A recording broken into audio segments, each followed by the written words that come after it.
All right, here is the second stream of today. We are doing more game showcases.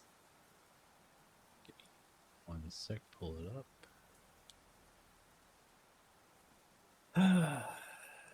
Okay. Oops.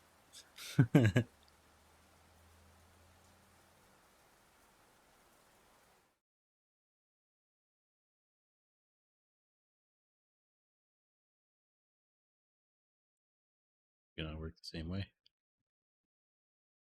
There we go.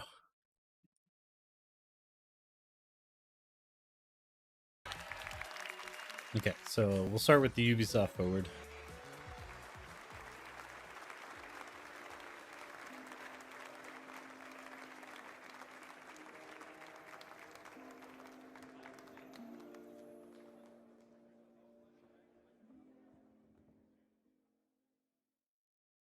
And this will show Don't go anywhere. post-show Stay stuff. tuned for the Ubisoft Forward post show for deeper looks at Assassin's Creed Shadows, Star Wars Outlaws, and The Division 2. Presented by Intel, the main PC partner for Assassin's Creed Shadows.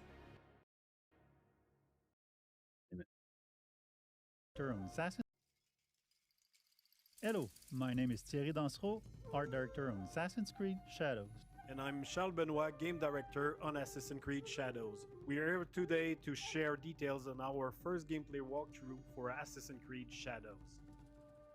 Torii Gate are really iconic in Japanese culture and also very striking visually. So when the players see them, they will know there is something interesting That looks to like discover such following shit, that dude. path. It's so mudded It can out. be secrets, it can be loot, targets, everything that fuel your progression. Fukujiyama. At last. We wanted to showcase one of the many castle towns that the game will have.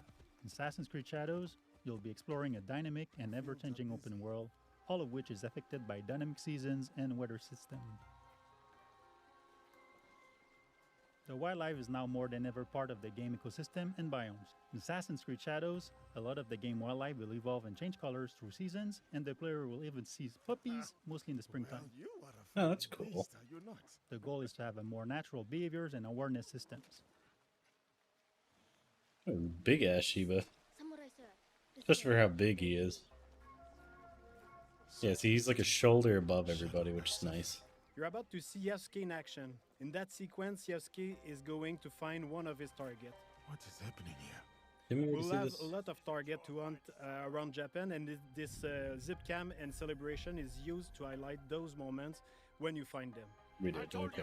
Keep walking. They're just adding commentary, I guess. Let's see some combat now.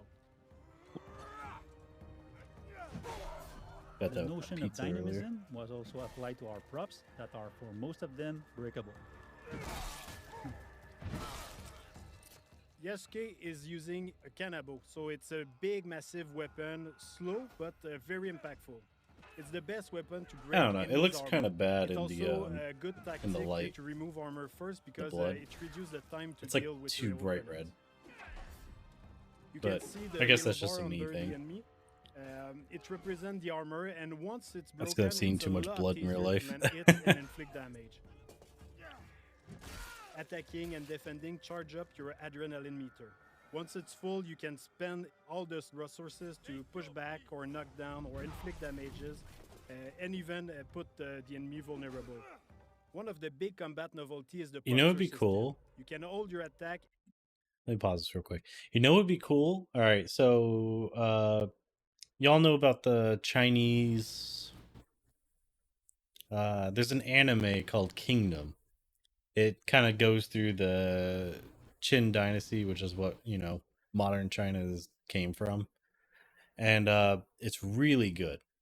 They still haven't dubbed season 4. I'm pretty mad about that. It's been like 3 years. But anyways, in it, they had some cool ass battles, and I would love to see an Assassin's Creed take place in China and kind of show that. Like, because years ago I was saying, man, they should really do an Assassin's Creed in Japan. Now look, we're there. Now next wish is China. And posture at That'd be any freaking moment cool. inside the combo. Those attacks inflict massive If I remember correct, damage that's where the and can poisoner also came range from. into execution. I think it was Assassin's Creed But when you of saw the course, tomb with if all the you different use big those attack, you assassins. expose The yourself. chick with the So snake. the key is to really master the timing and learning enemy I think so. behavior. In the end, I know there was definitely a repetition can Chinese give you assassin. an I just edge don't over remember your if it was steps. her or not. Greed cannot rule this village. The players always have two weapons at the same time, so they can freely switch between both of them.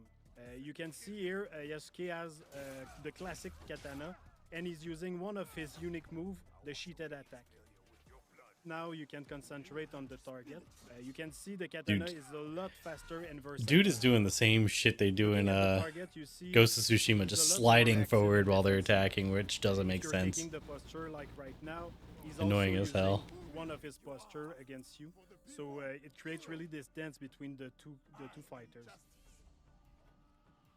The enemy reactivity really pushed the player to use all his tools. So It feels a little bit more like parry, classic you need to Assassin's react, Creed you with need to read parrying the and enemy countering and all to that. find the best opening and Compared to land just the posture RPG attacks when bullshit it's recently where it's just dodge, block, and attack, and that's all you needed. Especially her gameplay. Feels like classic Yasuke and Aoi have Assassins. their own personal story and their own life. Which it should, because But she's a once they ninja. allied, they cooperate to achieve the common objective. Too slow. It means you can also switch at any moment in the open world. Of course, not during the infiltration or when you're fighting, but otherwise the players Yeah, I'm just can making sure my really choose the controls character they are want available at because I any keep time clicking off and then I need to choose click how onto they it want to to do play it. them. We should go. Not before we send our allies to look for him. In this sequence, Yasuke is suggesting to use the Spy Network. It's a new system that we introduced in Assassin's Creed Shadow to support the Shinobi fantasy and help the player to find their objective. Oh, you that's can what send that your was. spy to scout areas and spot your targets or the quest objective you have. Sometimes we have both characters in really the cool. cutscene where you can pick the one who answer or ask questions. Through the front gate. At the end, you can also pick the character you want to continue with. You can choose between Naoe being more stealth-oriented or Yasuke being a bit more focused on fight. Fuckist. Be careful, Lily. Ah, my new I favorite won't word. be alone. It'll be me and the shadows. From this point, we are with Naoe inside the Fukujiyama Castle. Feudal Japanese castles are amazing playgrounds as they offer a lot of opportunity to play in them in a stealth way or rather in a fight-oriented. In the following sequence, you can see what's new in terms of parkour and stealth.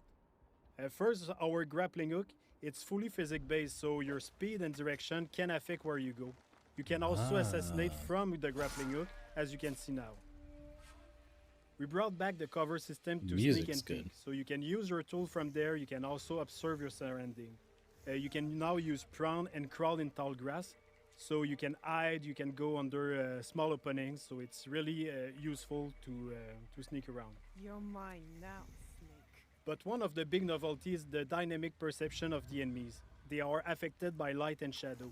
So here you can see Naoe can break the light and able to Go in the vanish shadow, and reduce okay. the detection time. So it's a lot easier to quickly move undetected. The weapons of Naoe are great for combat, but also for stealth. Each weapon has a specific type of assassination. Like here with the Kusarigama, you can also assassinate your enemy, but at range. I think that's really cool. With Naoe, you'll feel like a shinobi with all the new animation we added to make her a lot more agile and faster when doing parkour and everything she does basically. Naoe is an agile, self-focused shinobi who will use noise, light, and shadows to evade detection as enemies respond to their changing surroundings. Naoe is currently making her way to reach her target. She's going through some elite samurai houses, and as she progresses, the player will see and discover other iconic areas of the castle, such as the daimyo quarter.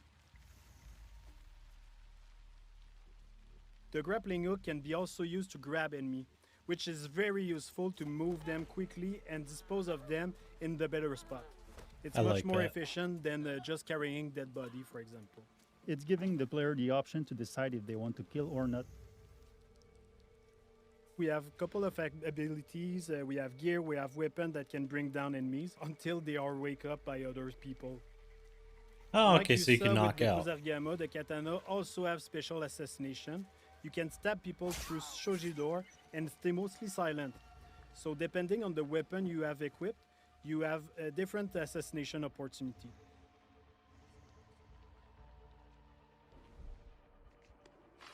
He's coming. I need to hide. In interior, there are places to hide, but one of the cool one is the beam that you can use to grapple on the ceiling. It's really useful to not being spot, of course, but also wait for an opportunity to assassinate.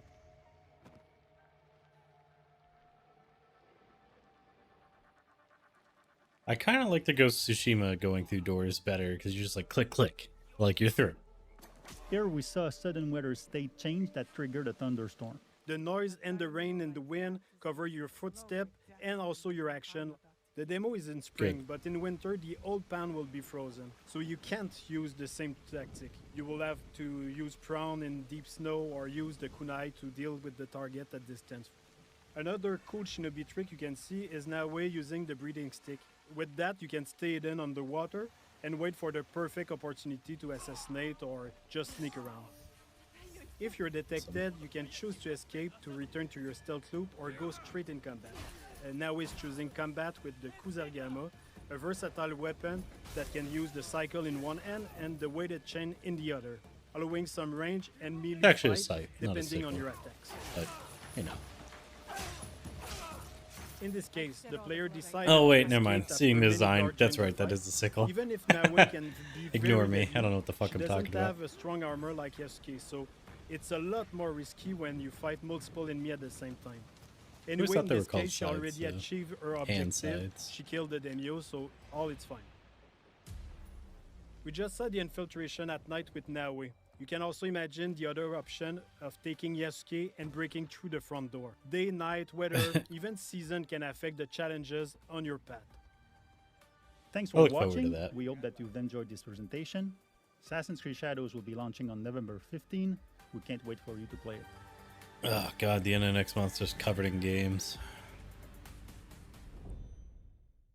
Hope y'all got your wallets ready if you're gonna play. If not, feel free to watch me for free, wasting my money on games.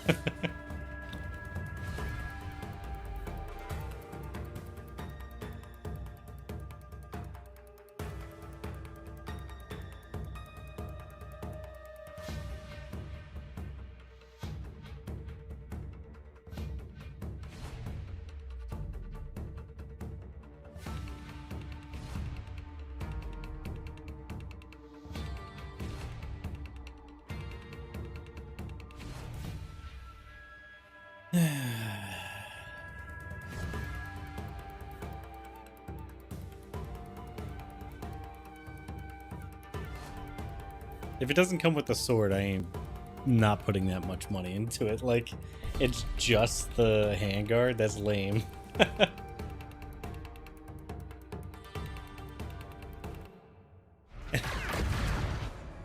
Hello everyone, I am John Björling, Associate Narrative Director on Star Wars Outlaws, and I'm here to break down the lore, references, and any other Star Wars details you may have missed in our latest gameplay walkthrough. Hey, new record. Kay is a fan of arcade games and has been playing this Raven 6 space shooter for years. You can find it and other games scattered throughout the galaxy.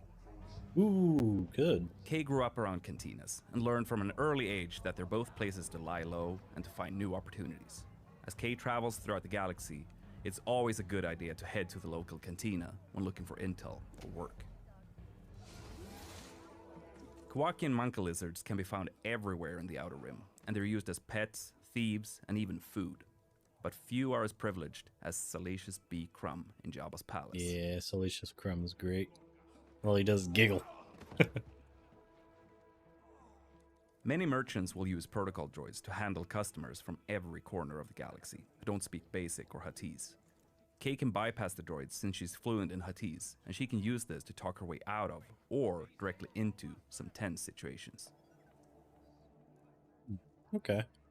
It's kind of cool. The Trailblazer is an EML 850 light freighter from the Clone Wars. Its reinforced hull was built to ensure safe transport into any kind of environment. But the high material costs ruined its chances for mass production. The ship is a rare prototype from a bygone era that had a life of its own before ending up in Kay's hands. Hey, Andy. Hi, Kay.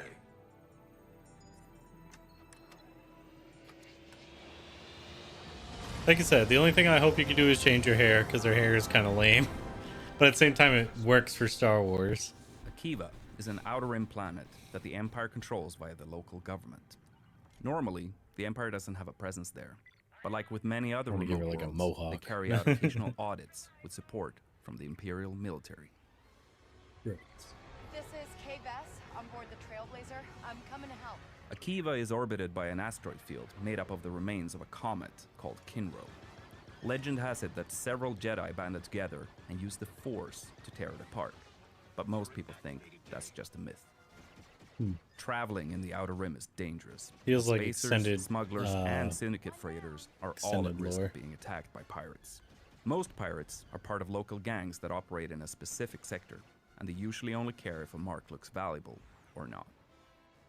Pirate ships, like the Scourge and Junkross, are cheap and expendable. Pirates typically steal whatever they can get their hands on, and they often rely on scare tactics and aggression to get their score. The Pike Syndicate has shipping lanes across the Outer Rim, making their freighters hot targets for pirates and rival syndicates. Due to Kay helping defend this ship, she has improved her reputation with the Pikes and their underboss, Gorak.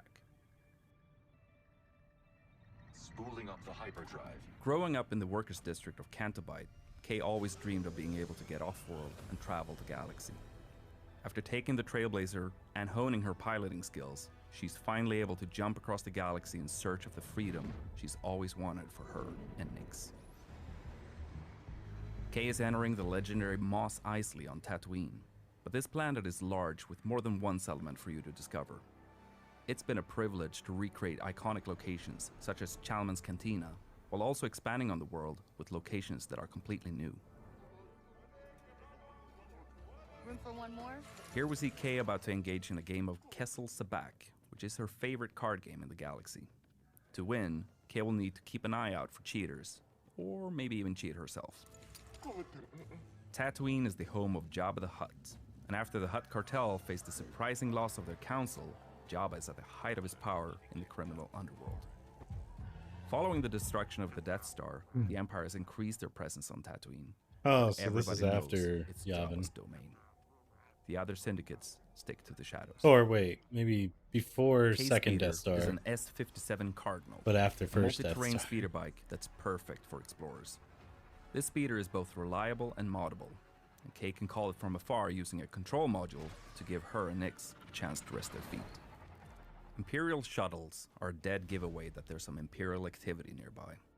Sometimes that might add further risk, but in other cases, it can be a great opportunity for a scoundrel. Some Jawas on I almost wanna Tatooine follow travel them. around in sandcrawlers, offering trade deals for whoever happens to be nearby. The sandcrawlers were originally built for mining operations, but were co-opted by the Jawas as a way to hold and transport salvage. These flyhorn lizards can be found all around Tatooine's deserts.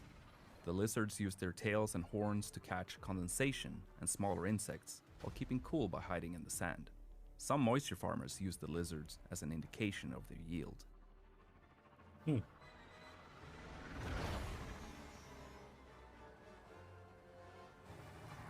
The Hutts are present outside the main cities too, and have established compounds all over Tatooine. Depending on your reputation level, you can walk right in or be turned away from Syndicate territory. So your interactions with these locations and the syndicates within will change throughout the game. Busy place. A lot of this just seems like no shit. Kay and Nyx have been thieving together for years, and their incredibly close bond means that they are able to support each other in any situation. Nyx, attack.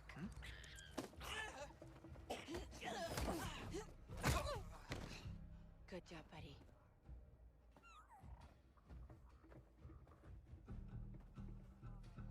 Nyx, do you sense anyone close? Man, the Wigglies.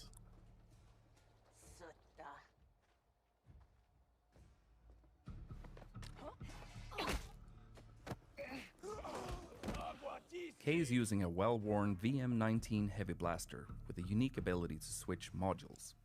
Here, we see Kay use the stun mode to take out this guard instantly and quietly. Easy. I like that it ragdolls him. Alright, let's see what we have here. This is Kay's data spike, which she can use for picking locks. When not in use, she conceals it by wearing it as a hairpin. So maybe it's free? Wait, Quint? Like you That don't sheriff actually have to from do Wayfar used to anything? work for the Huts? I should talk to her. Oh, come on!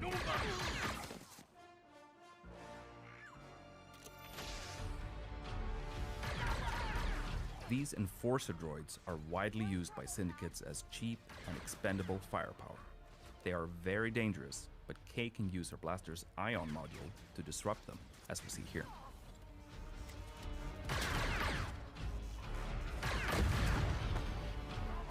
You may recognize these as massives, a native Tatooine predator with thick armored hides, sharp spines, and a dangerous bite.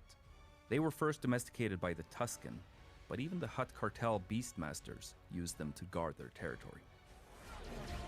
We need a quick exit! And here we see the iconic Gamorreans that were hired by Jabba himself as his most reliable guards. Whoever they They are have gaming is incredibly just powerful missing and so many dangerous, shots. It just bugs the particularly shit at out of me. close range. It's like, just hit them. Here we see Kay switching to her power module to try and take them out before fleeing.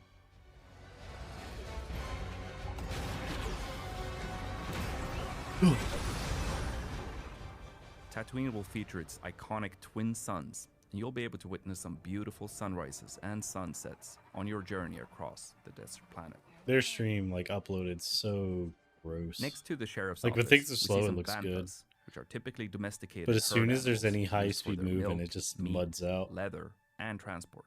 Banthas are omnivores and can sustain energy without food or water for long stretches of time. We see Kay arriving at Wayfar Station, where moisture farmers come to sell water, socialize, and buy equipment. Tatooine is known to be filled with outlaws preying on these farmers, which is why we see a stacked bounty board on the wall to the I sheriff's like that office. every Eagle-eyed other viewers may bounty's even the spot same Kay's exact picture on the same board. thing. And yeah, okay. You again. Sheriff Quint is a Weequay and former pirate who had a lot of success due to Okay, her you gunslinger were able to skills. see it.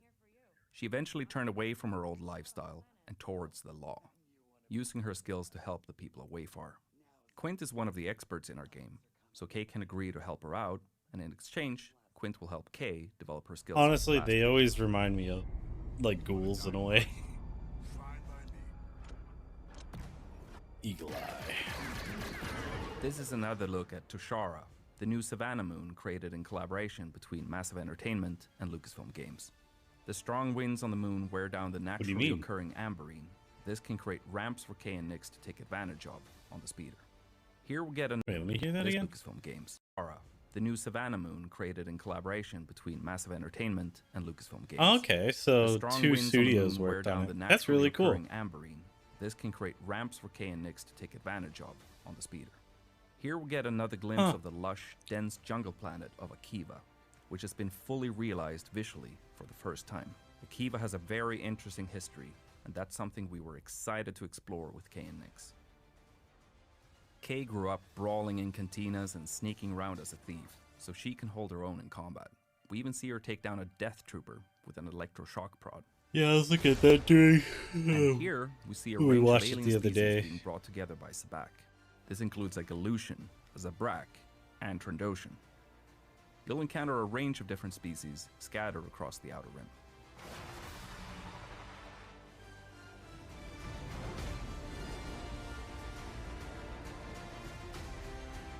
Kay and Nix are betting on a Fathier race, being broadcast live Yeah, I from was her looking at that hometown, before. Cantobite. Nix loves following the race on the holo projector. These are Aglis flyers, native to Tushara. They have a habit of stealing anything they can get Oh, their they're hands flying on, monkeys. hoarding the items in remote nests. The Tusharans use wind fishing nets to capture them for their meat. In addition to Kay's blaster, she'll learn to use some other weapons when she needs some additional firepower. Oh, is that such as this C7? Imperial Z6 rotary blaster cannon. Oh, Z6. And finally, here we see a Rancor, a reptilian species that You know I'm gonna originally hailed mainline from the that thing planet once I get that Dathomir. minigun. As fans will know, Rancors are extremely dangerous, so they present quite a threat to someone like Kay. Extremely And that's dangerous. some of the Almost every things game you they're may have introducing to missed kill in them in our like a latest minute. gameplay walkthrough. The team is hard at work crafting this galactic scoundrel adventure and we're excited for players to experience the Outer Rim as Kay and her companion Nyx on August 30th. If you're willing to take the risk, God, that would the suck. galaxy is full of opportunity. You get in your face all messed up by that little thing, then some chick comes over and just decks you in the ribs. You're just like, oh, fuck. I'm sorry. Ew.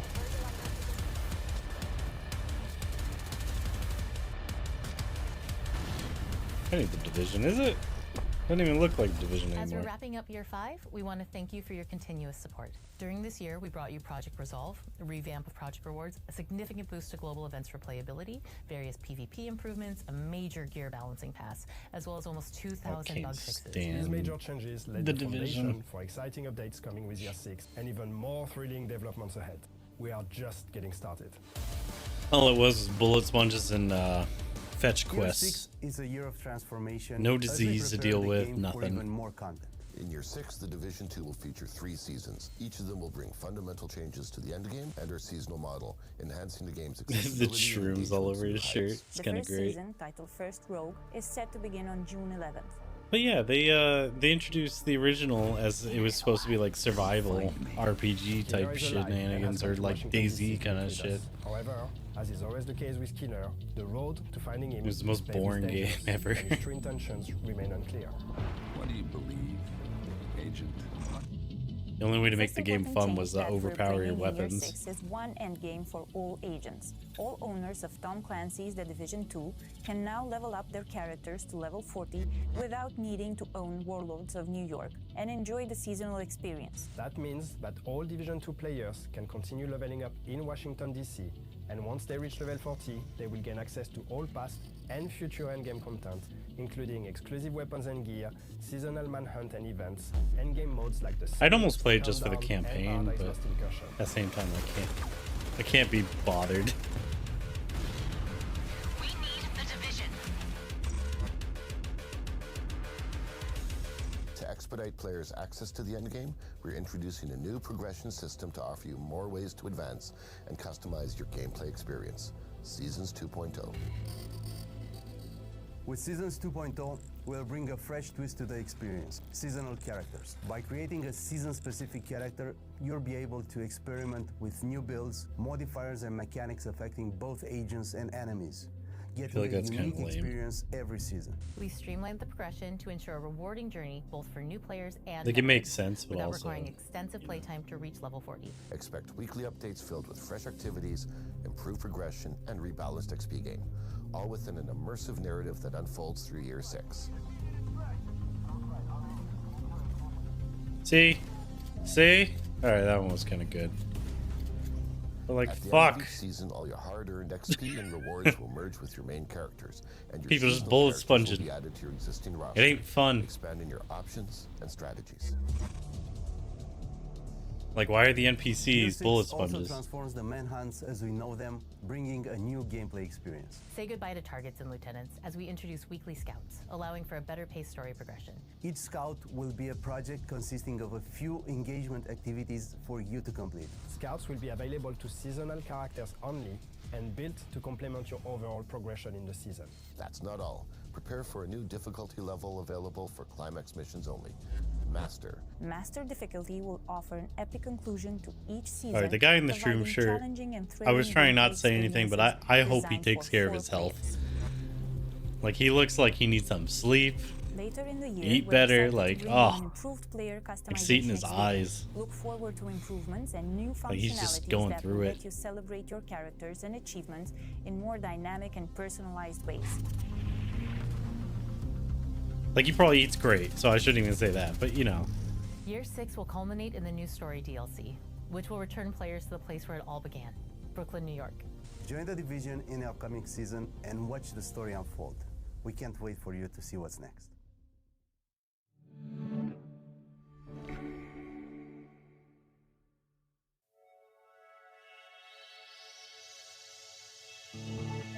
No, that was quick.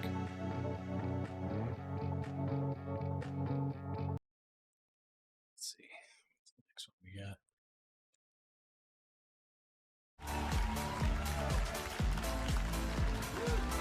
I don't think we even watched the Game Pass, did we?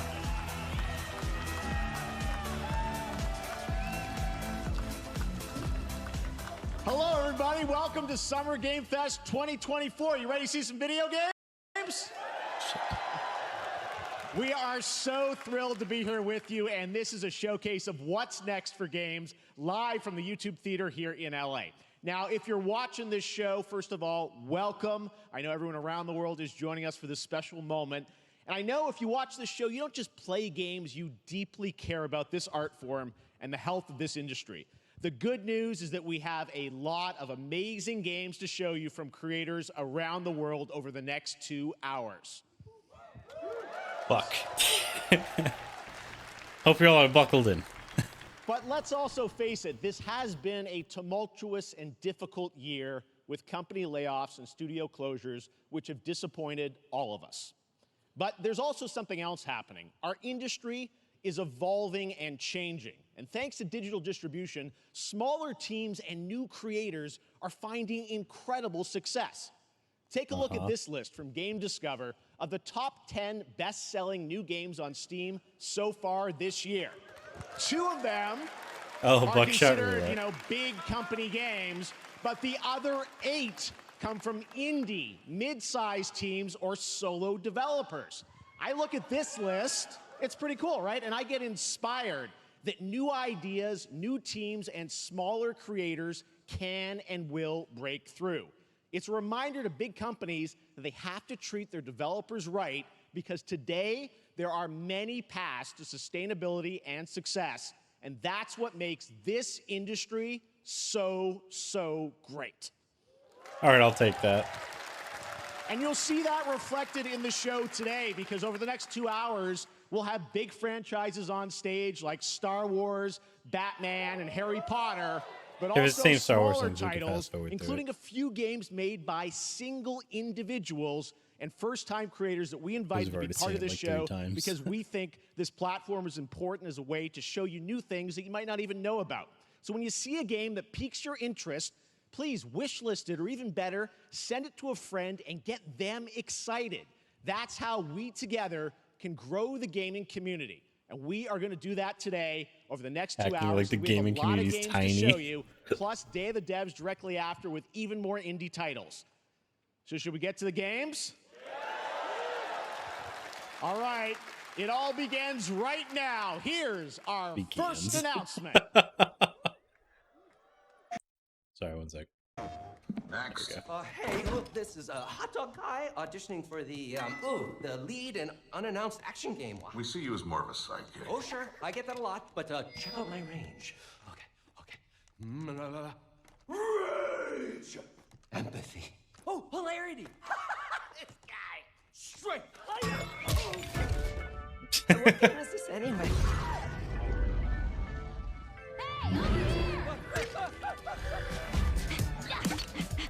Is that Aloy? Neat costume. I gotta get me one of those. Ooh, sandwich. Sorry, gotta go. Who is that? That hot dog guy is Aloy, an amazing video game lead. Thunderjaw went mad and is tearing through the valley. Don't worry, I'll bring it down. This is gonna be Are they fun. making a Lego game of... Nah. Really, a Horizon Zero Dawn Lego game already? By herself. Hello, I have friends, you know. Let's do this. Right. A friendly hero hunting with her pals.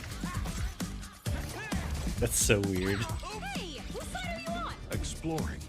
Wow, what is this place? Collecting all the shiny things. Woo, money! And making a home.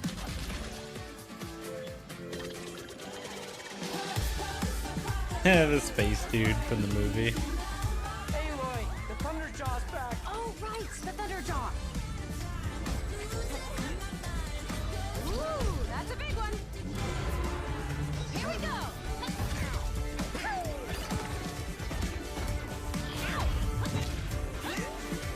Down you go.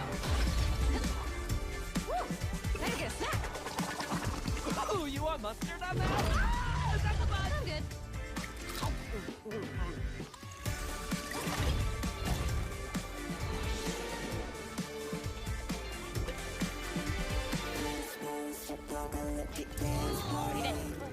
Leave it. PlayStation. All right, that actually looks kind of fun. There you go. Wasn't that fun? That was Lego Horizon Adventures Gonna buy coming that out for my later this kids. year for PlayStation, but also day one on PC and Nintendo Switch. It's a playful, lighthearted story inspired by the world of Horizon, designed with two-player action in mind, supporting couch and online co-op. All right, now we're going to completely shift the tone to the next game from Torn Banner Studios, the developers behind Chivalry 2. For their next project, they are proud to announce No More Room in Hell 2, the sequel to the 2011 award-winning Source mod. 8 players start separate in the dark, and it's up to you to find your friends and survive with permadeath. Here is the first look.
Coming this Halloween. Looks really, really intense. All right, to introduce our next game, please join me in welcoming someone who I've known for over a decade. She's been a huge fan of some of our reveals like Street Fighter 6 a few years ago, and of course, Final Fantasy 7 Rebirth last year when she was sitting in the audience. Well, this year, she's joining us on stage. We're thrilled to have her with us. Please welcome Curious Joy.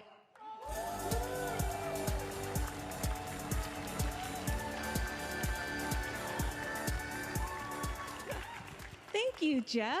Hi, everyone. I am so excited to be here at Summer Game Fest. I'm here with you today to share some even more super fun trailers. So let's get straight to another world premiere. This is a highly anticipated game from a beloved franchise. Let's take a look. As young witches and wizards, we all dream of soaring through the sky like our favorite heroes. When it comes to Quidditch, we've all wondered, do I have what it takes to be the next Quidditch star?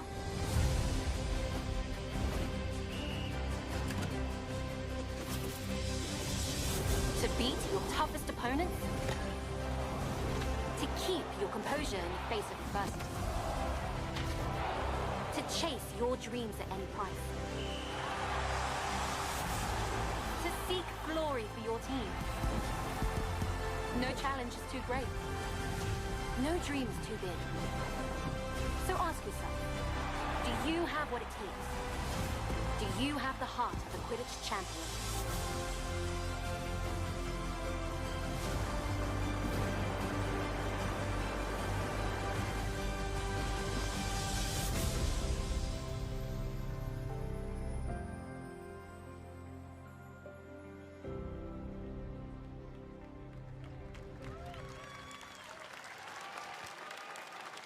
That's Harry Potter Quidditch Champions launching worldwide on September 3rd for consoles and PC.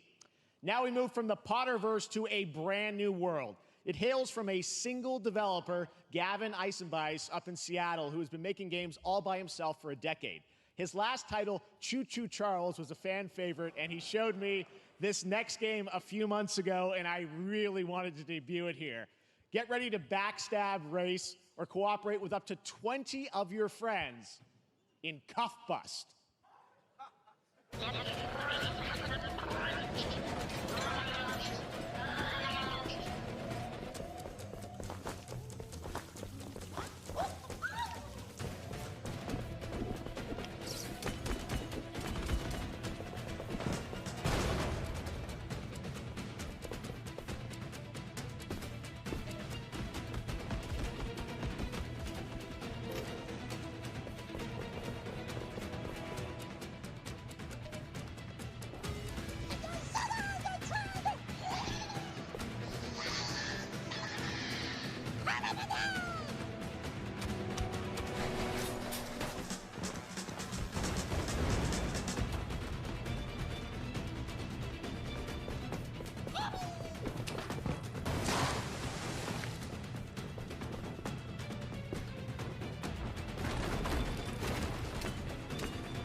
That's a fun one, right? And remember, that's all made by one person. Congratulations, Gavin. So glad to have that on stage.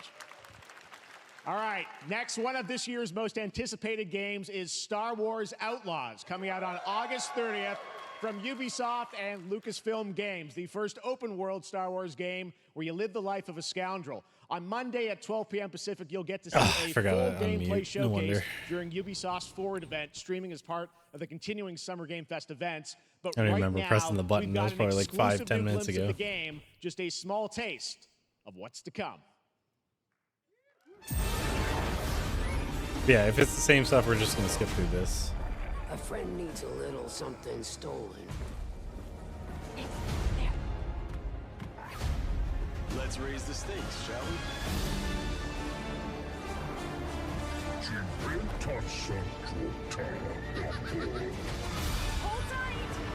I do love that they brought back Salacious Crumb and all that. As much as I'm sick of Tatooine. We should get moving.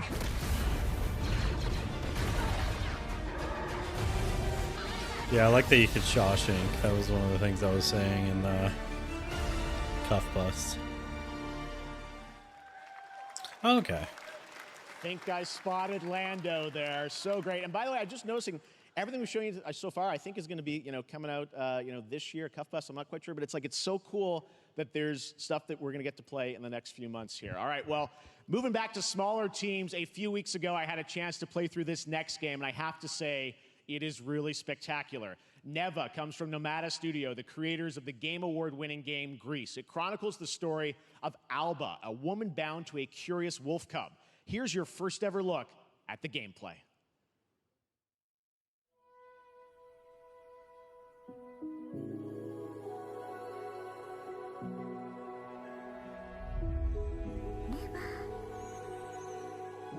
Oh, this again. Okay.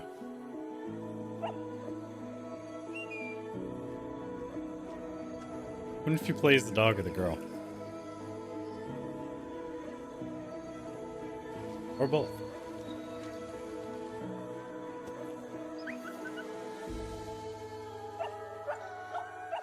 Aww.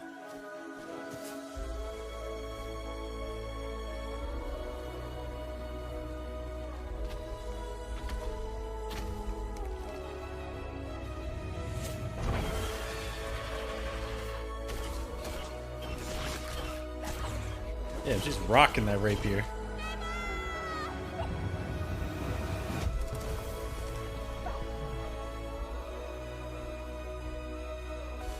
I love games like that with like minimal talking and just all like weird, good art, side scrollers.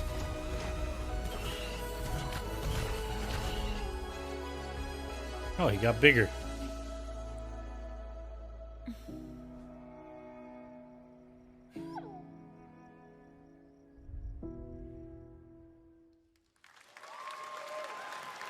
Trust me, that game is such a true work of art, especially when we get into some of the combat. It is tons of fun to play. And there's much more coming later today in the Devolver Direct, which will air directly after the Day of the Devs on this same stream. So we've got lots more for you.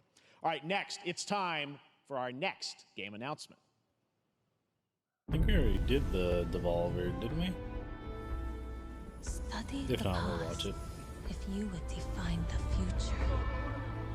All are architects of fate, working in these walls of time. Oh, okay. For a second there, I thought that was Let us all for death Keanu. prepare, or on the last great journey fare. Let This me Age of not then Empires? die ingloriously and without a struggle. But let me first do some great thing that shall be told among men. Yeah, I think it's more like Each of Civilization or us shall something. endure this world's life Unless until it's the Anno. end.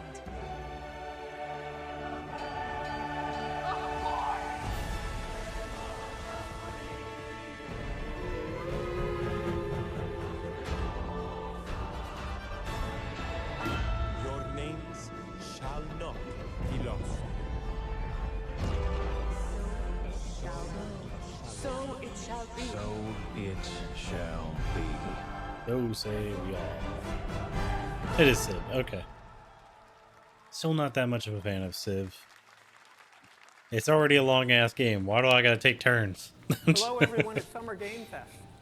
On behalf of the Firaxis Sid team, we Meier. are thrilled to finally announce Like, that Civilization in the flesh. 7 is coming day and date For some reason, I to thought he was PC dead. and consoles next year. I'm in awe of the amazing team that has brought us to this moment, but we also have to thank you, our incredible fans around the world, for your overwhelming support of this franchise for over 30 years. We can't wait to share more, and we hope you'll join us later this summer for the full reveal of Civilization 7. In the meantime, stay civilized. Like, I appreciate the Civilization games, they're just not for me. Like, I like Total War Warhammer. Ooh, Wukong. It's gotta be.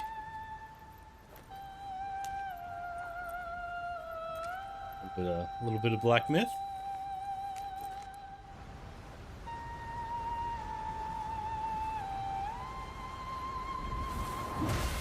Oh, it definitely is. Alright.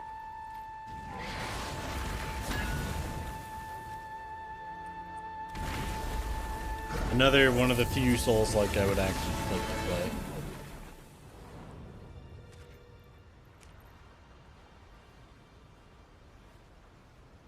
Look, it's Goku. You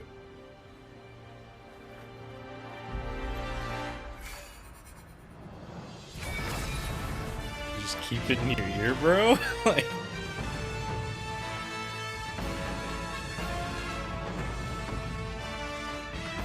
yeah, Black Myth Wukong. That looks like it's gonna be fun. And likely not as frustrating as most of the other ones.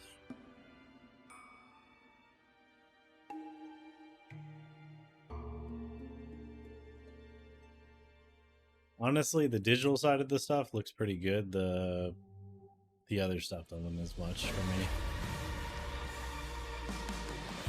That's more of a me problem.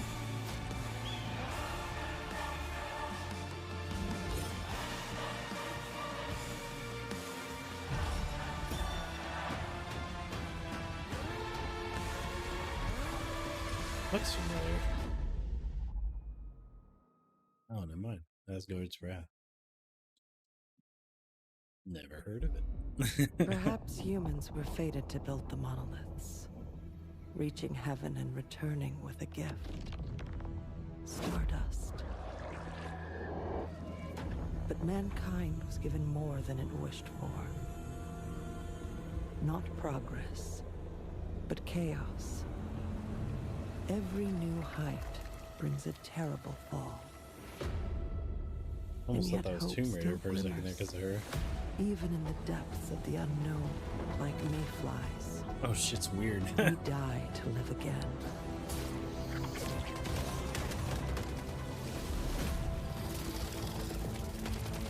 The smallest creatures show the greatest resilience.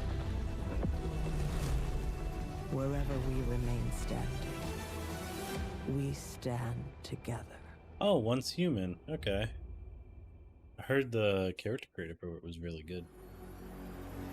What does greatness mean to you?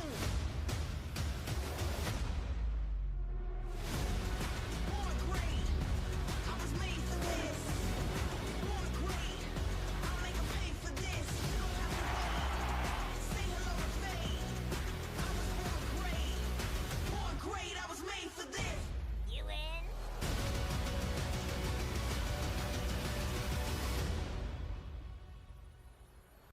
Damn song.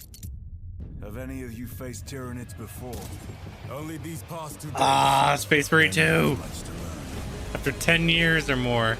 The numbers are endless. Actually, it's been like almost 20, I think. I will take you all with me. Brothers, we fight! For Ultima! Ooh, that looks like they're gonna have multiplayer too. Again. I wonder if it's going to be like the multiplayer All right, from. welcome back to Summer Game Fest. We've got some amazing developer guests joining us throughout the show, and I'm very excited to introduce our first guests. They are legendary creators who are working on a brand new fantasy RPG, Metaphor, slated to launch this October.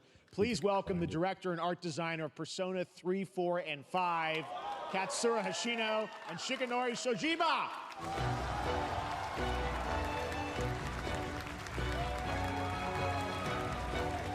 Oh, Eternal Crusade. I wonder if they'll do like a kind of Eternal Crusade replacement. ありがとうございます。アトラスの橋野です。今日は副島さんと一緒にこのステージに立ててとても光栄に思ってます。Thank you, everybody. Oh, I was about to put on subtitles. My name is Hashino, and I am the director of Metaphor. It is a pleasure to be here with Mr. Soejima. Oh, this is that game. このゲームはね、アーキタイプという他のゲームでいうところのジョブですね。その姿に主人公たちが変身して明日の未来のために戦うというとても熱い RPG です。This game is an RPG in which the party members transform into their jobs, which we call archetypes. These archetypes allow you to fight against your enemies. アーキタイプは誰もが持つ不安と向き合うことによって覚醒する力です。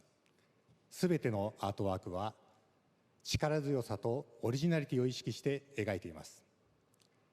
その総数は40種類以上にも及び、経験を積ませると一部のアーキタイプは進化することもできます。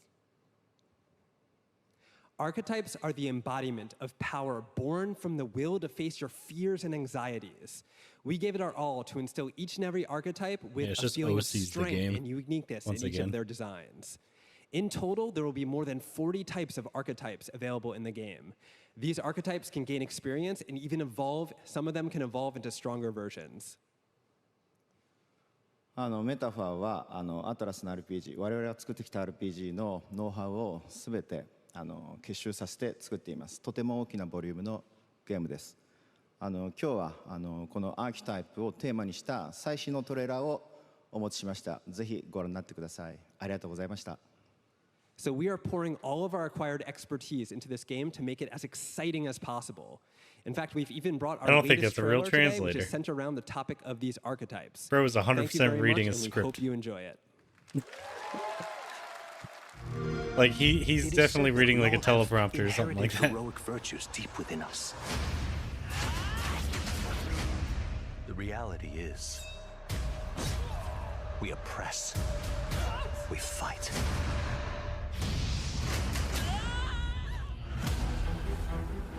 But if they mix in shit like that, I'd probably actually try it. You have found a way to where it's like an interactable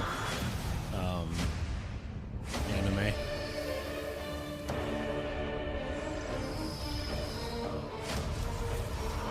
As long as it's not too cringe. Many more protectors and followers will gather to your side. Remind people that the same powers lie dormant within them. On guard! You must acquire more archetypes and bring them together. How's this? Gower! No holding back!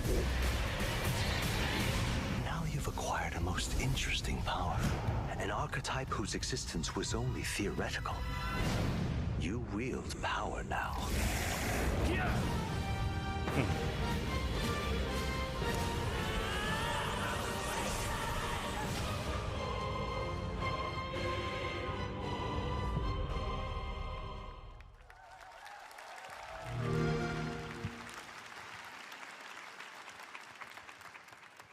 Such an honor to have Hoshino and Shojima with us on stage. Thank you guys, and for that deep look at the archetypes, such stunning visual designs. Now we're going to jump into the Arkhamverse. Batman Arkham Shadow is a MetaQuest 3 exclusive VR game coming later this year. As Batman, you face a new threat, the mysterious Rat King and his cultish devotees. Here's your first look at the story trailer. I don't have a for Quest Batman 3, but fuck, Arkham I'd almost Shadow. buy it just for Batman.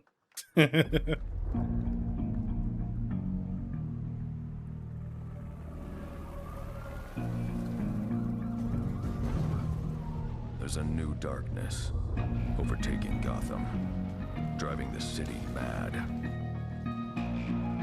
The only light left is from the fire in the streets. Barbara? Casting shadows of rats on everything that was once good. Oh, what's her nuts' dad, maybe? Fear From is the their movie. weapon.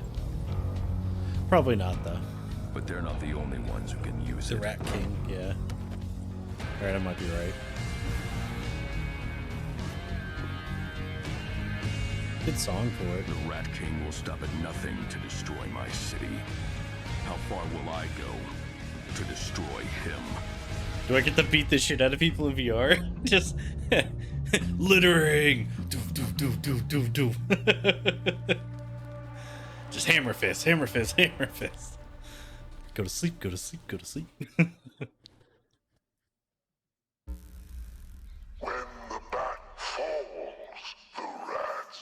Ooh, we might get some gameplay? No. Boo. I am looking forward to heading back to the Arkhamverse. Now, it is time to update fans on a legendary fighting game franchise. And that I includes just like that me, she wears her pants like a because grandpa. I have been a fan of this series ever since one of its first iteration and have been playing each one ever since. It's like So, way up let's past her check it belly out. button. Just like pulled all the way up to your chest at that point.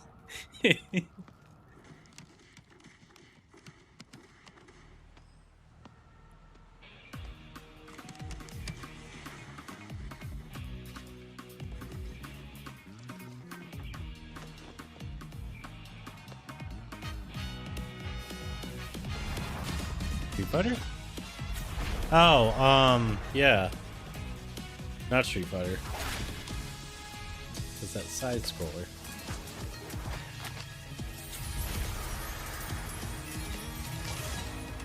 Ah, come on.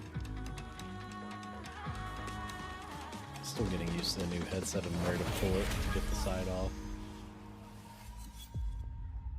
Oh, it is Street Fighter. Never mind.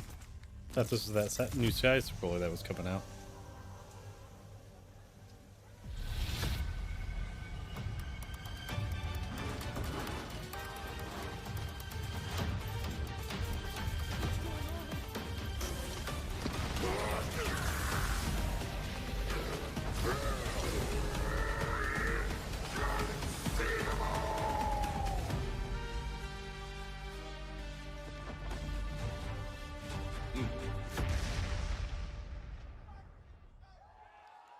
Oh, okay, Terry.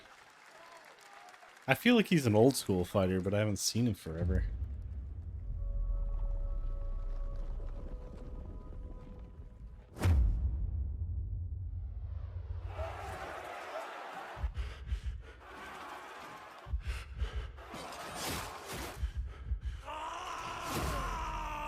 Oh shit. I look up just to see some dude get his head split. That's awesome.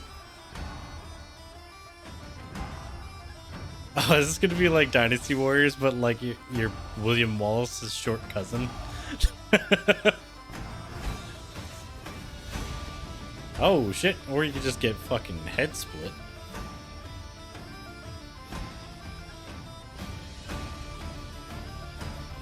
I don't know what this is, but I already want to play it.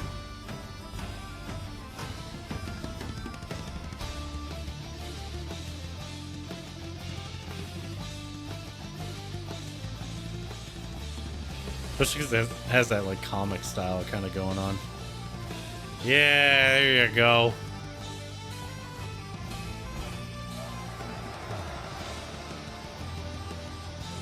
Freedom!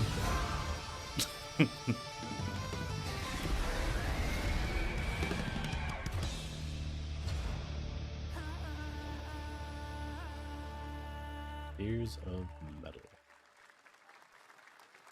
I almost want to have Steam up just so I can keep putting all the stuff on my wish list and whatnot, so I remember that they exist. Oh, a new Budokai? Dude, I haven't played Budokai since like 2.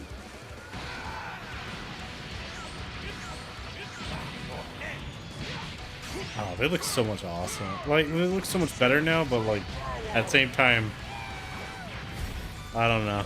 1 million pieces, just like I did that earth. You talking about thrilling? Don't you dare! I'm not going to hell alone. You were on the ride. Are you ready? How many times are you gonna tell the same story is all I gotta ask. With better graphics. One way to save her. Goodbye, my friends. Every year it's the same shit, just different in between stuff. Goku, wait! What? Ever forgive you for this? Now you will suffer my wrath. You are a prison boy. I will show you the true form of autonomous open. It's my turn now. Change everything. Let's do it. This is stubborn. Don't think you can win. There's no way. Barking Zero. You know what? I'd almost try it. Depends. We'll see when it gets closer to time. There you go, Internet. We got your release date for Sparking Zero, October 11th. Now we step into the world of Delta Force Hawk Ops, a free-to-play tactical shooter available I've to been play wanting to on play all that. platforms. Here's a look at their multiplayer FPS extraction mode. Team, rally up. We've got a new mission. Operation Lightning Strike. The situation at Zero Dam is now very serious, with conflicts escalating between Havoc Corps and Alsara Guard. It's time to take action. Objective: collect and decode the Mandel Brick located at the tourist center at the southeast region. We need to utilize terrain for stealth insertion. Execute swiftly and silently. I can't stand when people put their knife on their kit like that. Doesn't make any sense. Looks like someone beat us to it. We need to pick up the pace. Clean the balcony. On your mark. Go, go, go! Bro, was that dude a bullet sponge or was he just wasting like 15 rounds? I'm going in. Did you shoot him in the foot? Yeah, and he ran towards it? Let's say you could have popped him in the face from behind, or far away at least. Looks a little rough, not gonna lie. Oh, okay, because they're getting down, not dead. That's why they're just plopping onto their asses. All clear. Prepare for decoding. That's all for mission briefing. The drill is over. Operation commences. Good luck. I still put in my thing so I can request access. But that is not all. The game's premium campaign mode, Black Hawk Down, is a reimagining of the original game that is also fully licensed to recreate moments from the award-winning Ridley Scott movie. Here is your world premiere first look at that gameplay. Well, we've been waiting for this for like 3 fucking years or more. Hell yeah. All right. I gotta pause. All right. So if you didn't know, Black Hawk Down, that whole movie takes place over one-ish day. That was their worst day of their deployment. But there was a whole rest of the deployment that was like that. But like not as bad. You know, where they were getting like sliced up, gunfights, all sorts of shit for like 6-7 months before that. Like that shit was crazy. Like if you actually know the story behind it. And I knew some guys like, you know, because I'm old enough now. That knew people like the guy Blackburn that went and fell and missed the rope. Yeah, no, that dude was dead. In the movie, they kind of portrayed him as alive. Apparently, he died on contact. Like, he smashed his back in such a way that just snapped him. But yeah, stuff like that. So, I'm excited for this game. I've been waiting so long for this. Why are they burning tires? Well, because fuck you, that's why. All units prepared for You ain't gonna try to shoot at him? Fuck, I'd be shooting at him. Like, you saw where it came from. Bang, bang. Yeah, old school, like, Rainbow Six type shit. Kicking indoors and whatnot. Okay, that's a little rough looking. But yeah, I was hoping they would do like a campaign for it where you can do shit like this. It'd be so fun. Yeah, what's that one? I need to put in access for that. And now, I have an update for you on Fatal Fury: City of the Wolves. For real this time.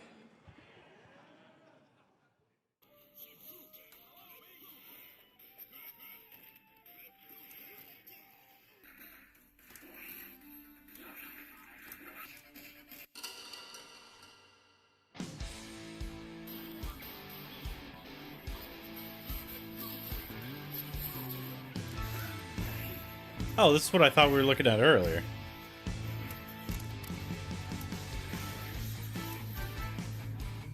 I was like, oh, it's Street Fighter. Then I was like, wait, no, it's this.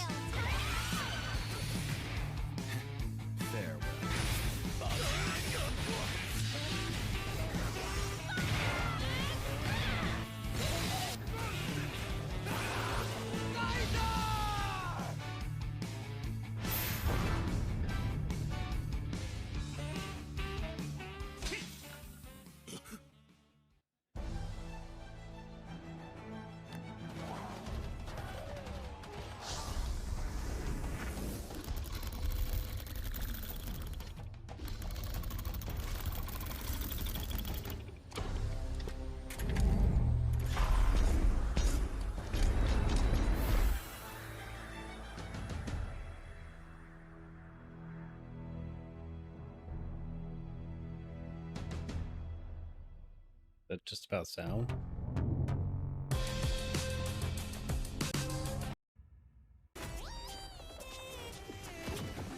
You're here for games, not for commercials about your monitors. Unless you're gonna pay me.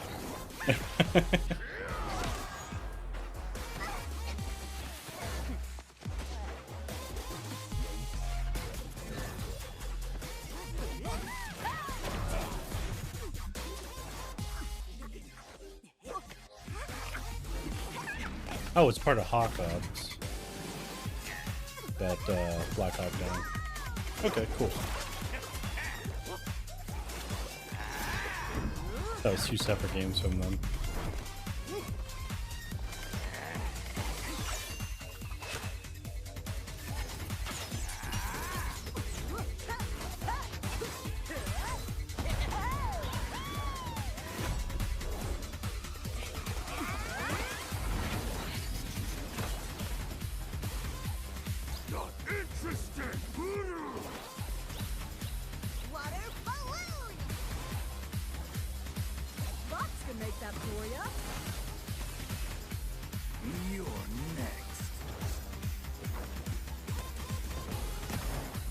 Looks kind of interesting, but not quite my bag. Just another one of those games where you try to get all your friends to fall off and dumb crap. Some people like that sort of stuff. That shit bores the fuck out of me. Like, I like watching it, but I don't like... Oh, is this that new mech game that we were seeing before? It kind of looked like a mixture of Gundam and like Robotech and whatnot. Armored Core.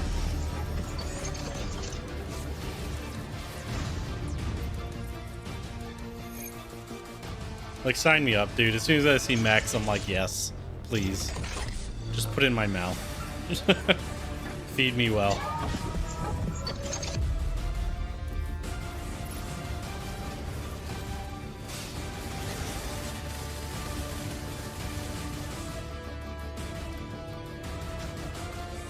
Like, some of it's weeby, but that's okay.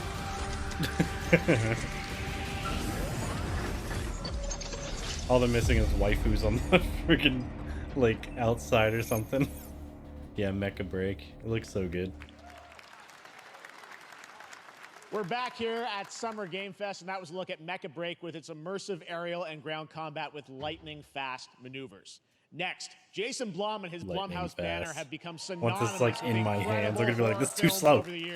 That's how all mech games are. They're always too slow. Nights at Freddy's. Well, now Blumhouse is entering the video game world in a big way. If you don't know Blumhouse, they make some of the best horror out there, the weirdest shit. They're the ones that were behind Tusk, and Tusk was fantastically weird.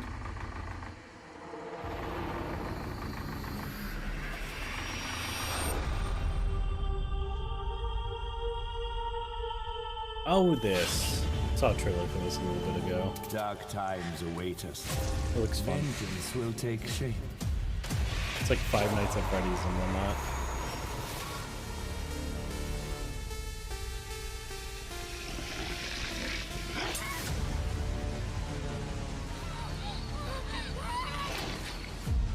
Someone sent a picture of that guy to me. It was like, you should cosplay this. I cannot sleep. I must. I was like, when I start bulking again, sure. I I am terrified to I'm sleep, on the cut at the moment, and I getting am all scared slim. to death to stay awake. Don't worry, Viv. If any ghosts actually show up, I'll protect you.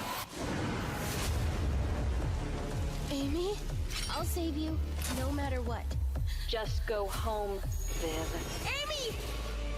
The local police department asked me to help with a case. Why would they need a game designer? Should have some developer It's mode. like different game in one, which is what I dug the most. Like, it looks so interesting.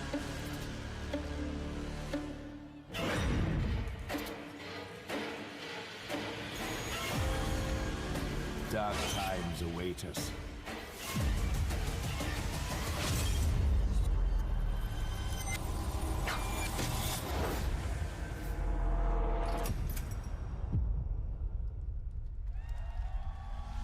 Like, it looks so interesting.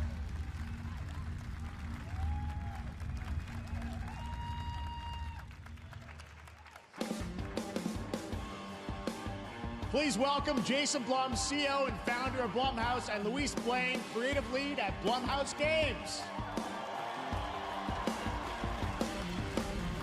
Like, he seems like such a cool dude.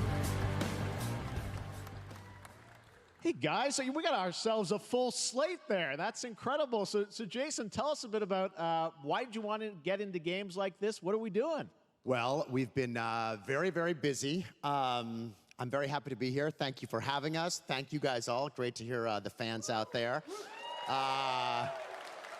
You'll all be very happy to know we're working at this very minute on the sequel of Five Nights at Freddy's. It's coming. Oh, it's under their banner Don't now. worry.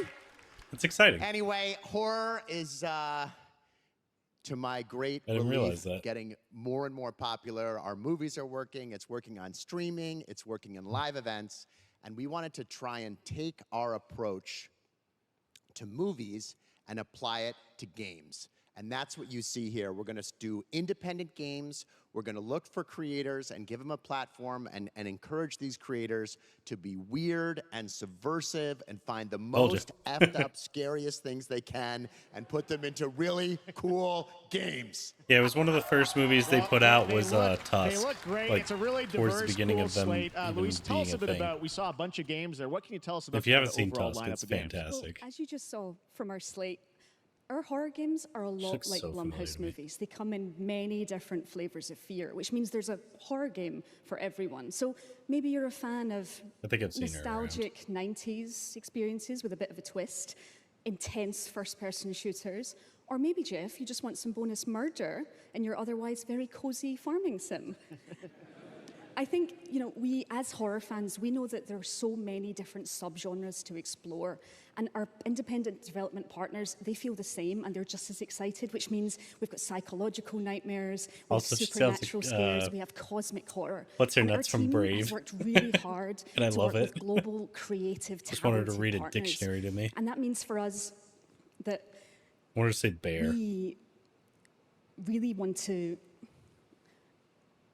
as we're working in indie projects, which means that we can take risks. You know, we can be flexible, and really we can push the limits of what's possible in scary storytelling, and we're so excited. Yeah, no, it looks awesome, all the stuff you have there. And I know, you know, we'll get into when games are coming out, but some of these are coming soon, Jason, right? We got a good slate. Well, yeah, we're on PC and console, and yeah, we wanted to start with not just one, but we wanted to start with a few games. So so you want to tell us about those? Yeah, so Fear the Spotlight is our first release coming later this year, and it really hits our mission statement. It's an amazing 90s horror experience.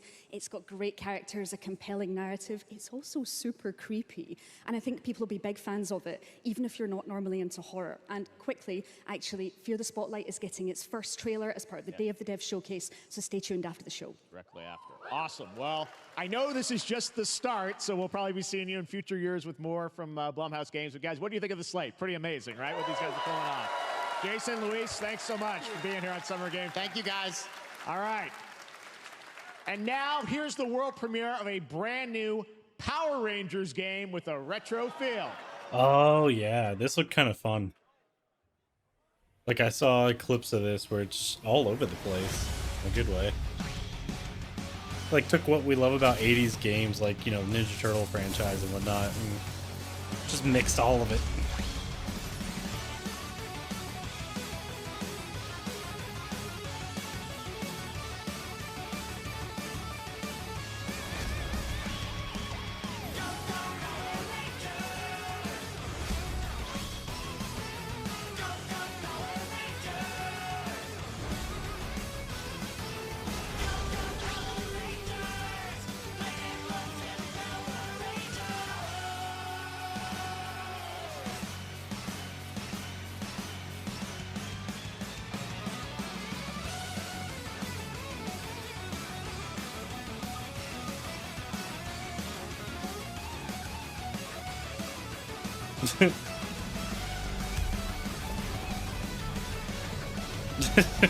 First person 8-bit.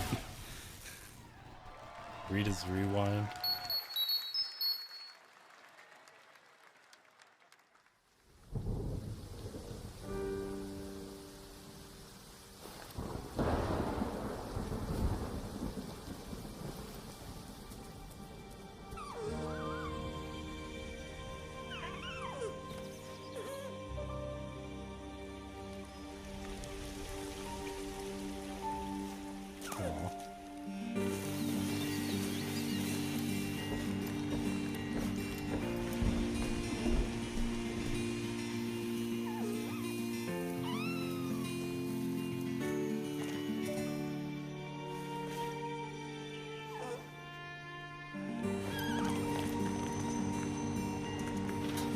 Big head.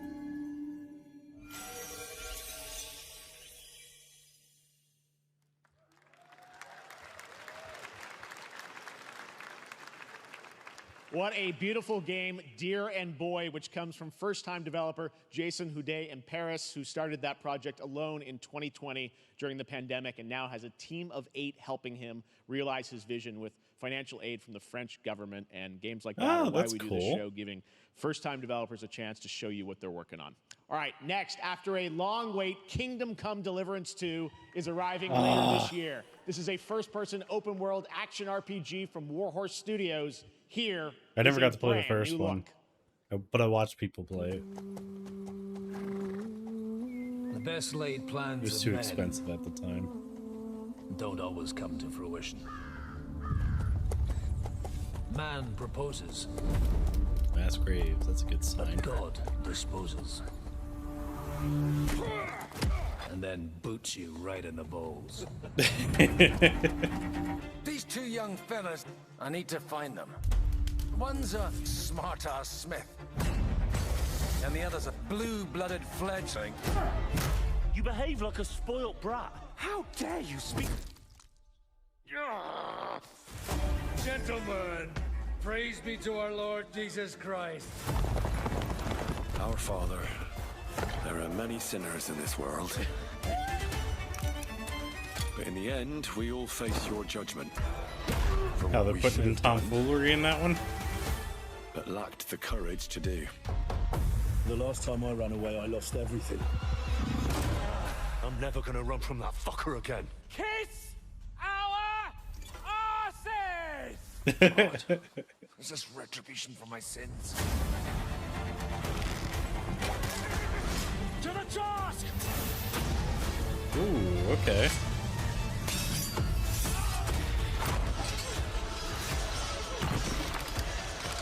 I like that this is actual siege shit now. I don't remember there being too much of that in the first game, if at all.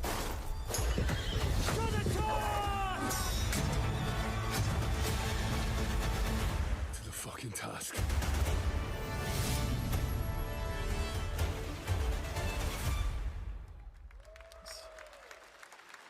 It looks really good. Next, we step into the dark mind of Silent Hill creator Keiichiro Toyama-san. Back in 2021, we announced his new game, Slitterhead, at the Game Awards, and now we're giving you a look at the gameplay from his independent, Tokyo-based studio.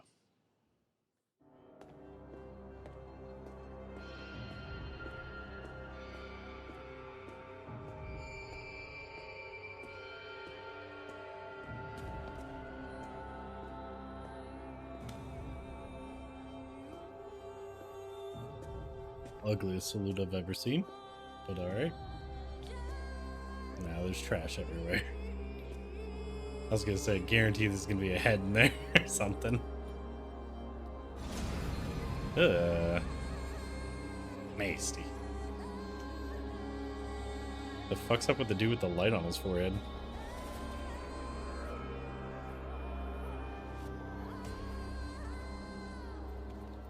Oh, okay, I get it now. Weird. Kind of reminds me of Parasite. I feel like this is the one that's been in development for a while.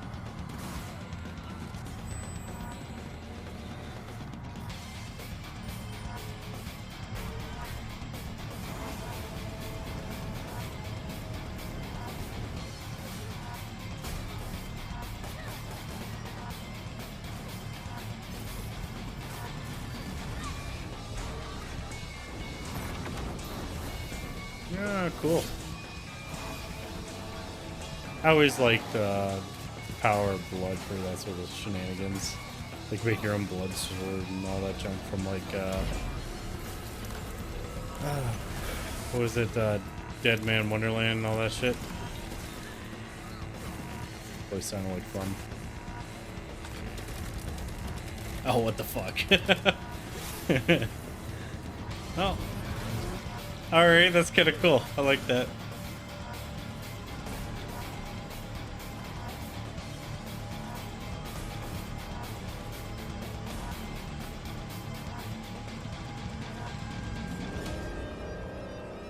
Slitherhead. Alright, seems kind of interesting.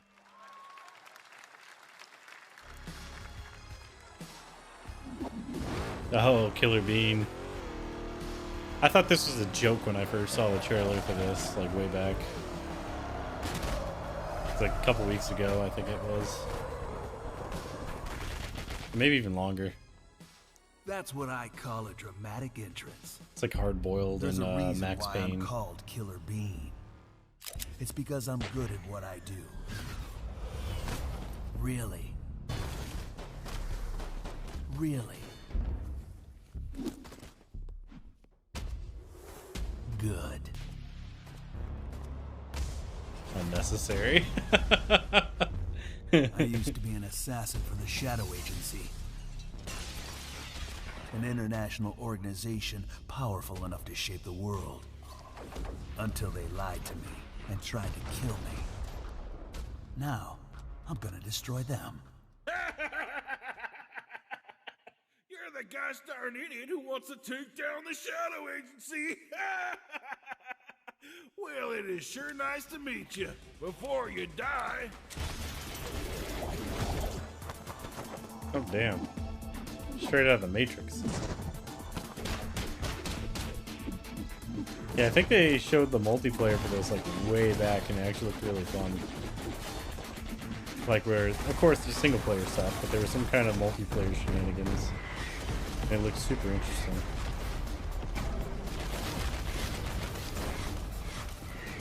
They made me who I am, and I will make them pay for it.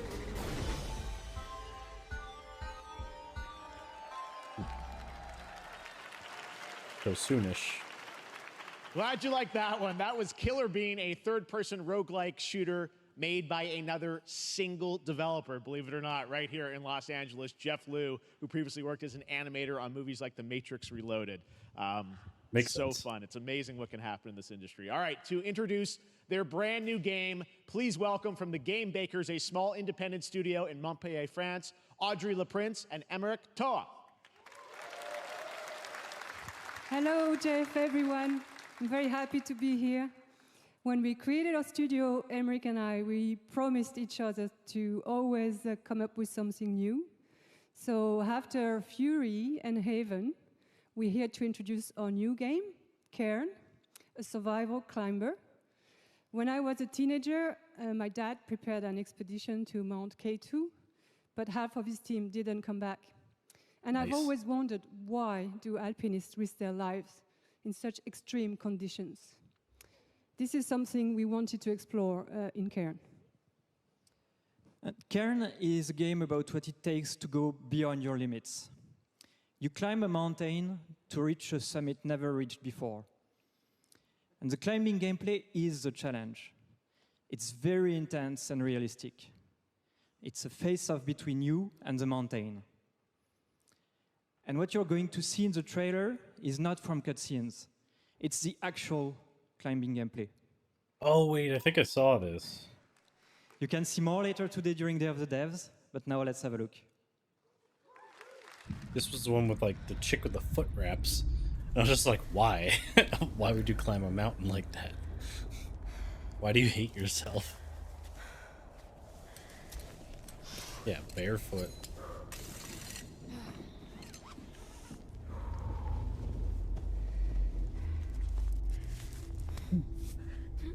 Yeah, see, that doesn't look so bad compared to the people that free climb. Like, no ropes or nothing. Like, that's stupid, in my opinion. Also, I would never climb Mount Everest, because that seems stupid, too. You got a 50% chance of not making it back, or more. Yeah, look at her legs just wobbling. Just make you a little rest spot at the top. Don't get mad. Like, yeah, see? Little tent. Yes, make your arms more tired. That's smart, instead of recovering. I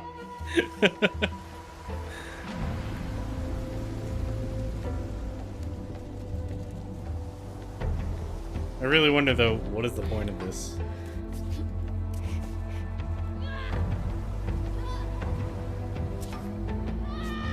There's literally a ledge to your right. You don't have to climb up right there.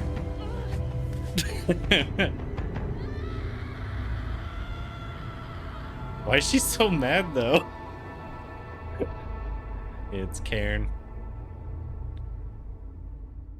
I will never understand that game, I swear. It just doesn't make sense in my brain. And I've climbed mountains. I'm not meant to be here. I'm a fighter. I'm meant to be in the arena, in combat. But instead, I'm out here in the middle of the woods, running a tea shop. So, what does running a tea shop involve? Well, there's a lot of gardening, and I've had to get used to the pretty unique tea machine they've got here. None of these tasks are all that hard, they just take patience. And I'm not really the patient type, but I'm surviving. Of course, I have to actually serve the tea to our customers. And once that's done, I'll usually check in with Boro, the guy who owns the shop, to see if my help is needed anywhere. And when all the chores are done, sometimes I'll just sit on a bench and do absolutely nothing. It's not fighting, but it's peaceful. And what's weird is that I actually feel good. I'm happy. I can stop running now. I can stop. I can stop. I can stop running. This is good for me. I need to enjoy this. I feel good. I'm happy. I'm happy. I'm happy.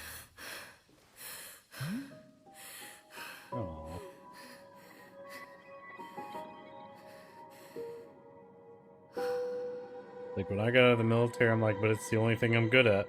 Hell, sometimes I still think that. But it's like, it's not exactly wartime anymore. That was They don't Wonder really Stop, need the me. announcement of the next game from Davey Redden, the creator of the Stanley Parable. I sense there's a twist coming, as you would expect from him in Ivy Road. Cannot wait to play that.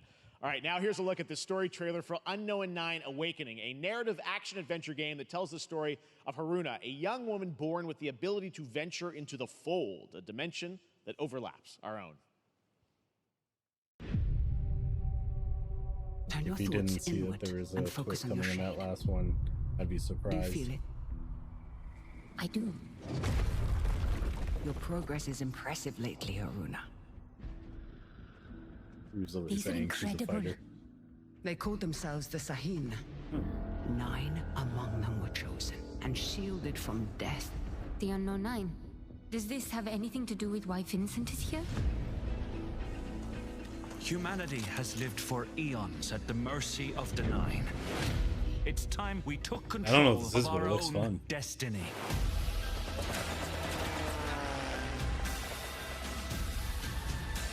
Like, I don't think I've seen anything on this one. Why are you so interested in Vincent? Bro, is she beating up Kill their someone I love. souls? Beating her Remember to death stepping. right in front of you or something? Find your target and bridge the gap. You don't belong here. You're wrong. This is exactly where I'm meant to be. Okay, that looks kind of good. Looks very Desi inspired. Unknown Nine Awakening. Okay, The Fold is a strange place. definitely try it. Vincent found something down there.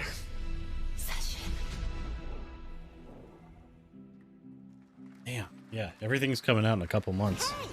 How about we see the world together? I finally have something. Not so much my Something that I style. want to protect. Now steel your heart. Adventure starts.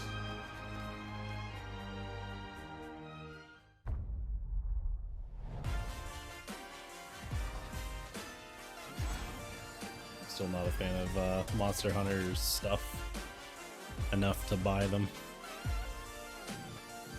Like, I wouldn't mind cosplaying his stuff from it, but I just don't want to play them. It's just grinding the same thing over and over again for slightly better gear. That's why I stopped playing WoW. I like the design. That looks cool. It's not Bloodborne, is it? Delusion taken form walks into my great hall.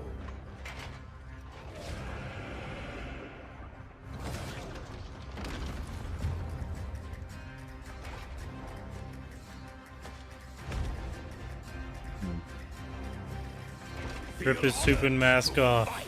And legend.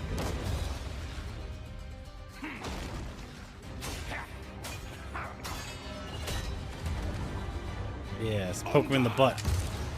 Oh shit! That was actually kind of cool. Final chapter.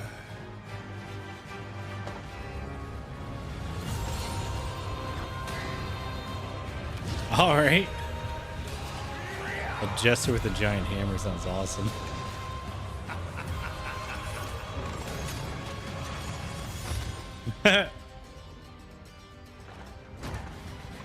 Pull his helmet off, see what's underneath.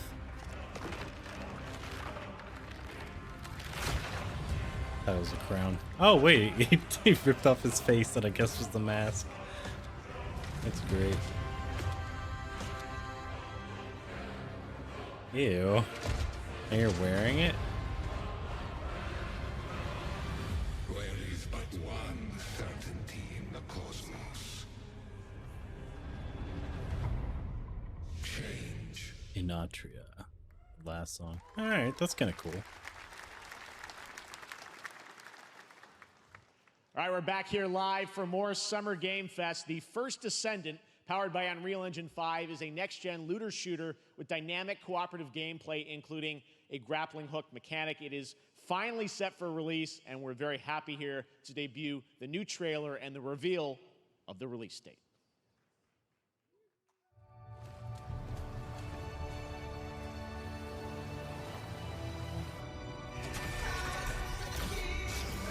I was just thinking about this song too. I saw some clips from this and it looked really interesting. Kind of like a better version of Anthem and all that.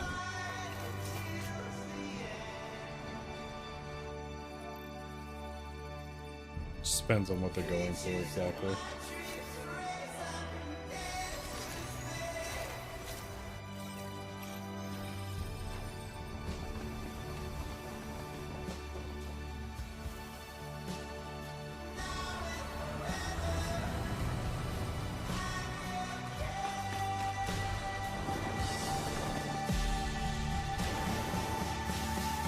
I love games that let you fly around though.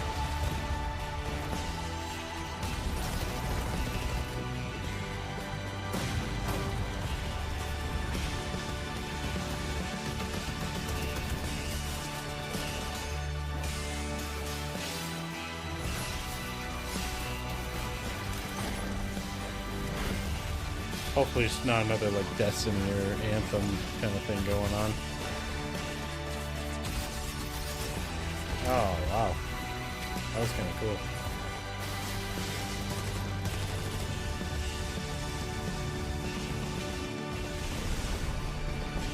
Like if this is a campaign mode, like it looks awesome. It's really fun. Ooh, I like that guy's overcoat thing going on. The First Descendant. It looks good.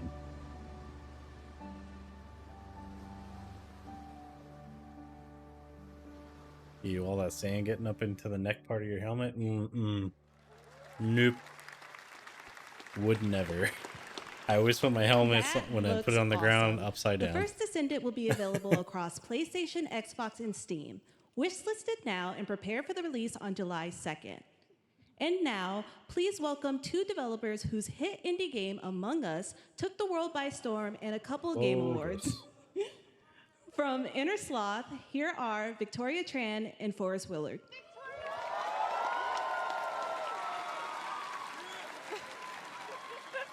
I forget where I know her from. Oh, no. What's up, gamers? I think it was the Game Awards or Can something. you believe they just let us be on this stage? Like, no chaperones. Like, I know. Can we announce something totally fake? Do you like- think they'll let us do that? Among Us 2? Among Us 3? 4? Oh, all right. Well, turns out we actually have something very real we wanted to present to you all today.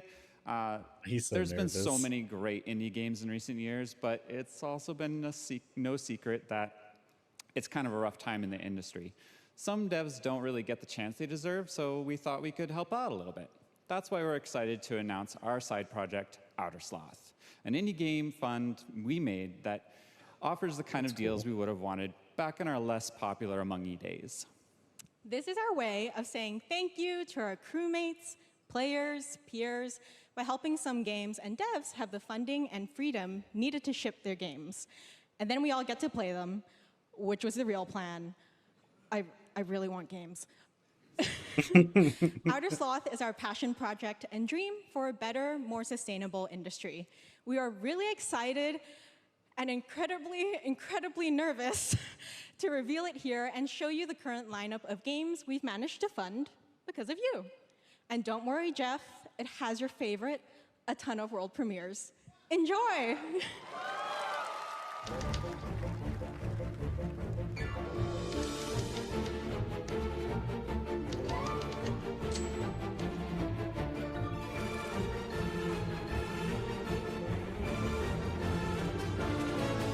Yeah. Hi, I'm Ian from Shapeshot, and you may already be playing our first game, Mars First Logistics. We're Trinket Studios, creators of Battle Chef Brigade, and this is our card battler RPG, Battle Suit Aces. We are Studio Any%, and we're making the Marsfield Archives, a game about building and exploring connections. Hi, we're Midnight Munches. We just released a demo for one-button bosses, our boss rush game with a single button to press and a ton of bosses to beat. Hey, I'm Husband, game director at Huscrofts, and this is Rogue Eclipse, our epic spaceflight action roguelike, where you'll have to customize and master your starfighter, take on merciless armadas, I feel like that actually looks and fun to vanquish me. a fleet of colossal super destroyers. And we do have one more game that's very early in development. Hi, I'm Eka, creative director of Outer Loop Games, makers of Thirsty Suitors and Falcon Age. In our new game, explore the world in an upgradable mech and cook up tasty dishes Wait, did for Falcon local Age communities. ever- Fight off corpos, Or discover Falcon new Age Dosa ever get recipes, released? and reunite with your I strange feel like we loved were all ones looking at for that one game way last back meal. and then never heard Project anything about it Dosa again. is a game about life, death, love, and food for the soul. Killing crewmates helped make the game.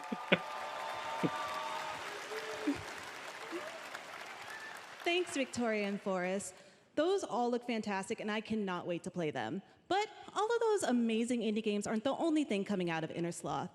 Did you know that there's going to be an Among Us TV show? Sounds like you did. Why? Yes, there's going to be an Among Us TV It show. seems so weird. Check out this sneak peek.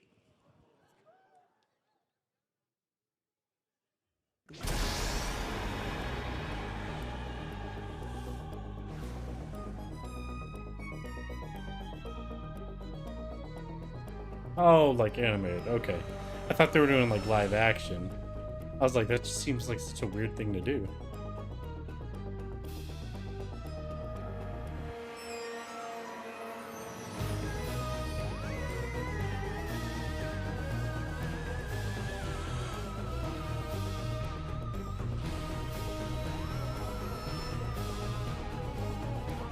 I guess every episode could have a different crewmate be the bad guy or something.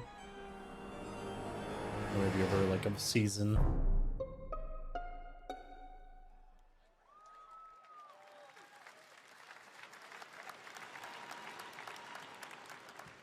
Up next, we have Sonic X Shadow Generations. A definitive greatest hit collection of 3D and 2D levels from Sonic and Shadow's history. Now it's time for a glimpse of Shadow's brand new powers and gameplay from a standalone campaign, as well as the official release date announcement.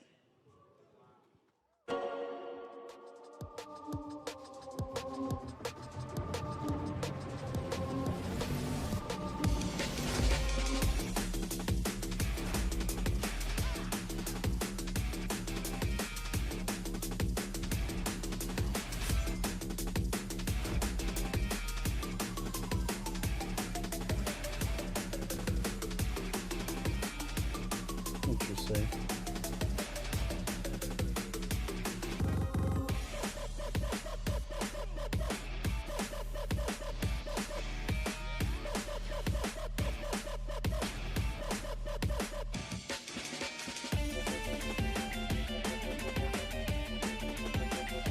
Really does remind me of all the old ones in a lot of ways. So I'm not sure if this is supposed to be like what they were just saying, where it's like the old ones revamped, or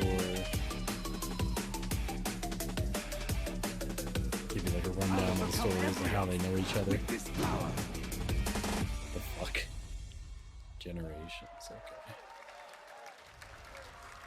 Sonic Adventure Legacy skin. What the fuck? The Year of Shadow, right? A movie coming in December too. Exciting stuff. All right.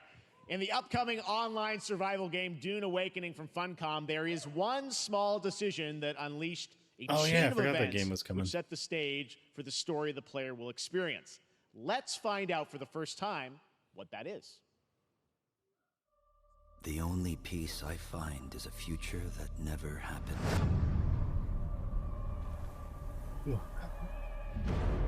Spice is just worm One poop. where I, Paul Atreides, was never born.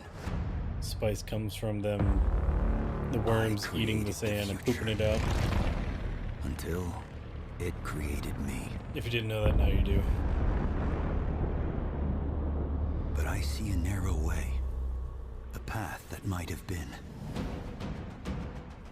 What if my mother had obeyed her orders and given birth to a girl? Everything would change. Dr. Yue exposed before his betrayal. A world where my father lives. House Atreides surviving the Battle of Arrakeen. Sardaukar deployed to protect the Spice Melange. A war of assassins spreading across the planet. Fremen exterminated. No Muad'Dib. No Lisan al-Gaib. No Kwisatz Haderach. But then what would we make memes of? Lead to horror. Except for this one. This one leads to you.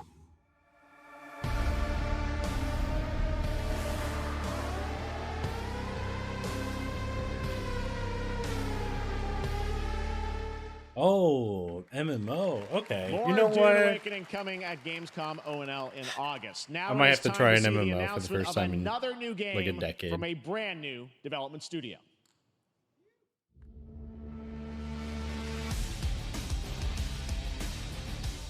That's why I said unclapped. There's no saving me.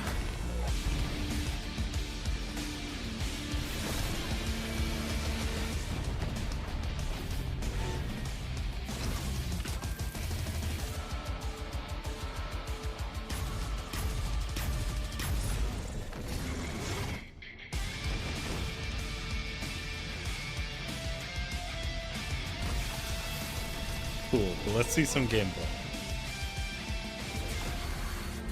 Oh shit.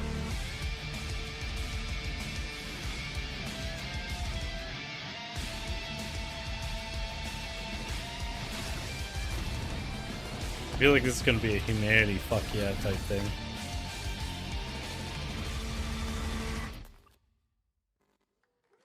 Battle Aces. I mean, To tell us more about interesting, Battle Aces but and let's show see you the gameplay, something. here's David Kim from Okay, Uncapped there we go. Games. Thanks, Jeff.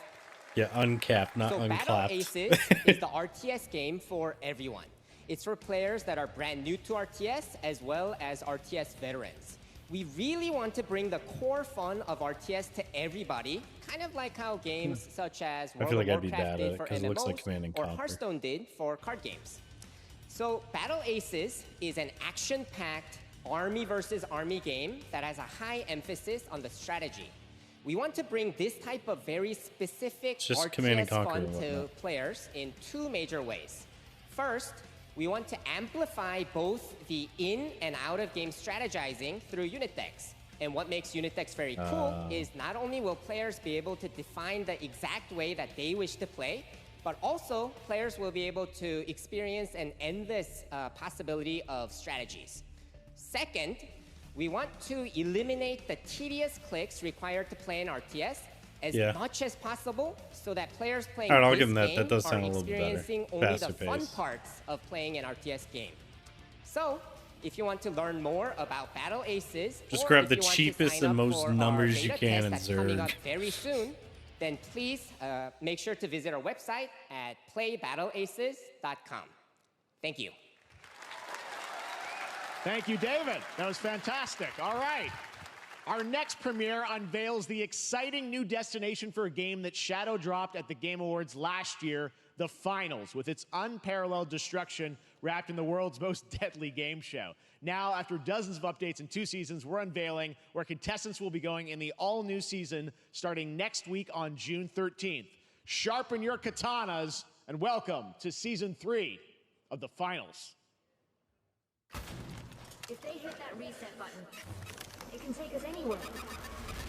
Like, I kind of wanted to play the finals, but there's nothing that really gripped me about it. I like the Some fucking dude with nothing but a knife.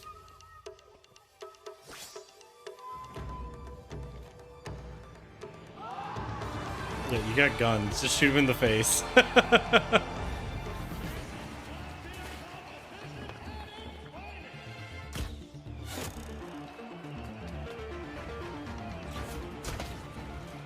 It helps if you hit your shots, buddy. Oh, that's cool. Instead of blood, they turn into, like, petals. Alright, that's kind of neat. So they can stand up against guns, I guess. Just literally blocking bullets. I want to see what the chef's doing, though. If he's just, like, prison jacking people like a son of a fuck. The Finals in Kyoto. All right. Please welcome multiple Game Awards winner and a dazzling Game Awards performer, if I do say so myself, Sam Lake from Remedy.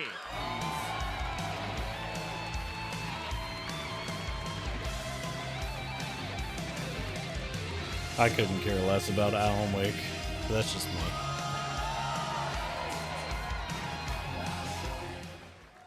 I think that's enough. Thank you. Hi. You see, this is now the only way they let me come on stage to tell you something exciting news about Alan Wake 2. Many of you have been posting your Remedy game collection pictures on your shelves, with Alan Wake 2 so far digital only, sadly missing. Well, we are excited to announce physical deluxe editions and physical collector's editions for Alan Wake 2 coming this fall. You can lock in your copy starting tomorrow. Next, we promised you some expansion content for Alan Wake 2, right? I'm thrilled to introduce you all to Night Springs. It contains 3 episodes with 3 familiar, fan-favorite, playable characters in mysterious, terrifying, and quirky what-if scenarios. It was a chance for us to really go out there, as if we already didn't. Night Springs will be playable in less than 24 hours. Tomorrow. Thank you. Now, with this world premiere, I invite you to step into Night Springs. Night Springs, a special place, a shifting space, existing in a countless number of parallel realities. Different every time we set upon the road that leads us there, and yet always familiar to us. In Night Springs.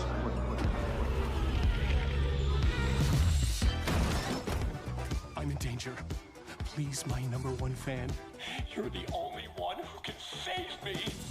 And I will come back for you, my love. Oh, okay.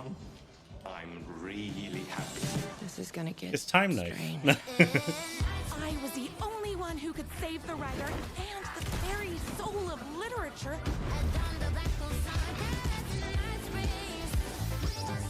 Something was different.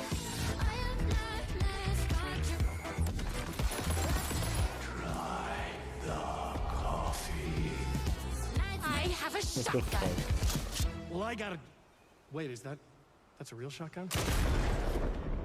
Who can ever truly know how deep the rabbit hole goes in Night Springs? Unfortunately, it's an expansion, though. So I'd have to buy Alan Wake to play it, because that actually looks fun compared to Alan Wake. Of time. They've come to these mythical shores, seeking mastery over death itself. Is this that Amazon game? What you would call it? I forget what it's called. I played the crap out of it for like a week. Maxed everything and then was like, alright, I don't feel like playing anymore. Unfortunately. Over the island's deepest secrets, where ancient mysteries awaken, where heroes are forged and demons are born. Oh yeah, for sure it is. I just can't remember what the game's called right now. From the top of my head. New World, that's right.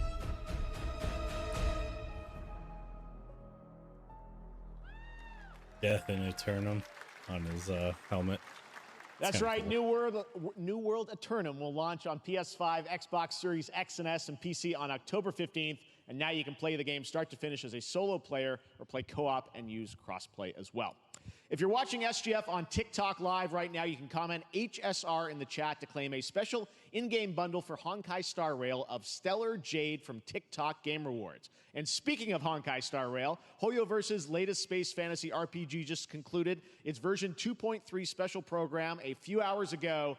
But there's more. A sneak peek at the upcoming expedition featuring a beloved character who is clearly ready for the forthcoming journey with her brand new look. Why do people choose to sleep? It's because they're afraid to wake from the dream.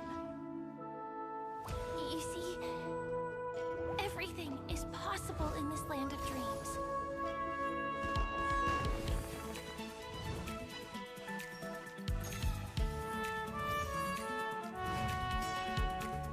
The nightmarish past will disperse and fade away like bubbles in water, and the future that you don't want to face will never come.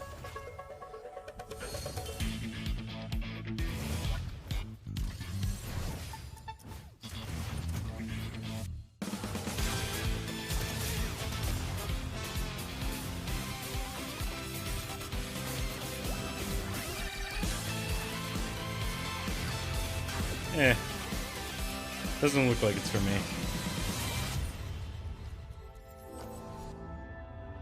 Why do people choose to slumber? See, I love anime, but like these anime games usually just are not my bag.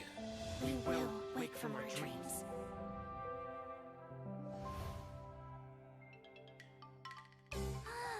War dance? I can't miss out. I'm joining too. Random Chinese girl.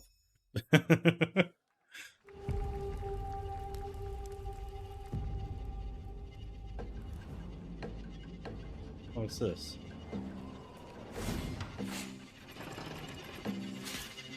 I'm in. Oh, it's dark and darker. Duh, I'm in.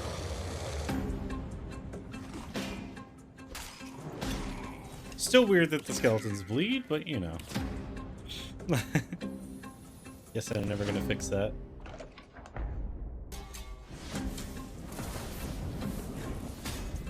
Oh, that's kind of cool.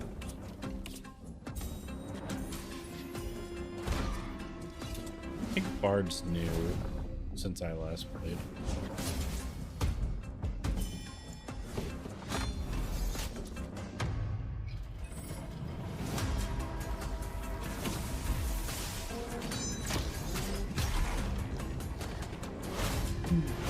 I really want to play more, but I gotta get my friends into it. I'm not soloing that game.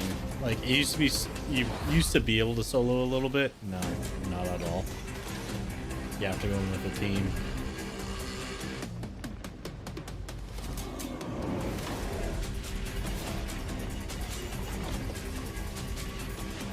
Is that a druid?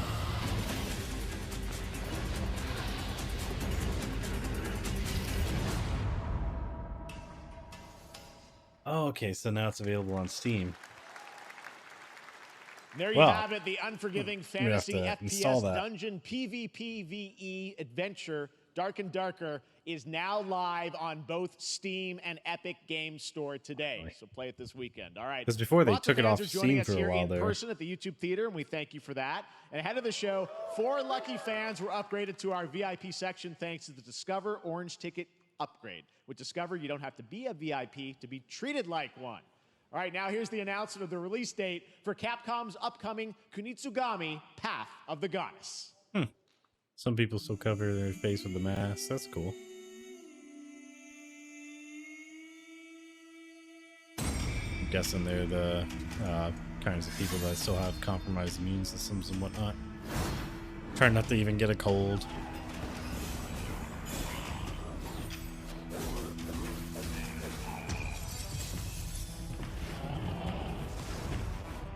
I'd say that's just good etiquette, though. Oh, is this kind of like, it kind of reminds me of Dragon Age's combat, where it's both real-time, or you can do your turn-based type shenanigans. Tell your people where to go, where to shoot from, and all that crap.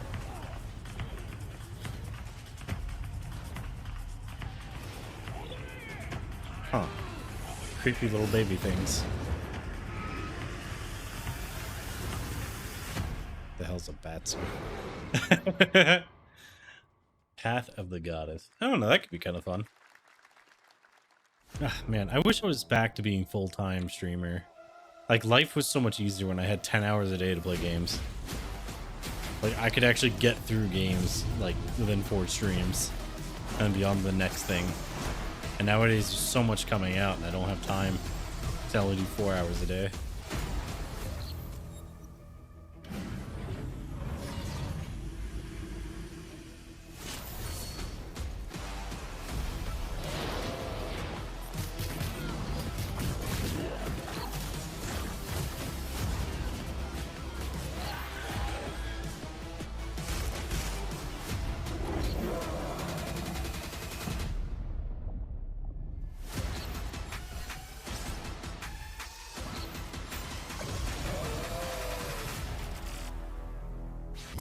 Hyper Light Breaker. Well, you's a cutie little corgi, don't you know? Yeah, this is the kind of game I was talking about earlier where it's not quite my bag, but I like watching other people play it. I forget what it's called.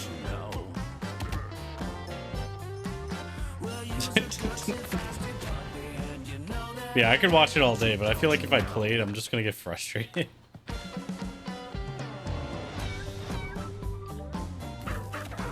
Well, you's a cutie little corgi, don't you know? Just roll out.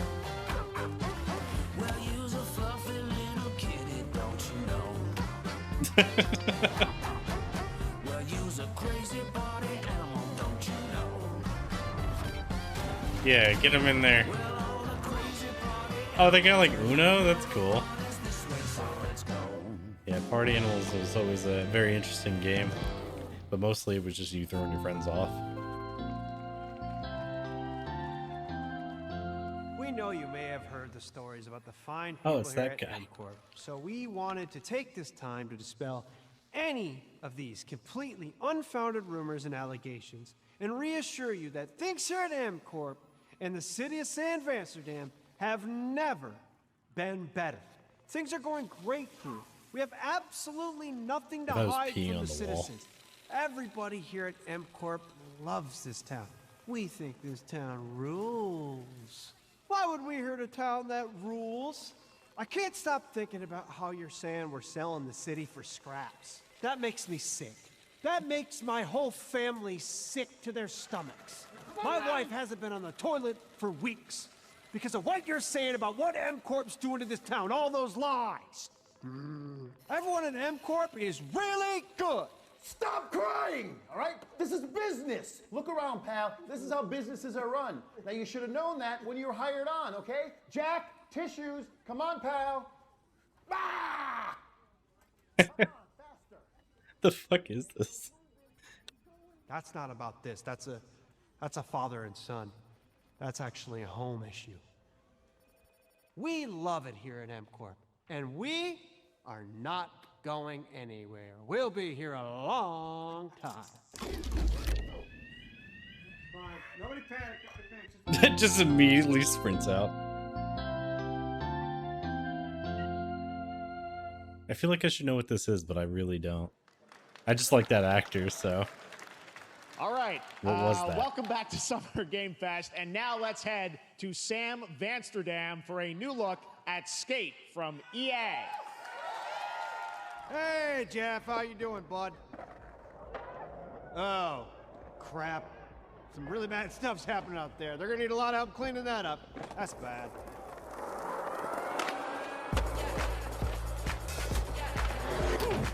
Oh, shit. You just caught a car.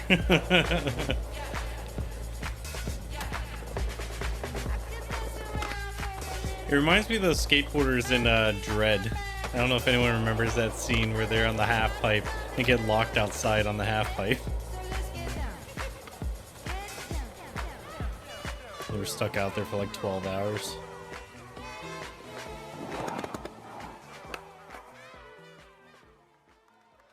Okay, that's cool.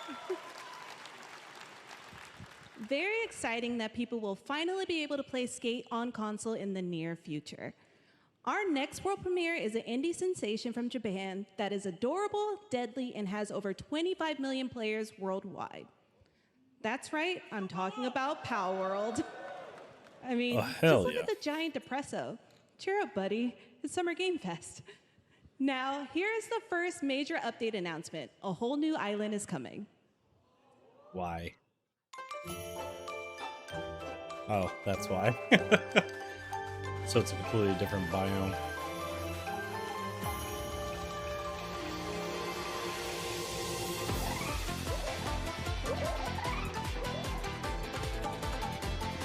Hope the pathing is good on it.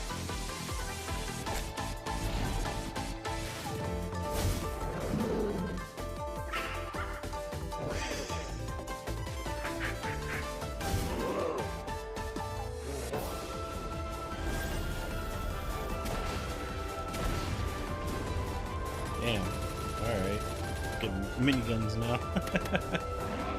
Oh wait, no, we have minigun day.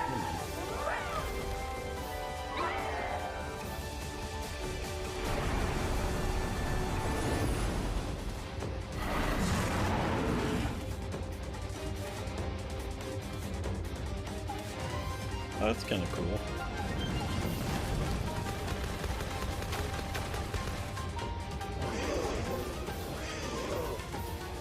But I guess now we can get a little bit more story. Because there was a little story at the beginning of the game, and then kind of just dropped off. Oh, that's nice.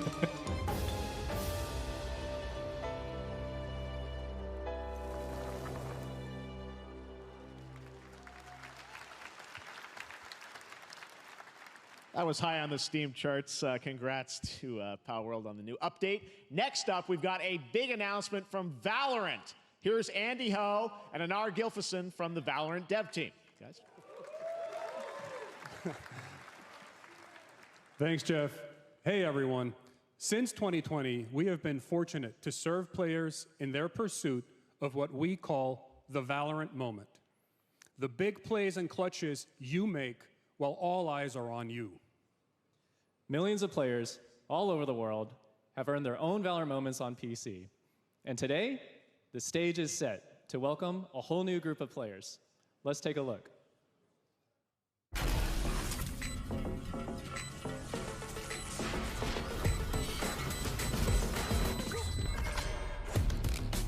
Target down. But that's because I'm over the CS era. That was like for when I was 14 or something. 33. I can't just play on, 3 maps and be happy. Like Team Fortress 2, yeah, I can play on the same map all fucking day. And do the same exact gameplay every match, because that's what most people do in those sort of games. They're always going to do like the same strats, the same different characters, or whatever. Like, you start to get a game sense after a while where you can just predict what people are going to be, what they're going to do. It becomes weird. Like, some people don't have that game sense, so they have fun all the time, but once you know exactly how every match's going to go, just by, like, the first round, it gets really tedious. And it's like, I don't want to play this. Healing you. Like, and I used to play with my friends, they would drag me in as, like, a Silver 3 into their global elite matches. I'd still do good with my little P90 and shit. And people would just be like, what the fuck are you using P90 for? I'm like, just watch. Headshots all day, baby. Aim for the neck, you'll never be disappointed. Reeling them in.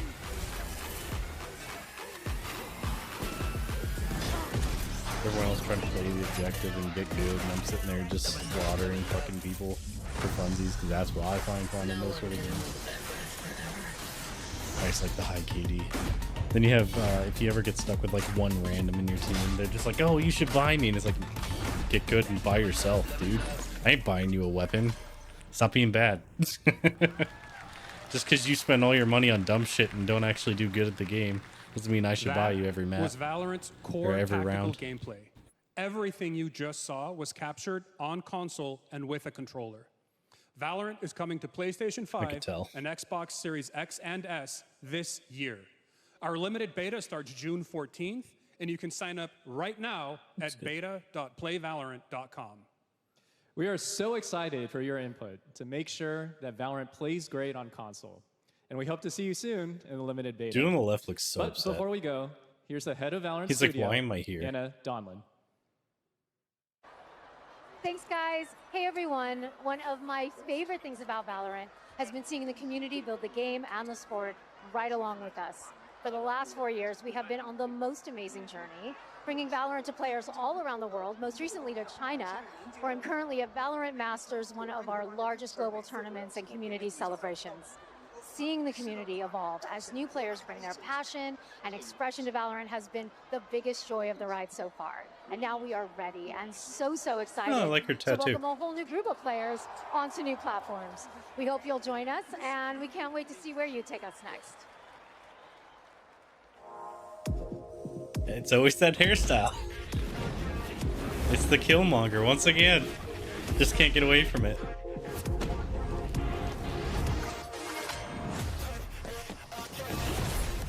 character is supposed to be black and edgy. All right, Killmonger it is.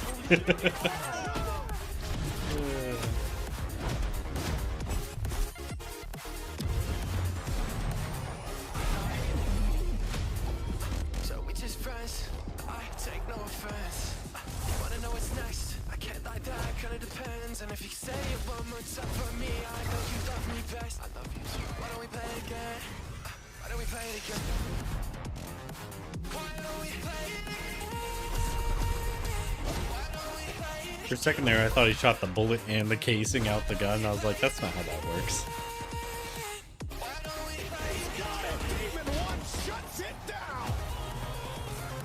I swear, when I see stuff like that, it looks like cheating though. Like, if it wasn't a pro tournament, I would just assume aimbot, because it's like boop, boop, boop. But it's also slightly sped up for the video.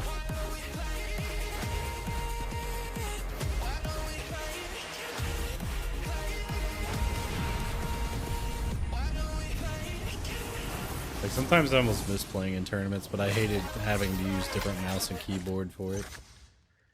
Like, that part was always annoying, or like different controller that's not your usual controller, so it's not on console with broken Valorant, in the way you like it.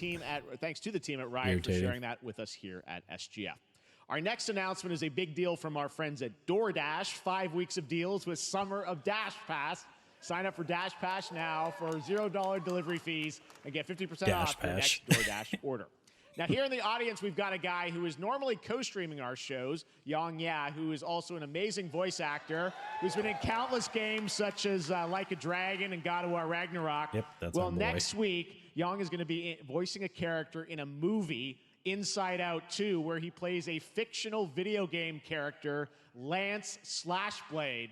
And we've got your exclusive first look. Check this out. Welcome to your eternal fate. Lance Slashblade? But he's a video game character. Why is he here? Yeah, I always thought Riley had a secret crush on him. I never saw the appeal. I long to be a hero, but darkness haunts my past. I'm in 100%. We were all banished here, deemed unfit, worthless. Don't you dare say that! You do not deserve to be thrown away! 1 second, Lance. Don't you remember his power move? I'm coming for you, Riley! Oh, yeah? Watch this! The fuck was that? No one is totally worthless. But I Just balled himself up. With a feeble attack. Then you must make your curse your gift. Shield yourself, my friends, for I shall set you all free! The number one gaming monitor brand in the U.S., Nope. Samsung, just released new 2024 credit. Nope. All of you cooped up for Game Fest 2024! Look at all of you cooped up watching video game announcements. And yes, Chicken does look a lot like Ken Jeong. And today, Chicken is excited to share a new game that Chicken and Chicken's buddies are in, called Squad Busters. You fight monsters, collect lots of shiny things, and Chicken has a big role. That's all that matters. And here is our big ad. Squad up. Oh, oh, I mean, cock-a-doodle-doo! Cock-a-doodle-doo! What's going on? Who are you? Look at your phone. I'm the Chicken. We're here to make your life more fun. I'm fine. I drink right out of the carton. I don't think you know the definition of fun. Come on, get up. I am butt naked from the waist down, so... Get out of the f***ing bed, dude. Get out of the bed. All right. Tell me about yourself. I think I'm an excellent candidate for the job because... Your swordplay, tell me about your swordplay. He is a bridge. He's one of the most equitable people I've ever met. So great emotionally. Also, I pillaged a few villages. I'm not a lawyer. Okay, I'm just a lumberjack. I think you're qualified to be an accountant, so... Which is why you'll have the job. Congratulations. What's the parking like? There's more where that came from. Oh, I hope not. Guys, maybe everything isn't a squad activity. You can definitely. Relax your bowels, your mind. I wish I had some friends to give me some hype while I poop. Different story. This time I'm mistaken. Forehead and you a hardware breaking.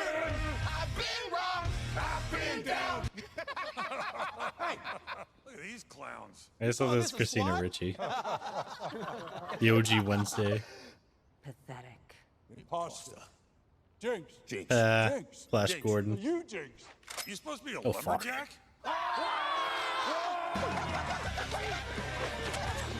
Oh, so he is a lumberjack. You wouldn't happen to want to go chop some trees, would you? I'd be delighted.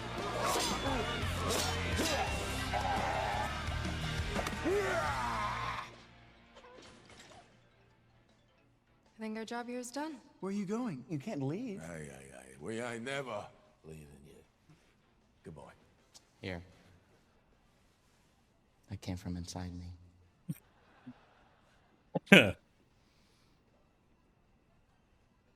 Why are you being weird?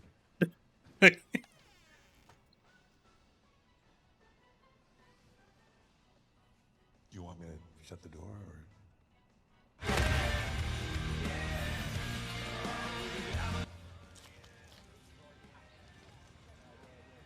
What? It's not cannibalism. All right, please join me in welcoming to the SGF stage Monster Hunter series producer, Mr. Ryozo Tujimoto. Ryozo-san! はい、サンキュー J。今日はですね、モンスターハンターワイルズの、最新の映像を持ってまいりました。今回ですね、はですね、後半にですね、 I'll look an actual 完全 translator this 新 time 規で、今 probably. 回初お Not 披露 so の much, it's just gonna 大型 read のモ a ンスターも出てきてます teleprompter. ので、そちらも注目していただけたらと思います。Thank you, Jeff. Hello, everyone. We've prepared a very special trailer today for Summer Game Fest. I want everyone to be on the lookout for a very mysterious large monster near the end of the trailer, as it's an important monster within the game. はい、本作ではですね、没入感とアクション、こちらの融合を目指して開発を進めております。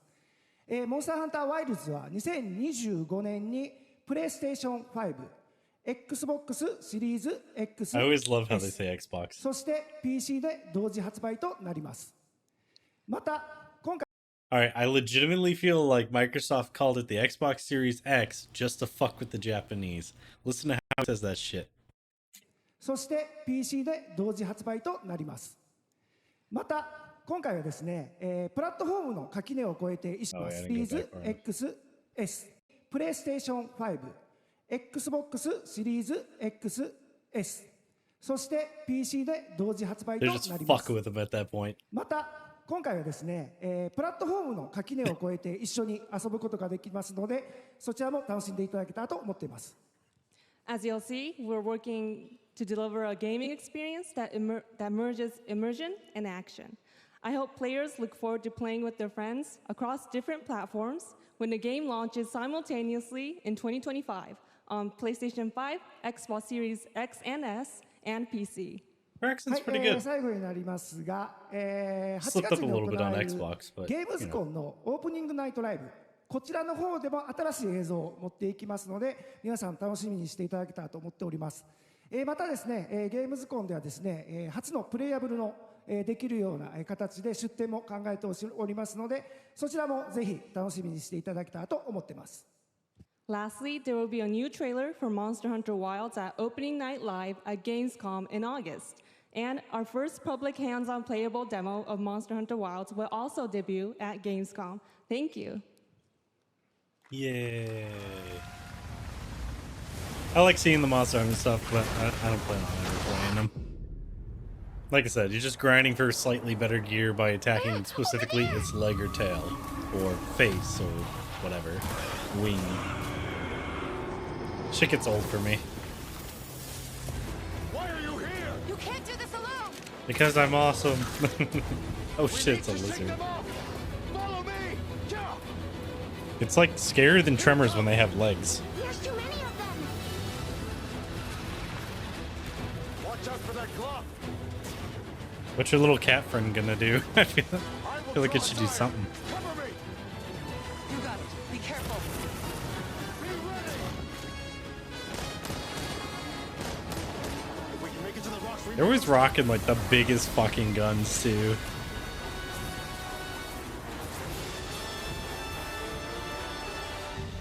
Oh, did y'all die? Oh, As I feared, it picked up our scent. I'll handle it. You find someplace safe. Thank you.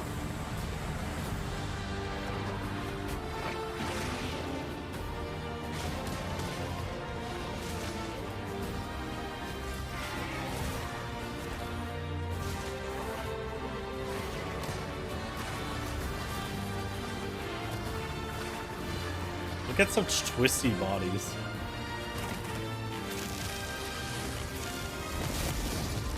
Oh, it's like a railgun for her face. Don't worry, the hunter is here. Just watch. You'll see what hunting is all about. It's about winning. And collecting all their body parts for gross things.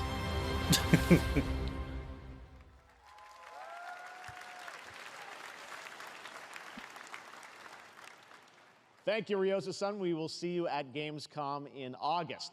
Now, during last year's PlayStation Showcase, the game Phantom Blade Zero from S-Game wowed us all with its blazing fast combat Phantom and Blade stylish looks art. really good. Well, I'm honored to share with you Another the one of brand the new trailer few- for the game featuring all real gameplay. Here's our final game of the show, Phantom Blade Zero. One of the few Dark Souls-like games that I'd be willing to play. Like, the combat looks really good and fast-paced.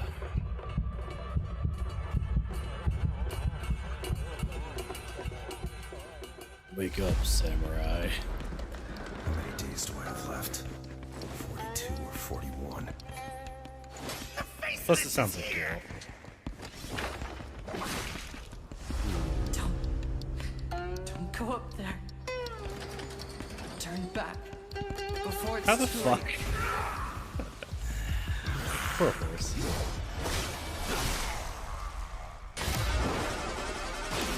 Like, you can't tell me that doesn't look kind of fun. It's like dancing. And blade dance is always interesting.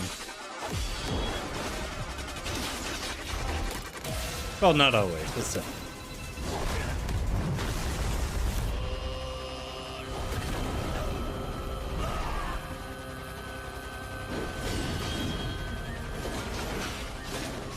Yeah, throat singing. Finish him.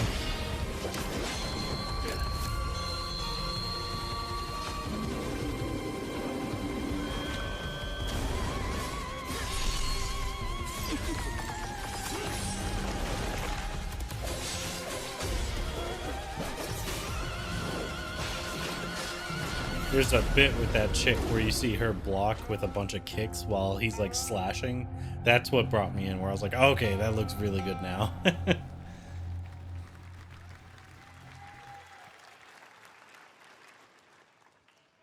That looks so good. Full demo that media will be playing this weekend, so you'll hear much more about that. And that's going to do it for our Summer Game Fest live show. Thanks to Joy for joining us. Thank you, Jeff. I had such an amazing time. Happy Summer Game Fest, everyone. Thanks, Joy. And we have so much more, so stay tuned because Day of the Devs is coming up live right now on the stream, featuring an hour of indie game reveals, including the next game from Cappy, and that's followed by Devolver Direct. Now, keep checking SummerGameFest.com for other event streams this weekend, and we'll see you again live this August 20th in Germany for Gamescom Opening Night Live. Thanks for watching, everyone.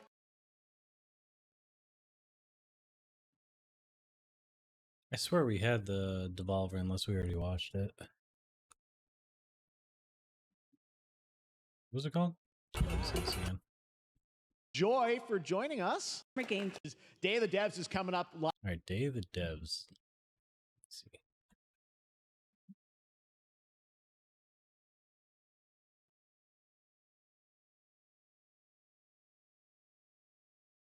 Oh, that's another hour right there. All right, let me put it in the list. We're not going to watch it right now for sure. Site. To do.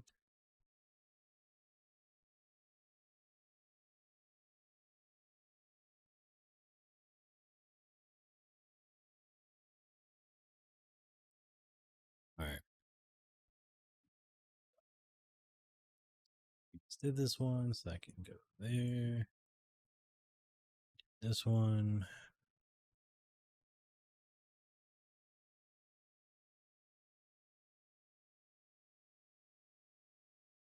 I don't remember if we needed to watch this one yet. Next generation. Immediately after Showcase ends, Call of Duty Black Ops 6 Direct begins. This is when we're taking you inside Treyarch and Raven for an extended look at what's next in Black Ops. But before we dive into the Direct, we've saved one more thing. World premiere. I think we already watched this part. Yeah, this is like gears. There we go. That's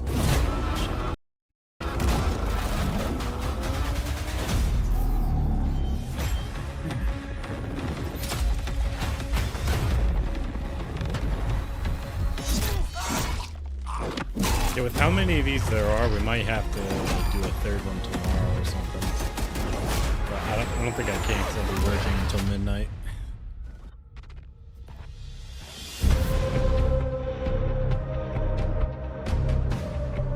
So hello and welcome to Treyarch in Los Angeles, and thanks for joining us today. We're excited to share what we've been working on for the past few years. For Black Ops 6, we really wanted to give ourselves the time to craft something truly great. This means we're delivering a new level of polish and innovation across all parts of the game. I've been working here for over 20 years, and I can tell you that we have something special on our hands with Black Ops 6. And I know that the team are excited to give you a deep dive into our campaign and global innovations across the entire game.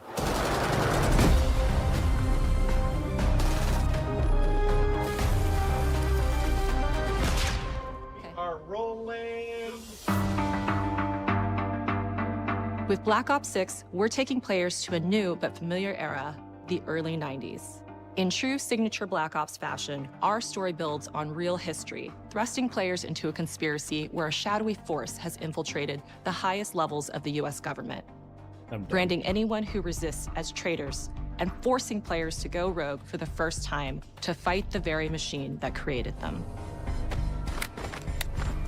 The team has been meticulously crafting every aspect of this game to deliver the fun and attitude players expect from the Black Ops franchise.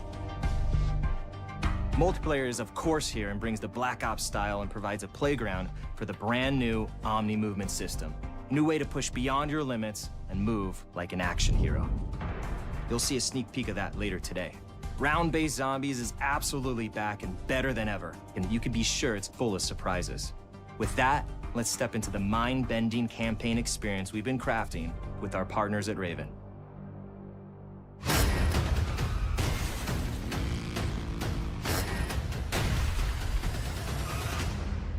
No turning back now.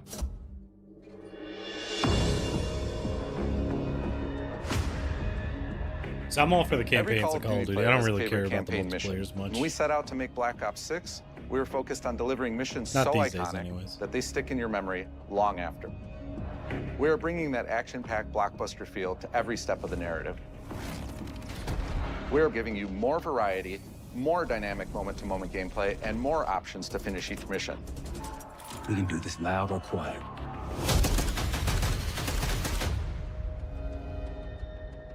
The game is packed with unexpected moments of Black Ops mystery. It's a high-octane spy thriller where you're never sure who to trust and what's real. And it's all set against the backdrop of the early 90s. The Soviet Union was crumbling after the fall of the Berlin Wall and the end of the Cold War. The US is the only remaining superpower. The Gulf War was dominating headlines everywhere, and there was a growing mistrust in government, reflected everywhere across the music, television, and pop culture of the time. When we talk about the Black Ops timeline, Black Ops 6 comes after the events of the Cold War, but is directly tied to the 1986 flashbacks in Black Ops 2, the aftermath of which has left our heroes in dire circumstances. Something you should see. Is that Woods? Black Ops 6 blends the rich and gritty history of previous Or who we can franchise call titles Wheels. with bold new characters, with veteran Frank Woods as our through line in our story. Okay. In this new chapter, we see a different side of Woods following his traumatic injury at the hands of Raul Menendez. He's been pulled from the field as he adjusts to a new role within the CIA, often behind a desk or on the other end of a radio. His protege is Troy Marshall, who's been making a name for himself in the field. Marshall is a reluctant leader driven by a strong moral compass. Marshall and Woods are working with another new face in Black Ops 6, CIA handler Jane Harrow.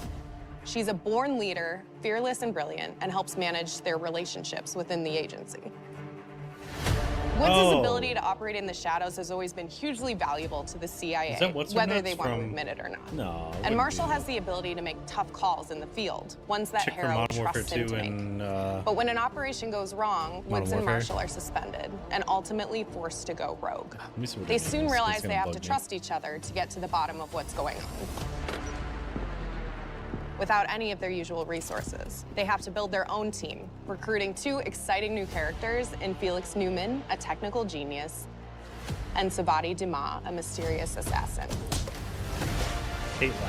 With the end of the Cold War, these former enemies have become new allies. And with the sudden return of notorious operative Russell Allen meets intelligence, ones that they want to admit it. His ability to operate in their related Jane Harrow. Marshall and Woods are working with another new face, of what they have to be genius. They soon realize they have to trust each other to get to the bottom of what's going on. Not who I thought she was. Without any of their usual resources, they have to build their own team, recruiting 2 exciting new characters in Felix Newman, a technical genius, and Savati Dumas, a mysterious assassin. With the end of the Cold War, these former enemies have become new allies. And with the sudden return of notorious operative Russell Adler, who'd gone missing for months, a former ally may have become a new enemy. For the Black Ops single-player campaign, we prioritized mission variety and unique experiences. Our goal was to offer players a wide variety of mission types, each crafted from the ground up. One moment, you'll be storming a palace. The next, you'll be pulling off a heist at a casino. We aim to take players all over the world and immerse them in vastly different experiences. Within these missions, we wanted gameplay to unfold in multiple ways, giving players the freedom to navigate through them as they see fit. Where we have different combat styles, we also have conversation opportunities where you can talk, barter, and manipulate your way into different experiences. Oh, cool. And So they're doing more of that. You'll want to replay levels. That's the kind of stuff I enjoy. Just like go as quiet as long as possible, and then go bang bang. See, that's how you make shotguns X-Defiant, where you don't have to be 2 feet from them to kill them. We are excited to offer a variety of different enemy types in the campaign. The goal was to provide different challenges for the player. So whether they choose to go in guns blazing or take a stealthier approach. Line them up right, you can take them both down with 1 shot. Yeah, I was just gonna say, just line them up. Quiet. We've continued to push on what's possible in terms of how our enemy combatants behave. Your enemies will be relentless, constantly seeking to outmaneuver you throughout the levels. They'll cut off escape routes, push on players' location, and force them to think on their feet. Okay, so it's a little bit more. We've created certain missions where we give you a high-level objective and a variety of ways to approach that objective. One mission in particular takes place in a vast desert in Iraq. You and your team are hunting down missile launchers with the SAS. It's one of the largest campaign maps that we've ever created. Look alive, people! They know we're coming! So it's kind of like that old snow level from Modern Warfare 2. The old one. You'll find that some of our destinations have a startling contrast in look and feel as well. We have a mission that takes place in an opulent casino in Southern Europe. It's unlike any past mission in Call of Duty. And what the player does in this space is totally unexpected. And another one of our missions we have set in the harsh tundra of northern Russia. Yeah, see, I knew we were going to Russia. We are excited to offer an array of brand new equipment, as well as some favorites from the Black Ops universe. RCXD, Tranquilizer Trap. Again, a guy got vaporized. God damn. Homing Knife. Homing Knife? Disruptor. I like the Disruptor.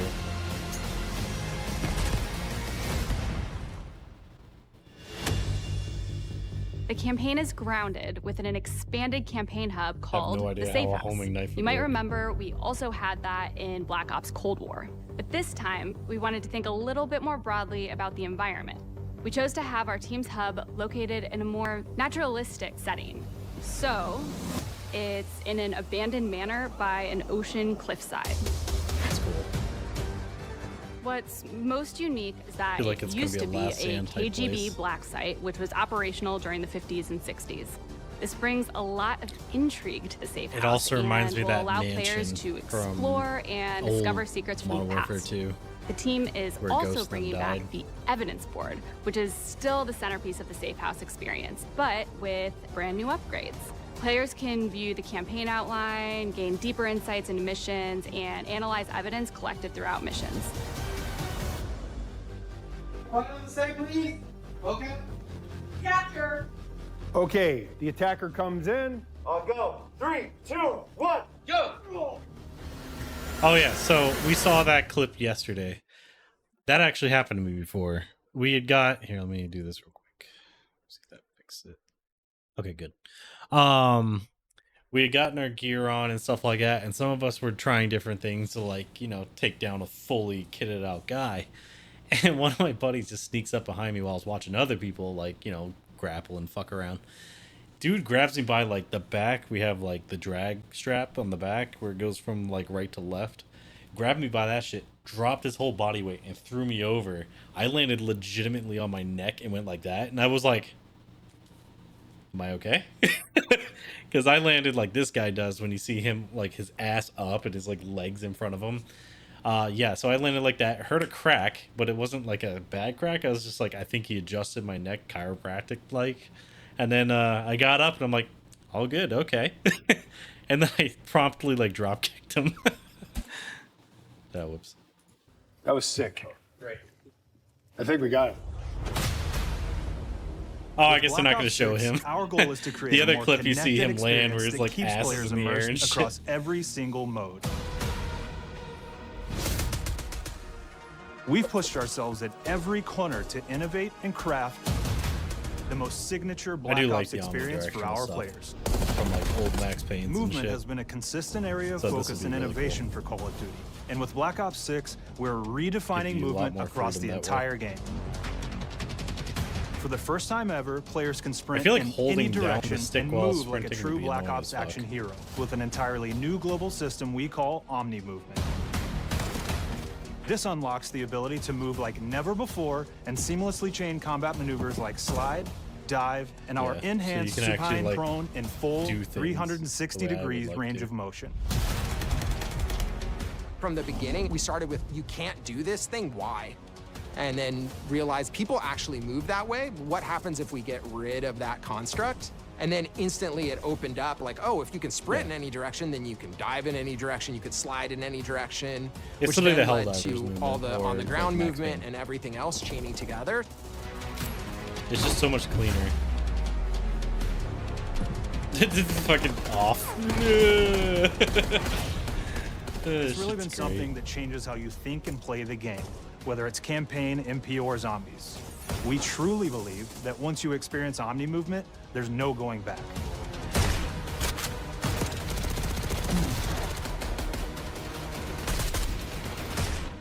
I do like that you can also grab people and use them as a meat shield. We also have what we're calling intelligent movement, which is a set of features that drastically reduces how many buttons or keys you're pressing to perform various movements. I don't like that. These can be auto mantle, enabled in though. player That options, was on the and they're old broken one down into for 3 Modern categories. Warfare and Modern Warfare 2. Sprint assist, and often you'd end mantle up grabbing assist, and edges crouch while you're assist. mid-firefight, and it's like, stop doing And that! each of these settings will allow for fine-tuning. Like, it would just think Intelligent you wanted movement really to jump. started with this idea that we want all players to focus on what they want to do and But it not helps how for to do it. accessibility, so go for them. We want every player, regardless of skill level or input or experience with Call of Duty, to be able to engage with Omni Movement and live out their own action hero fantasy in Black Ops 6. I just realized dolphin divers are going to be so bad. We looked at other genres like racing. It's going to be games, more where they have these obnoxious than great ever. Assist settings that can be turned on and off. Things like traction control or assisted braking. And we really love the idea of taking that thinking and applying it to our own movement options. I don't think this is a one-size-fits-all thing, and I encourage players to play around with combos of these settings to really dial in their preferred setup. Hit zones are regions on a character that react when taking damage or dying. In past games, we've only had 4 regions. For Black Ops 6, we've actually increased that to 9 regions. So now we can determine if that enemy was shot in their left leg or right leg, and then we'll play a bespoke death animation depending on that location that they were hit. So world connectivity is this concept that players' movement and reactions are connected to the world based on their choices. A great example that really shines is a global feature we call corner slicing, where as you round a corner or go through a doorway, your weapon's going to dynamically rotate in the direction that you're rounding that corner. And since it's dynamic, it'll be a bit more dramatic if you're slowly clearing a room, but won't affect you at all if you're barreling full speed around that same corner. Because yeah, before that you don't really We are constantly looking for opportunities to set the bar with movement and animations in Black Ops 6.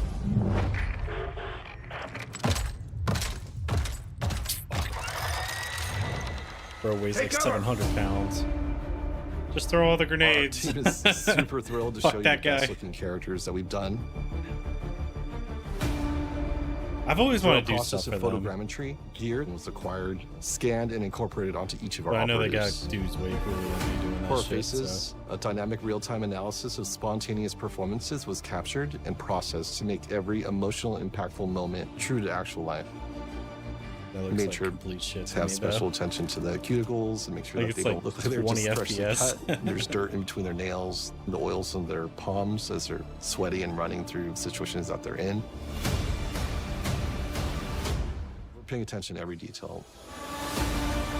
And that's why it's going to be 400 gigs, so make sure you buy a hard drive just for Call of Duty. The thing that I'm most excited about is the number of new weapons from the era that we've added, which includes many that are brand new to the franchise. Our heroes are rogue operatives, and they operate outside the normal playbook. That means they're procuring gear by any means necessary, and it allowed us to pull a unique mix of weapons. We made sure to deliver dozens of unique attachments for every gun, and this allows the players to create a weapon to match any playstyle that you can imagine, all while maintaining the feel and tone of the era. Wait, 1 second. Is that 4 claymores? And metal bands to fly off as well. Individual charges. But it's also a landmine. So I'm wondering... No, that's a charge as well. For a second there, I thought it springs up. Like, up and out and then poof, blows in all directions. Huh. I'd like to see how that works. All while maintaining the feel and tone of the era. I do get sick of Call of Duty making mines just sit on top of the ground. Balance between like no one does that. And hyper-real, buried but we want to ground our effects in realism. We find real-world reference so that we can match that motion, the weight, the timing, then riff off of that. Grenades and throw create dust. That hyper-real look that everybody has come to know and love. But it's also from Call not of Duty. like gas explosion like you see in Hollywood. What the fuck is that thing? 1 second. What the fuck? It's like a 2,000-pound bomb with like, or I guess missile with like 4 other missiles on it. Oh, that'll be interesting. I'm guessing it's like an airburst device or something. The Black Ops 6 user experience is all about focusing players on what they need when they need it, and our in-game HUD is no different. From the mini-map to the ammo widget I heard to you could in-game adjust all this, which is cool. The Black Ops 6 HUD combines some of our best designs in a clean, streamlined experience. I hope that was an NPC because that was For the first NPC time in thing Call I've of ever Duty, seen. players will be able to change their HUD in dramatic ways to suit their needs. Okay, for so instance, you can put your shit all streamers around. can choose a layout optimized for their setup, or maybe you want your HUD centered so you don't have to look away. Yeah, Want to play hardcore anywhere, or finally put the mini-map in the bottom left? Those are options as well. Not only does the HUD give players important status, it connects them to the world and helps them feel rewarded for being awesome. As players track that elusive challenge or target their next level unlock, Black Ops 6 delivers an end-to-end experience from the lobby Hold to up. next level How many times unlock. did you shoot that Black dude in the Ops head? 6 delivers an end-to-end Like all the rounds experience went from into the his lobby face and he into just combat took and back, it. where player progress and achievement are celebrated in a What kind big of way. helmet's that dude wearing or whatever? Like, what the fuck?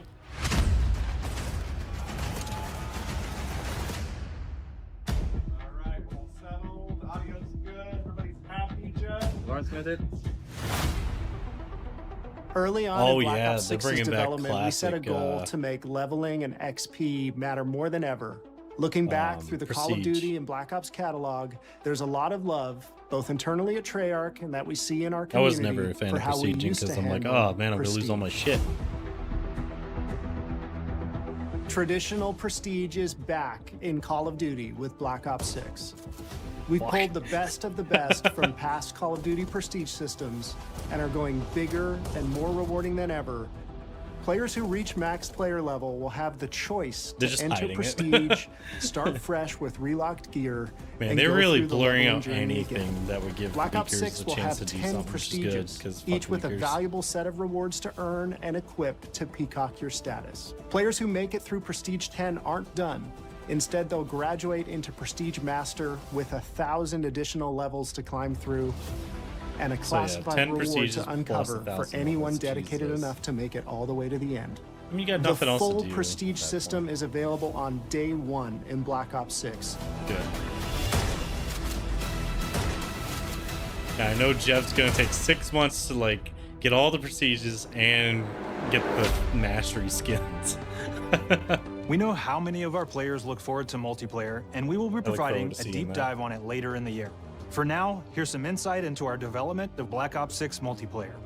Our vision since day one has been to craft an approachable and engaging step change of that signature Black Ops multiplayer experience. We focused on supporting 3 core playstyles for launch. Enforcers are the slayers who like to kill and stay on the move. Recon is all about intel and counter-intel play. And strategists are support players who throw their bodies at objectives for the win, or focus on taking out enemy score streaks for the team.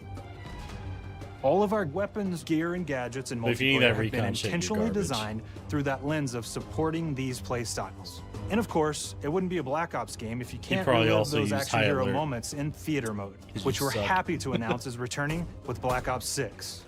Now I said we're only getting a taste of MP today, but of course that means you're going to get some early details on maps.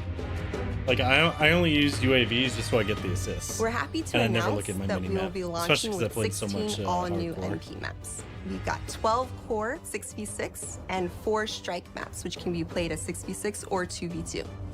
What do players like? What do we know that they want? So we're back to our classic 3-lane maps. Never mind, I see how We've got fast, frenetic experiences, and we have that balance with more medium size, like better for hardcore pacing to keep the action flowing, but still have meaningful decisions for the player to make. The maps have their own stories, and we have multiplayer taking place after the campaign, after you finish it. So don't want to get into too many spoilers there, but you'll experience some of those locations through the multiplayer lens.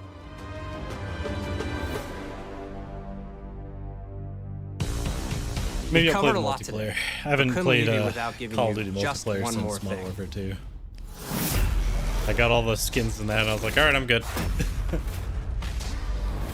Oh shit. That was kind of cool. Just sucked in zombies. Round-based Zombies is back, and we're picking up the Dark Aether storyline where we left it. We're excited to announce that there will be 2 brand new maps available at launch, with a curated mix of fan-favorite features and new elements to discover.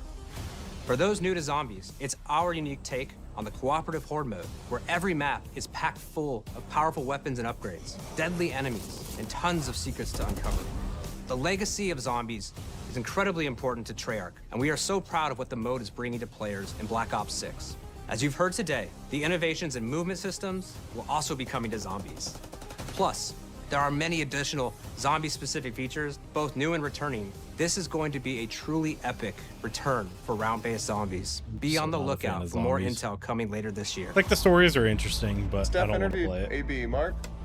It's like now we know we only gave you a little taste of multiplayer here today, so make sure to mark your calendars for our worldwide multiplayer reveal event at Call of Duty Next on August 28th. Make sure to stay tuned for details and watch your favorite streamers get hands-on Black Ops 6 so you can be prepped and ready to jump into our MP beta. Any more subscribers or whatever that gets me into that sort of shit. We'll be sharing so much more about Black Ops 6 in the coming months and look forward to seeing your reactions and your feedback from our open beta coming up this fall and into launch. And it's not just about launch, because the team is already focused on delivering a ton of content in the live seasons, which we'll be sharing more about. Oh, so even in multiplayer, am I allowed to talk about Warzone yet? No.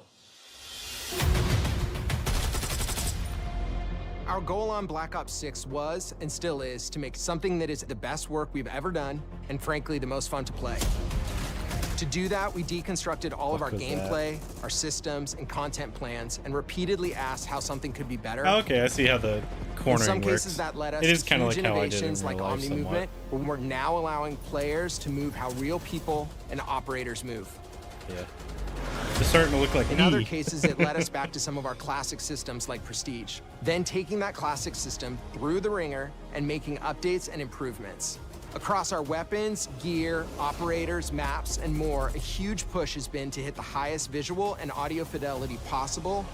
The campaign tells an all-new Black Ops story where you're forced to go rogue and are being hunted by the teams that trained you. On top of that, the team is really focused on mission and engagement variety.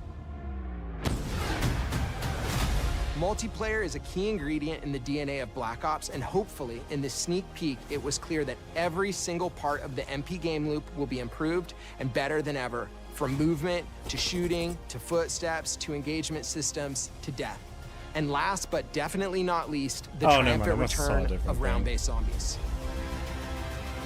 There is so much more to share across all 3 game modes before the game officially launches on October 25th. Okay, so I got till October to play all the other On behalf of the entire team, we can't wait for you to play Call of Duty Black Ops 6. Gonna just dominate the campaigns real quick so we're all caught up. Because I haven't played like the last 3 or so.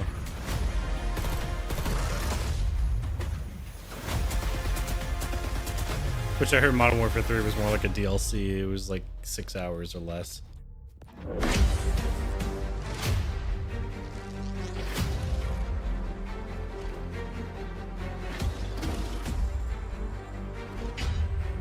Oh, the mastery camo looks kind of cool. Oh, it's a collection. Never mind. Thought that was mastery camo.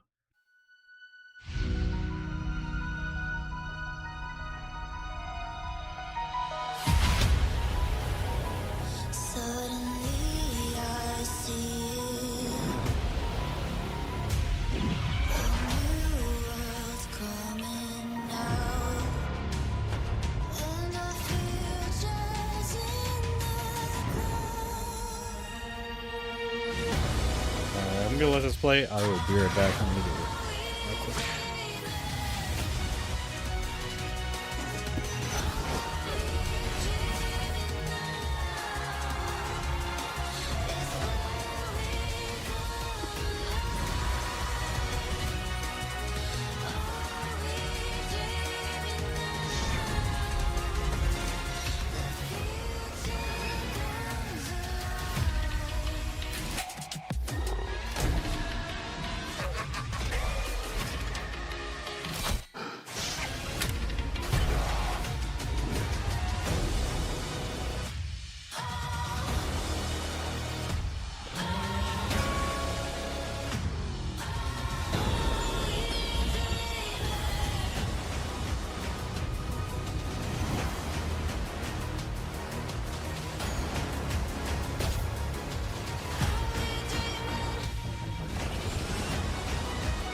Just wrapped up. We are here to break down everything that was shown off right here at IGN Live. I'm Ryan McCaffrey, longtime host of IGN's weekly Xbox show, Podcast Unlocked. And here with me are my Unlocked co-hosts, Destin Legary, Stella Chung, and Miranda Sanchez. Bam! Hello, IGN Live. I'm going to start right here. I've been covering Xbox for a long time. A lot of you have been watching me and us on covering Xbox for a long time. That was the greatest Xbox showcase they've ever done. It was fire. The crowd agrees. They nailed it, and there's so much to get to, and we have not enough time. I could do this all day, and I wish I could.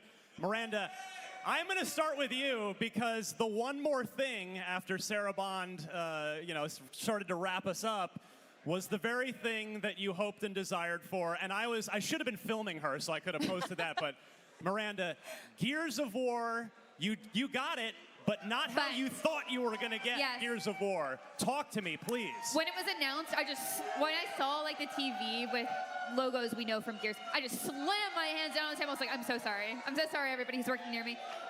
But I was like, is that Marcus? Is he a baby? Is that a baby Marcus Phoenix? Whose hand? Is that Dom? Baby Dom? Yeah, I'm down. I'm down. At first, I was a little disappointed and a little worried. I was like, what if they just drop Kate's story? Because I love Kate. I love Kate and Marcus as a duo. Like, obviously, the cliffhanger from Gears 5 was, like, huge and really important.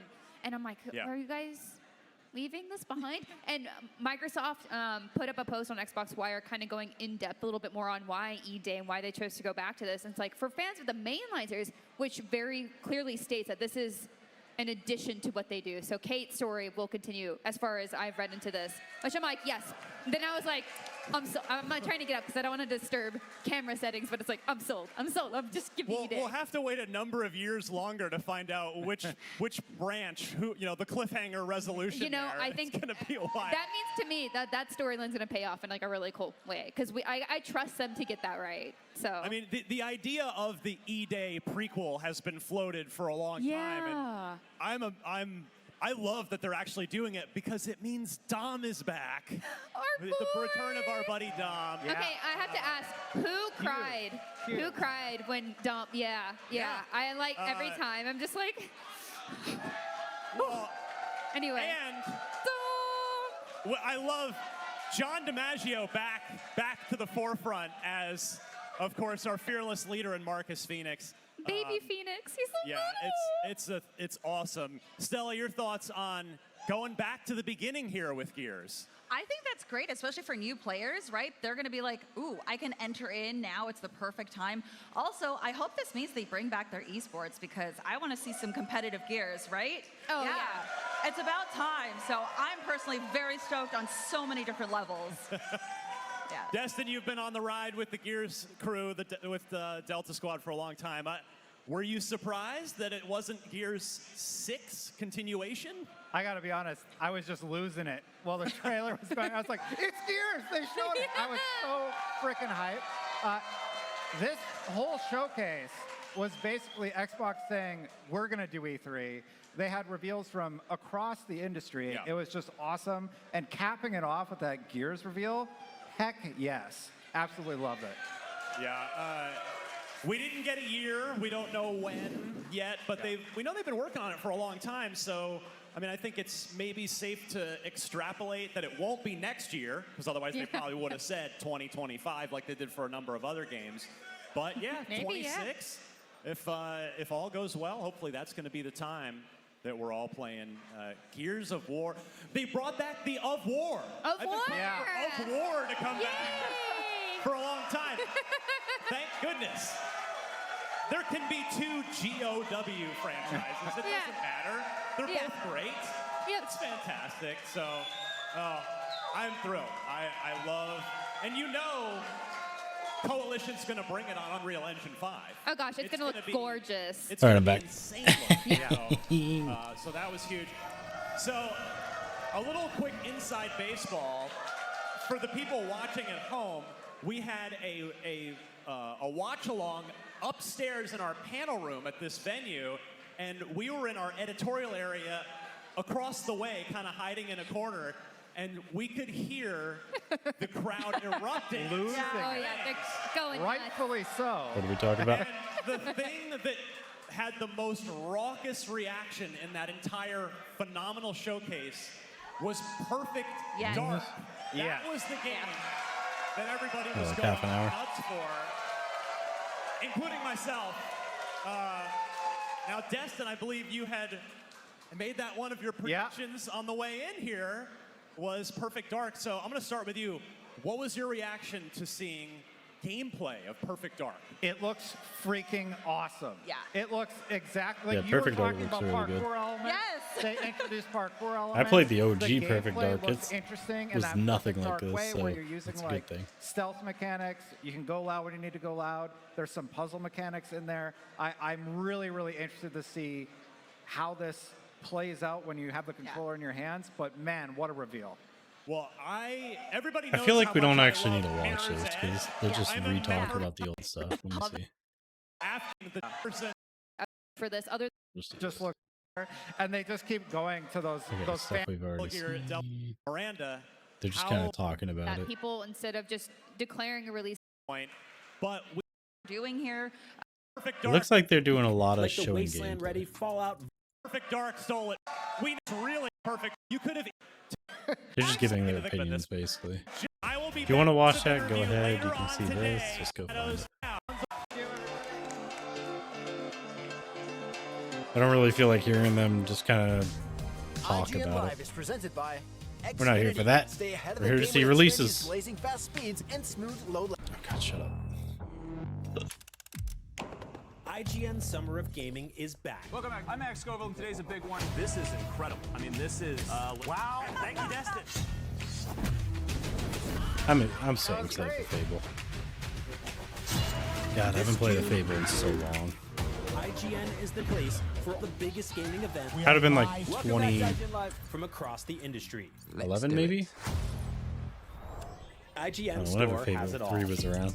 From clothes and collectibles to vinyl records, accessories, model kits, and action figures from the biggest and best franchises like The Legend of Zelda, Star Wars, Fallout, Dungeons and Dragons, and more. Whatever your pop culture passion, you're guaranteed to find something you love.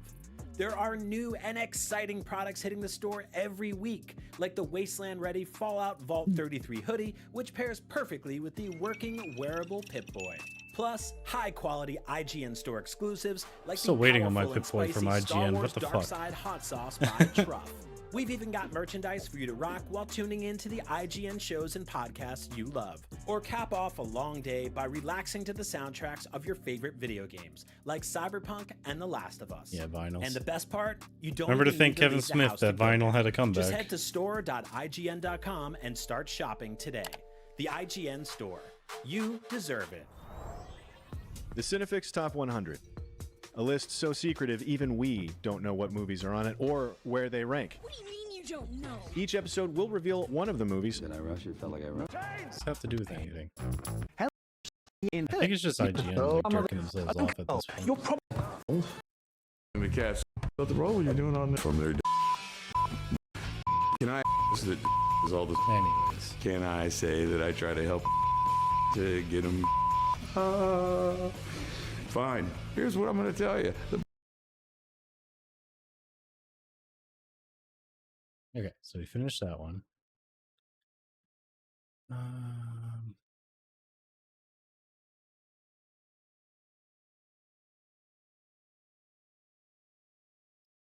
Devs, and I feel like there's one other thing, but fuck it, we'll watch that one.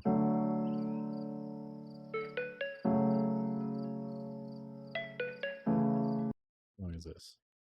Yeah, okay. The show, Day of the Dead. I like how that time kept moving around though. Went from 5 seconds to like 3 minutes to Hi everybody, 7 and welcome to seconds. the Day of the Dead portion of the show. Day of the Dead is a nonprofit organization whose team of volunteer curators scours the globe for the best in video games for you to enjoy, with a focus on indie developers who are lovely, and you will get to meet them today as well as enjoy their games. And there's nothing else to worry about, so just sit back and relax and enjoy Day of the Dead Summer Tell me Game what to Fest do. Edition. Oh, that's a prop. We love Cappy Games at Day of the Devs. They've been making incredible games for 20 years up in Toronto. You might know them for games like Below or Super Brothers Sword and Sorcery, or maybe you know their incredible puzzle games like Grindstone and Might and Never Magic understood Flashing people Heroes. that as they're reading. Well, if you're in the latter, thing, they we're have to very shake excited their to head announce no their next constantly. great puzzle game. ADHD brain. Why don't you just turn Hi, off now and I'm again? Eileen from Cappy Games. Stop noticing things. And I'm Dan, Cappy's creative director. We're so thrilled today to be able to give you a first look at what we've been up to at the studio since releasing Grindstone. Introducing Battle Vision Network.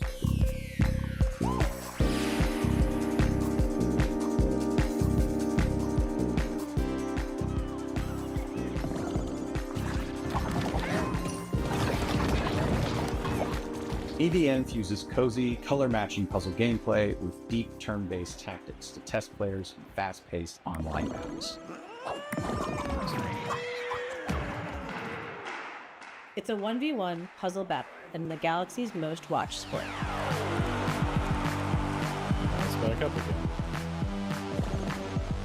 You know, I know they're indie devs and all that, and they're supporting indie devs.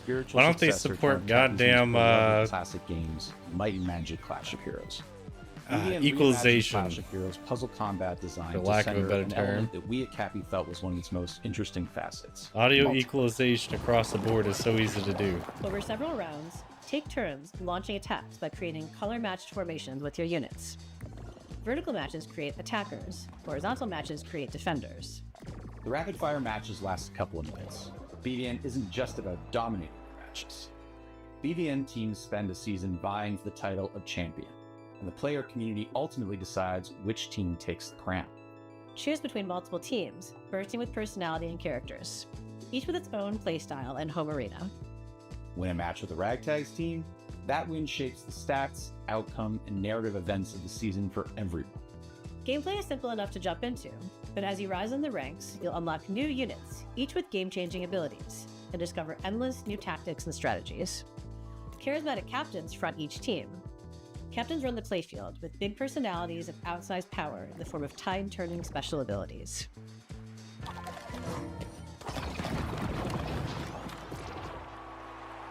When building the wild world of BVN, we weren't just influenced by our own game, Clash of Heroes. We were also inspired by the theatricality and spectacle of Eurovision.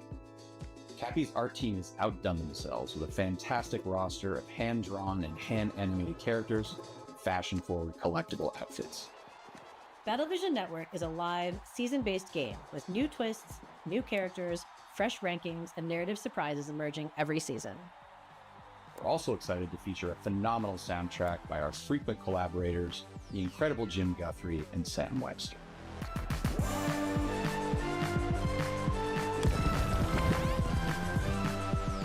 You'll be able to play BVN on mobile, PC, and console, and we'll be announcing more details soon.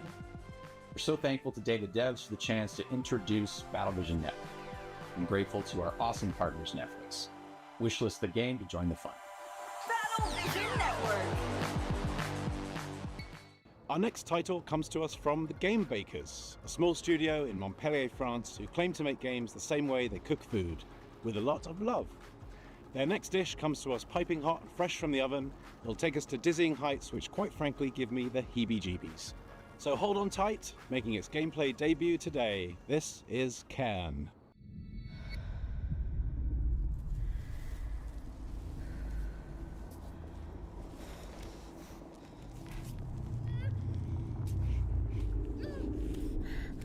We already saw this. But climbing a deadly mountain. Presenting our next game, Live Free, Free to Love Who You Want.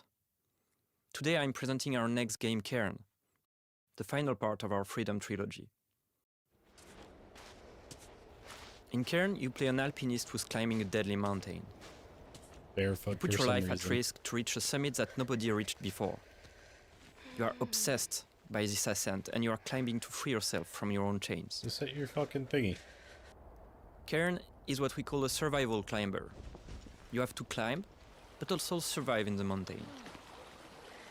The climbing is very realistic. You can climb absolutely everywhere, as long as you manage to keep your balance and stamina. Ew. I saw her arm do that thing. If you are careless, that was gross. you fall. Falling, trying again the same route or a completely different route, trying over and over. To make it, you have to push yourself, to go beyond your limits. Each wall to climb feels like an opponent, almost like a boss fight. View. That would really help you. Even though you can climb free solo, alpinism has a natural checkpoint device, pitons.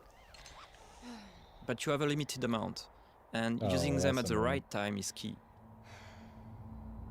Eventually, reaching the top of the wall is extremely satisfying. It's freeing. Still don't get all the yelling. Thanks for watching, and wishlist the game to stay tuned. A two-person team in Canada has been developing this next game in absolute secrecy over the last 3 years. And as a fellow Canadian, I called dibs on introducing it. You may also recognize one of the developers' voices from their wildly popular YouTube channel. From Nanopark Studios and I Am 8-Bit Presents, prepare yourself for, wait for it,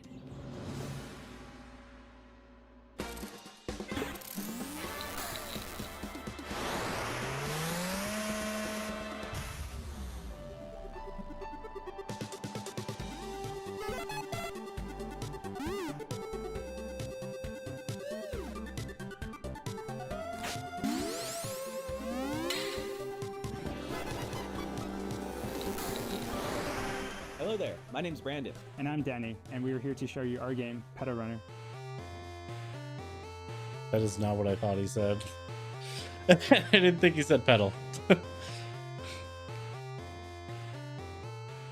Pedal Runner is a retro-flavored slice-of-life RPG where you play as a motorcycle courier that delivers pets to people in a city called Sapphire Valley. In Sapphire Valley, the company Hannah Pets has developed new devices called Leap Cells to power their newest generation of digital pets by using an unexpected fuel source: flowers. Leap cells are delivered and installed by specialized couriers known as pedal runners. As a pedal runner, this installation involves planting the cell and calibrating it by performing a sequence of quick and varied mini-games.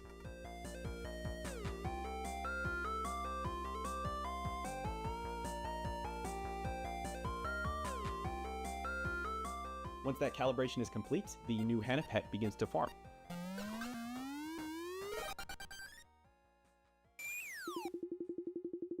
You play as Callie, who's a new recruit in the Pedal Runner program.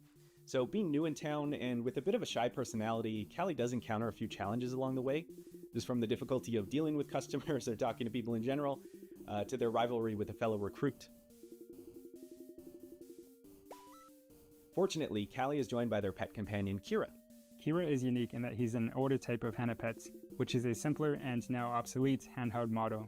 So with that outdated tech, Kira has some quirks, like his battery isn't always reliable. But he's way more outgoing than Callie, and so he's great to have around when meeting new people. He's practically indispensable. The Pedal Runner program will take Callie and Kira through the 4 unique districts of Sapphire Valley. Along the way, mysterious occurrences will begin to surface, and we will encounter individuals who think that there may be more to uncover about the new Hannah Pets sensation.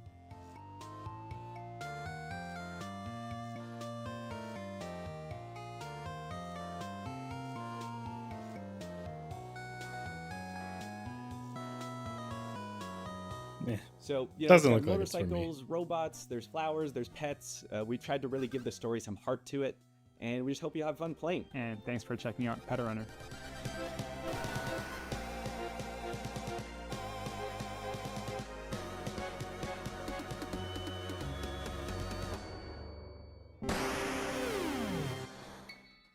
Developed in Shanghai by Polar Studio, our next game is a dystopian thriller that's as every bit Orwellian as it is Lynchian. It's a tale of temporal technologies, unimaginable body horrors, and psychedelic nightmares. This is Karma: The Dark World.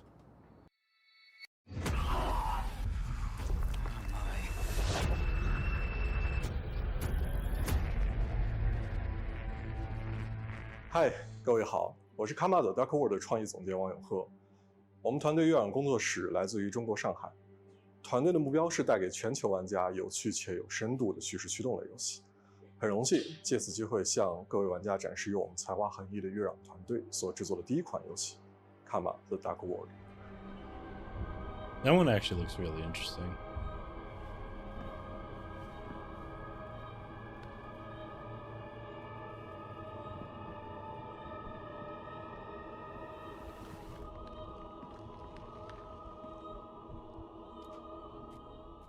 这是一款第一人称叙事驱动类的心理恐怖游戏，玩家将扮演利维坦思想局的 ROM 干员丹尼尔，他的主要任务目的是潜入嫌疑人的大脑并调查事件的真相。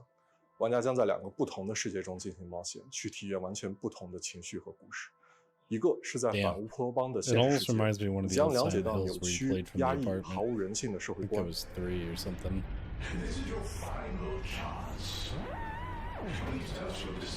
Couldn't stand the amount of backtracking in that game. That shit was annoying as fuck. It's one of the reasons I can't stand most horror games. Too much backtracking. 痛心的真相。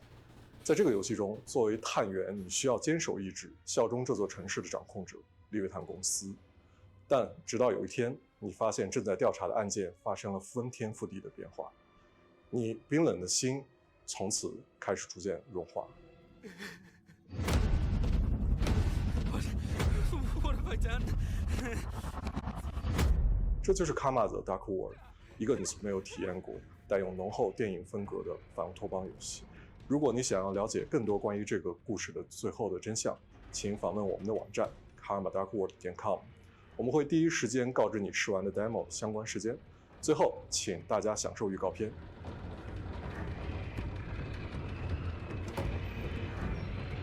Fuck!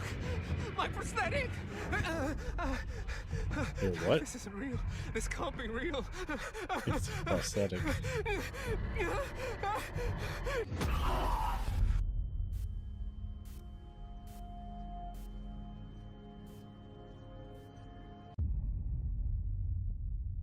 I will echo. How do you follow up making 2 of the best indie games of all time? Make 50 more. That's what's happening with UFO 50. This is from the team at Mossmouth, who made Spelunky and Spelunky 2.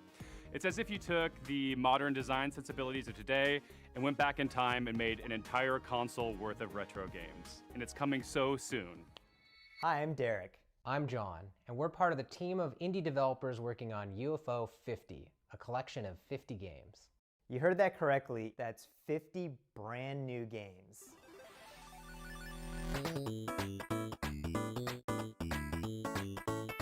Yeah, retro gamers are gonna go ham for that.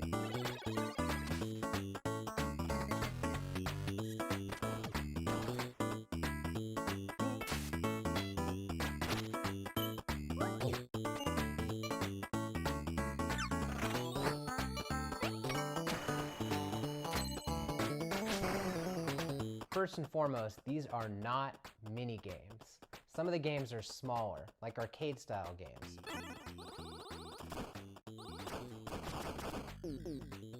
Others are quite large, with expansive worlds to explore. But every single game is a complete experience, from its opening title screen to its ending credits. There's a story that connects all these games too. We invented a fictional company called Ubisoft that developed these games for a fictional 80s game console. This company's history spans from 1982 to 1990, and the games get more technically advanced as the years go on. And as you explore the timeline, you'll find that some games have sequels or recurring characters. We also thought about the limitations of the hardware. We devised a strict 32-color palette as well as audio restrictions to make you feel like you're in the world of UFO 50, no matter which game you're playing. But one area where we didn't limit ourselves is in the game's designs.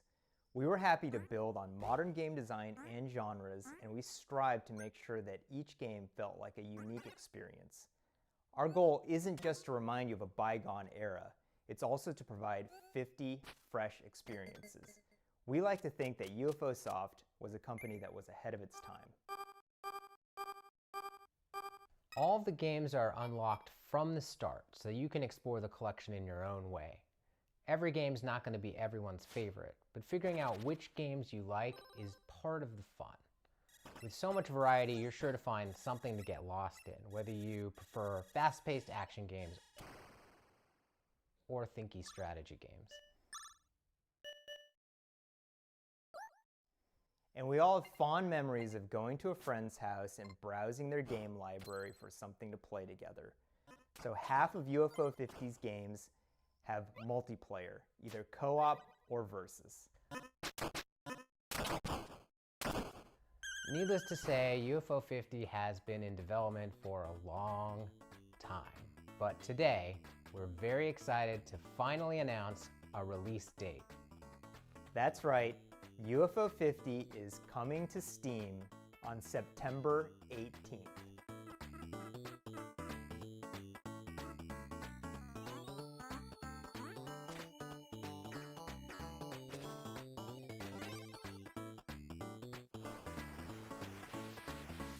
Please find our Steam page and wishlist the game so that you can be notified when it comes out. The developer of this next game should be a pretty familiar face, so it should be no surprise what they've cooked up. But nevertheless, it's still a world premiere. So take it away, Spry Fox.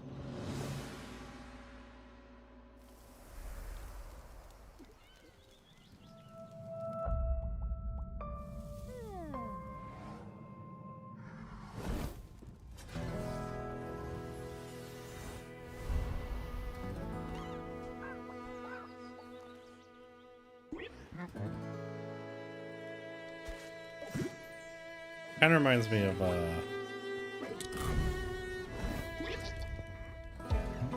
was it Mies that have those faces? I forget. No, it was the old Animal Crossing. Looks like the old Animal Crossing.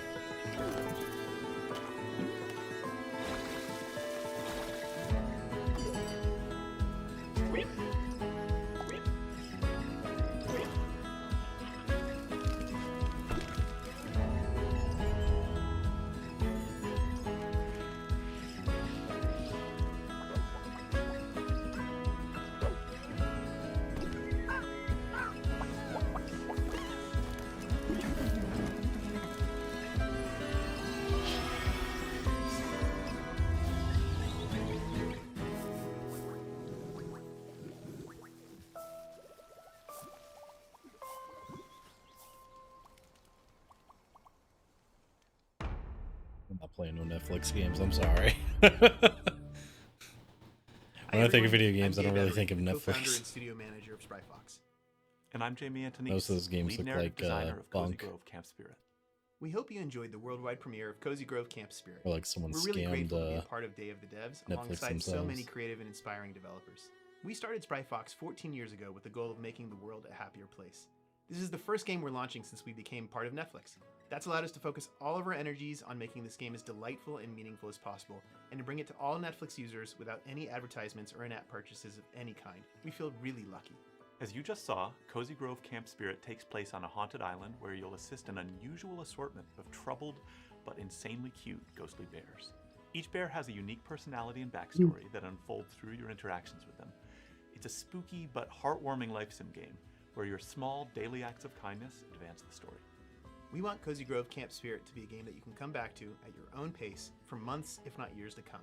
We want it to be a game that brings you joy and relaxation whenever you need it most. And hopefully, it'll be a game with a story that sticks with you forever, because the characters really make you care. Cozy Grove Camp Spirit is launching soon, so pre-register now on your mobile app store to be the first Spirit Scout on the island. We'll see you there. Are you a dog lover? Then you'll be super into our next title. Hell, I'm more into cats, but this game is just so cute, I can't help but be into it. Enjoy this teaser from Studio Double Tolima Fine. and publisher Don't Nod, featuring a puppy and their person. Hey, hello everyone. My name is Ben. I'm the founder and creative director at Studio Tolima. We're a small indie studio based in Brussels, Belgium, and we are working on our first title, Koira.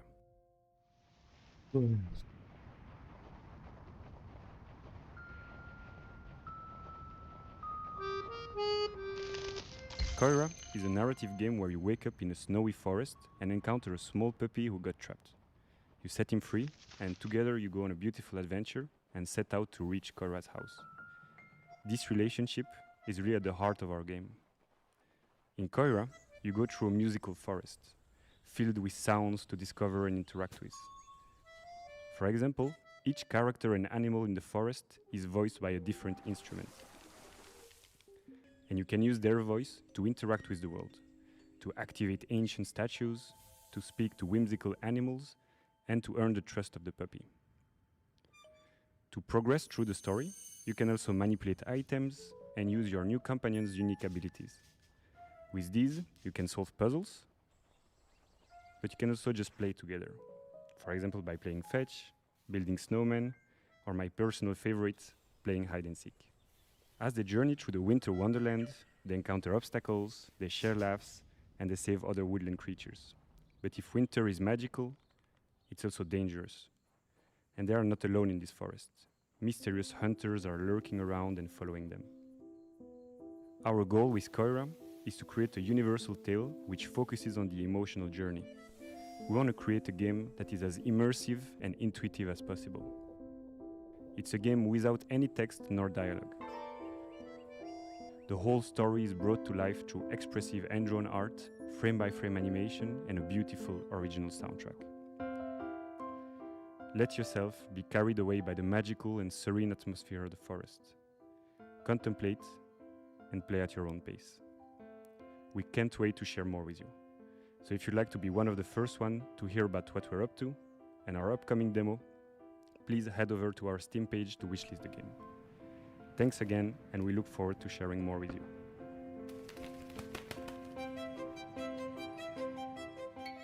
I love a good puzzle game, especially one with a really elegant design that evolves as you play. Better yet if it's got a beautiful art style or a captivating narrative to pull you through. Well, this game has all of that. This is Arranger from indie supergroup Furniture and Mattress. Hola, soy Nico Recabarren de Mendoza, Argentina. Hace un tiempo hice un juego de puzzles multipremiado llamado Ethereal, I think I've junto seen con this Tommy game. Batista.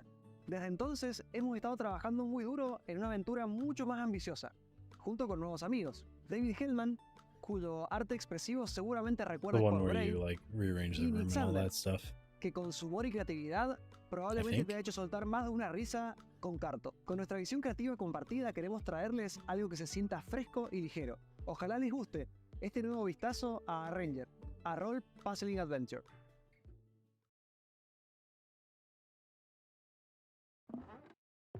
In Arranger, you play as Gemma, a slightly chaotic young woman who's looking to venture out beyond the overly cozy confines of her hometown. Gemma's always been a bit of a misfit, which isn't helped by the strange way that she moves through the world. As she moves, objects on the same row or column move with her, and if she gets to the edge of the gameplay grid, she loops around to the other side. No, never mind. Okay, this is that other one. We use this core set of mechanics in a wide variety of interesting ways throughout the adventure, never hesitating on any one idea for too long, to keep things feeling breezy, playful, and respectful of your time.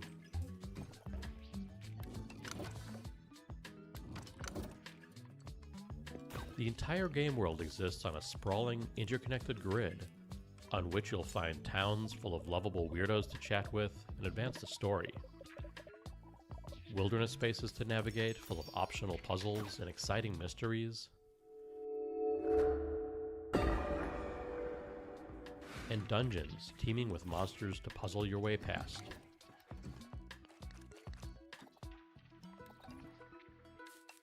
Or through.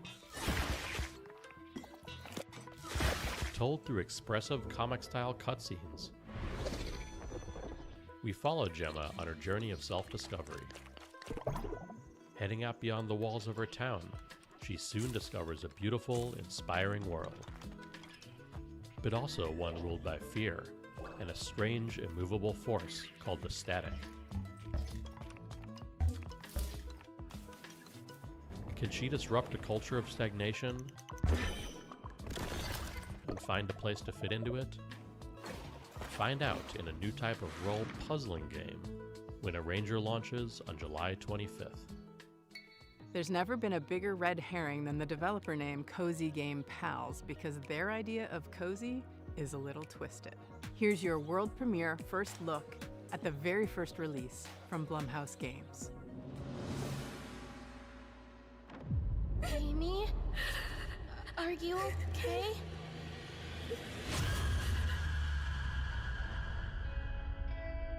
Do you see anyone? Nah, it's totally empty. I hope the board looks as creepy as I imagine. Let's go. With hands entwined and hearts aligned, we seek the realm of the undefined. What was that? Don't worry, Viv. If any ghosts actually show up, I'll protect you. Amy! Oh, I've got to get out of here. Where did you go?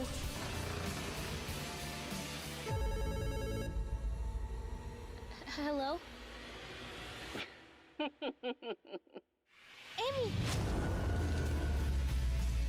Just go home, Viv.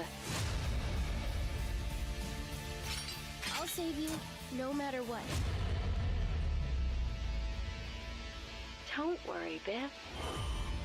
Everything is going to be spectacular. I'm happy here. So happy. A few months ago, this next game appeared on the interwebs out of nowhere. It mystified us. It seems like a novelty at first, but then you realize just how profound its mechanics and rendering engine are. From Crescent Moon Games and Those Dang Games, this is Screenbound, a game.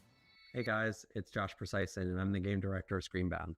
Today we'll be talking with Kyle McKeever, who's the game developer. We'll be talking about the game's mechanics, how it started, and how it's going. Hi, my name is Kyle McKeever, and I am the developer of Screenbound. And Josh, you and I have been working together on Screenbound for a couple months now. Do you want to talk about the idea of how Screenbound came to be? So I was watching a video of someone playing a Game Boy, and I don't know why it came to mind exactly, but just seeing the image of someone holding a device in their hand with an environment in the background and something happening on the screen made me think, how could you link this all together into a game where you're playing on the screen and you've got a 3D environment and they're both linked? It started with a little prototype of just a character holding the device, having an endless running motion and jumping at the same time as seeing it in 2D and 3D. And then the other part of it was the controls from the prototype. They weren't set in place. I think we were having this problem where you're exploring this world but only facing forward, and you can move side to side, but you're only looking in front of you. So at first we're like, okay, This game looks really interesting. So I've been seeing that for a while. Because we were constantly moving forward. It looks in 3D super space. interesting. So we tried that. That felt a little weird. And then at that point I was like, you know what? Since most of the games out there that people are familiar with are first-person shooter games, why don't we try FPS controls? And then you implemented an FPS controller and kept the 2D essentially the same, and for some reason it just miraculously worked. I wanted to try it. So the device Looks itself fun. that you use in Screenbound is a quantum device. How that works in the context of the game is that the 2D world that's presented on the screen is actually projecting an environment as a 3D world, which is also how it works in the level editor, because the level editor is 2D, and once you finish your level, or you're finished working on it, it actually builds the entire 3D geometry out and creates a 3D world.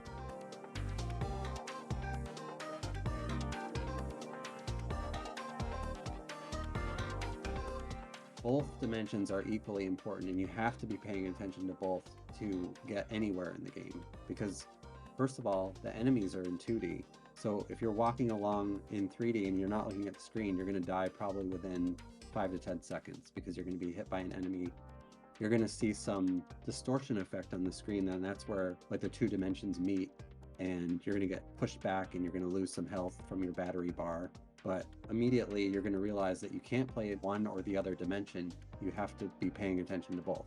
When I'm testing and developing, if I lose track of the 2D side, I'm always running into enemies. And that's how you die. The biggest risk in 3D is literally falling. It's pretty clear cut though, because everything translates fairly one-to-one. If there's like pixelated grass in the 2D world, there's going to be grass in the 3D world. Same with trees. Yeah, all that stuff crosses over, except some of the puzzle elements or some of the things you only see in 2D or you only see in 3D, like the fan. Yeah, you kind of solve puzzle elements more so on the 3D side, but then you survive threats by focusing on the 2D side.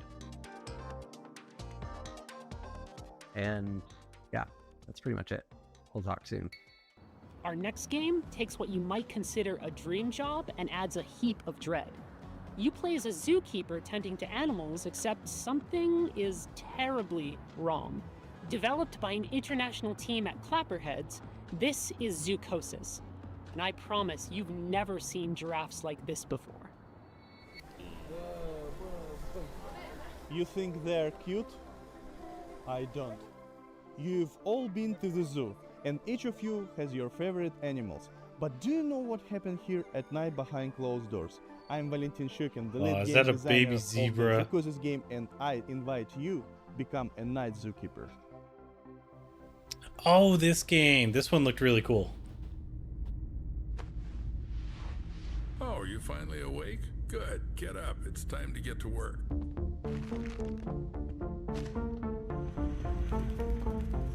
Hurry up.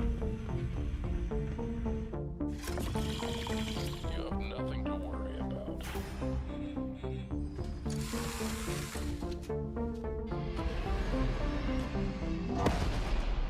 What was that? There's something in the works that you're not ready to know about yet. The plot of Zoocosis was written in the best traditions of the thriller and horror genres. We aim to create a dark atmosphere resembling the works of Hans Giger, Lovecraft, and Edgar Allan Poe.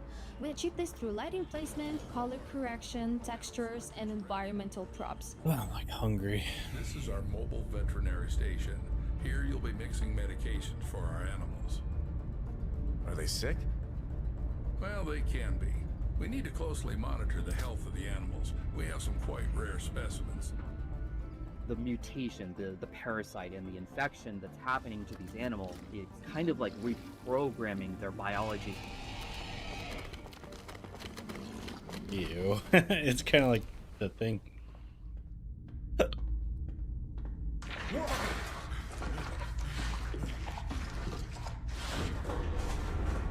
The giraffe head acting like a large anaconda, slithering with its jaw unhinged, try to bite you.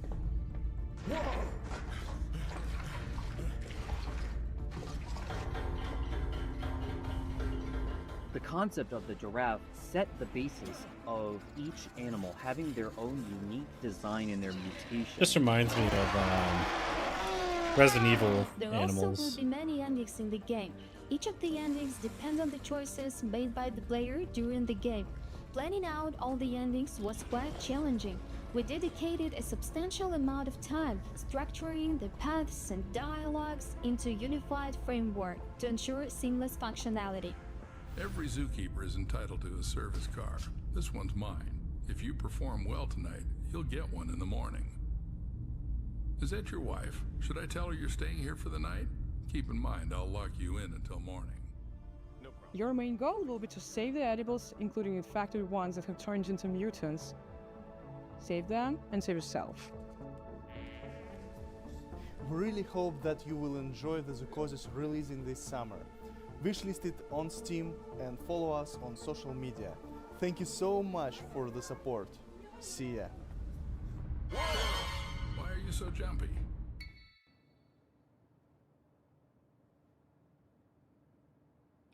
And that's the game. Except not quite. Because see, in While Waiting by Optilusion Games, waiting is always an option, but not the whole story. And that's what I like about our next title. It's more than meets the eye. See what mischief you can get up to while waiting. Hi everyone, I'm Dom, the founder of Optilusion Games. We're a game studio based in Irvine. Today I'm thrilled to reintroduce our latest game, While Waiting.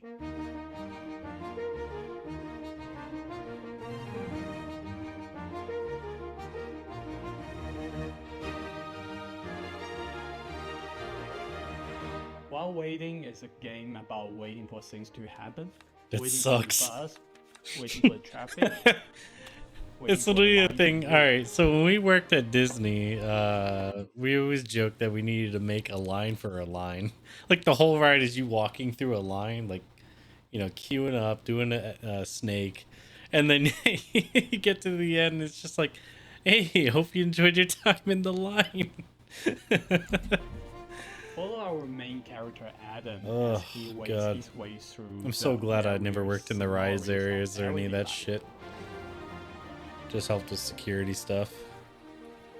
Maybe you want to be a well-behaved kid and embody good old-fashioned patience. I'm guessing you can just not do what it's the objective is Perhaps and you want to get just up do to dumb a shit. little tomfoolery.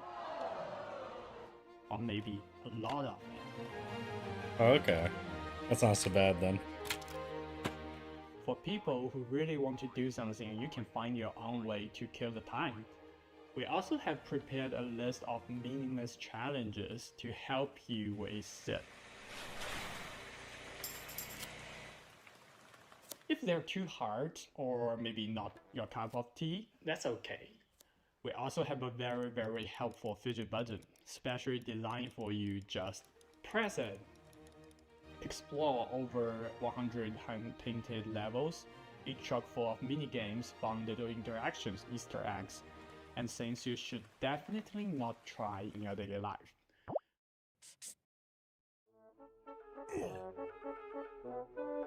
Don't worry about Adam though, he's a tough little guy. Get to know his family, his friends, and his victims as you follow Adam's life from birth to death with every mundane thing in between. But do remember, your goal is to wait, nothing else.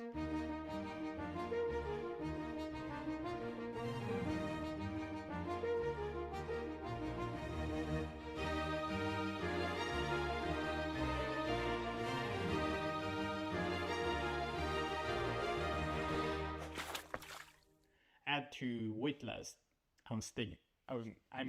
Wishlist. During the selection process, this next game really caught my eye. It's got cyberpunk vibes, horror vibes, ghost vibes, all the vibes. With this game, Toronto-based developer Rocket Adrift really captured something unique.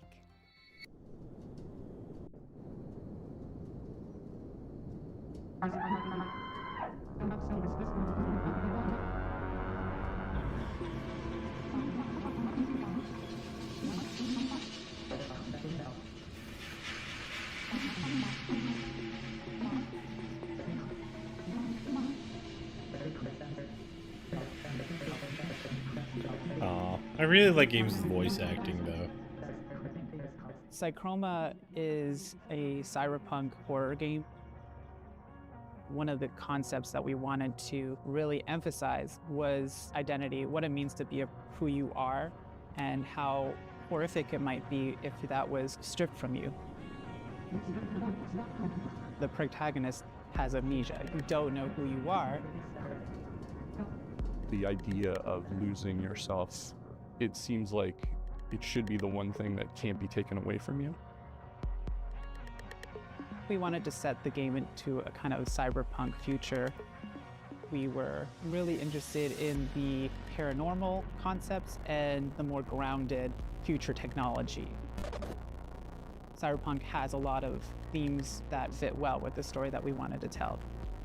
The idea of what makes humans human, having your environment really impact who you are and what you're dealing with, this kind of dystopian future. That's kind of horrific in itself.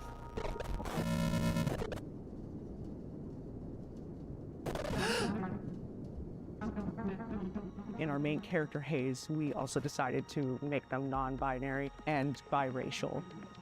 Part of that is what creates a rift in their ability to connect with other people.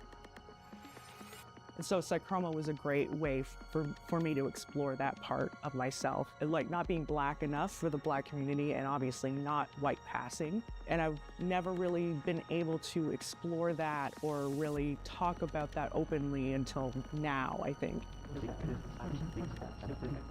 We like to write from our own perspectives, and I feel like that's really helpful for a certain kind of player that's looking for that in their narrative-driven games.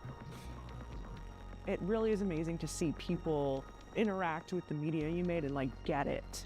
For anyone else out there that's looking to make impactful indie games, it's going to be hard, but the feeling that you get when you get that game into someone's Me not caring hands, about all that because I'm going to be a full cyberized human. it's and I'm going to live way forever. worth it.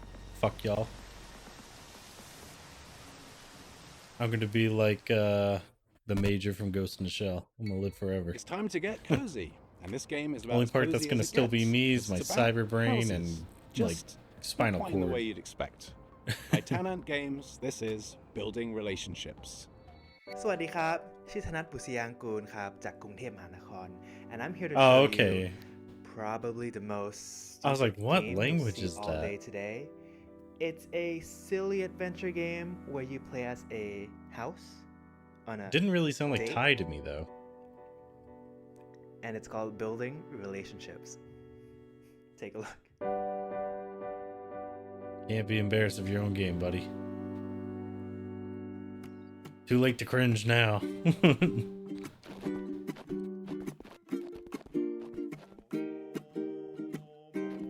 In this game, you'll find yourself as a new arrival on the island. Playing You'll the be house. exploring the area, moving around just like a real house. Alright, that's kind of funny. Here's Not quite a my bunch cup of of tea, wacky but yeah. structures you can meet, like Mint, who's a friendly apartment, here to help introduce you to the others.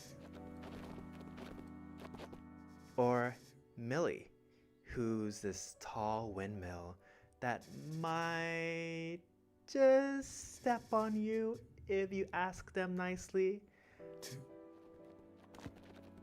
You'll also find these Chesters hiding around the island.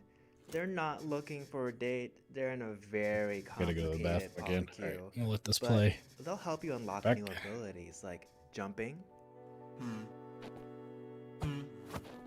and wave dashing.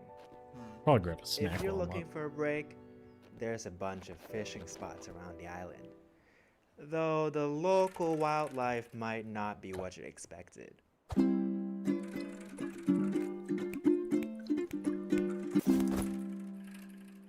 Oh, it looks like there's a few questions on stream. Let me take a look. Is this a dating sim? Not exactly. There's some dating elements, but the story all takes place in one day. So think of it more like a short hike, but stupid. Are you okay? No. Is my mother proud of me? No. Can you have sex in the game? No. But there is some plans for DLC because just like in real life, you have to pay extra for that. An unexpected adventure awaits in Building Relationships. Wishes now on Steam. Man, what am I doing in my life? Last summer, Day of the Devs featured a little-known game that celebrates the everyday and turns it into something therapeutic.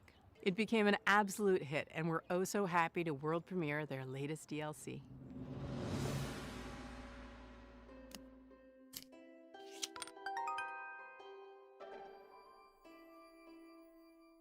Hello, I'm Annie. And this is Lucas. Here we are, working hard, finding stars for A Little to the Left. It's a game where you solve puzzles by organizing household items. We think it's neat that there are different ways to arrange things.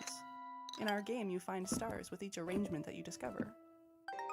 And we really leaned into this idea for our new DLC, A Little to the Left, Seeing Stars. Seeing Stars is all about multiple solutions. There are 33 new levels and 5 additional bonus levels to unlock. Some levels have up to 5 different ways to solve them. In total, there are 100 stars to discover. We've introduced interactive items that fold, flap, stick, stack, smash, and bounce. We've got the classic organizational puzzles, of course, and solutions that range from easy to tricky. There's a lot to be excited about, but the best thing of all might just be more cats. A Little to the Left, Seeing Stars, available June 25th. Have you ever wanted to play a game forever? In Hello Again, developed by the folks at Soup Island, you'll delve into ancient ruins, and thanks to a strange time loop affecting the island you're on, you'll have plenty of time to explore every inch. Hello again. My name is Dwight Davis, and I'm the sole developer behind Hello Again, which is a game about being trapped in the world's coziest time loop.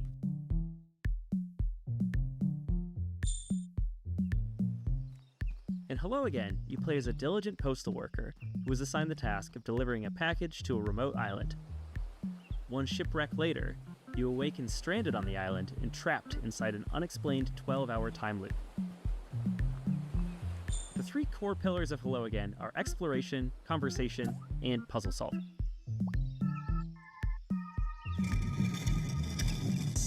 This is a dense game with lots of strange locations and phenomena, so a lot of your experience will consist of walking around and filling your journal with observations. As you explore, you'll discover that everything runs on a clock, from the weather, to the tides, to the ancient circuits that power the ruins littered across the island. As you play, you'll also unearth a forgotten story about the people who populated this island thousands of years ago. Since the islanders have no idea that they're bound to a time loop, you can use your ever-expanding knowledge to help and/or manipulate them so you can reach your goals.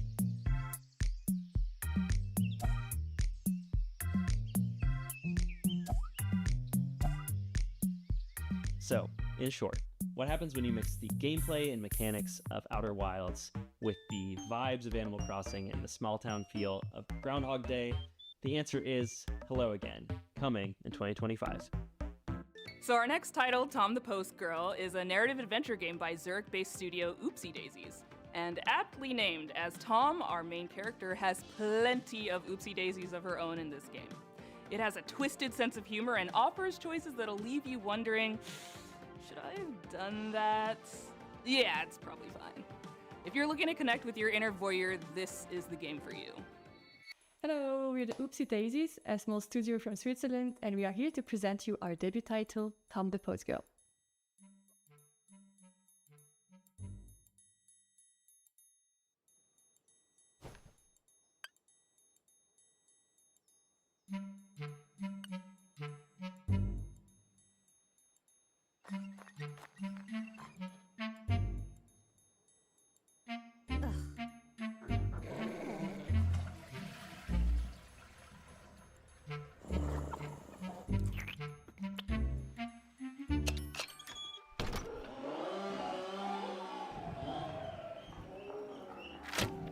Accompany Tom on her duties delivering packages to the deranged villagers. And discover a great deal, perhaps too much, about the locals. Her approach, although controversial, is highly effective, intense and obsessive stalking. As you'll follow her, you'll witness a wide variety of scenes, each more disturbing and chaotic than the last one.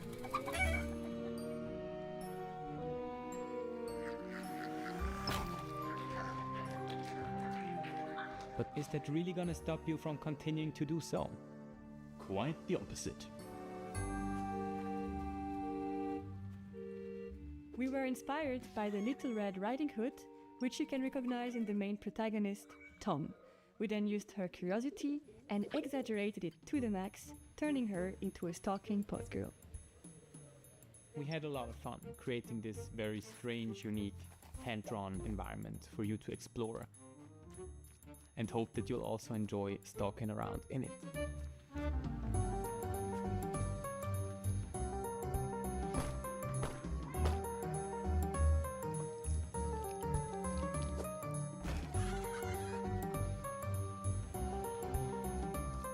Let's see, what are we on? We're calling to all fans of creepy cute narrative games. If you're curious to follow the development of Tom, make sure to stalk us on social media. And of course, wishlist the game with Team. Bye! Bye! Bye! This next game is based in Jakarta, and it's full of lots of life stuff. Happiness, sorrow, music. It's called After Love EP, and it's awesome. Hello, my name is Sasha, and I'm the lead narrative designer of the upcoming narrative game After Love EP. Crazy sounding accent.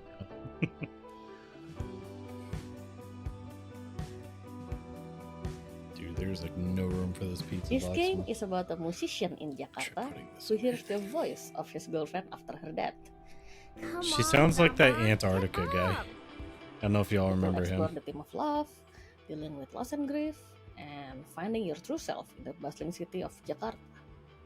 This game was the golden child of my best friend, the late Fahmi Hasni, who sadly passed away in March 2022. And I know how much he loved this project, and he would want the world to listen to this story. So we are more than honored to pick up the torch and continue his legacy.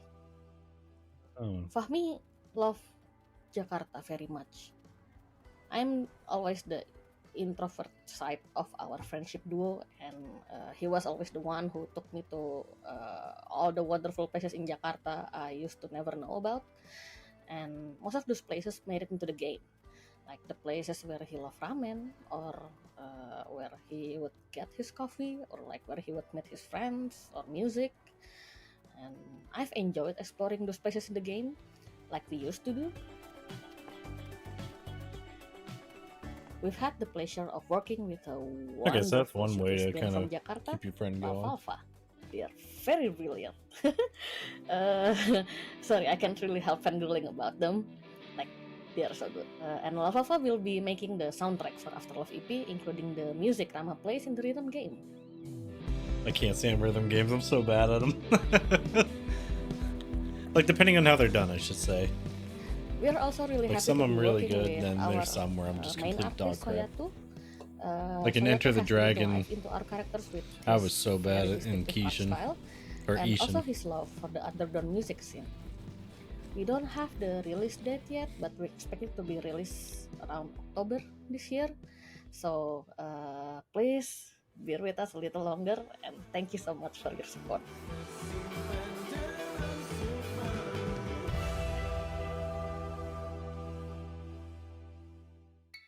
We all need a good mystery to unravel, and the team at European developer Caligram Studios aims to please with their upcoming game Phoenix Springs. In this neo-noir adventure, you'll search for your lost brother while navigating a captivating world with one of the most striking color palettes I've ever seen.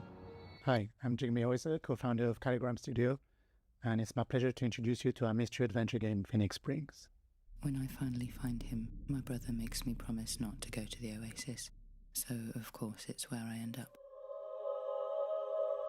You play as Iris Dormer, a reporter whose search for a brother leads her to this beautiful yet eerie desert oasis named Phoenix Springs.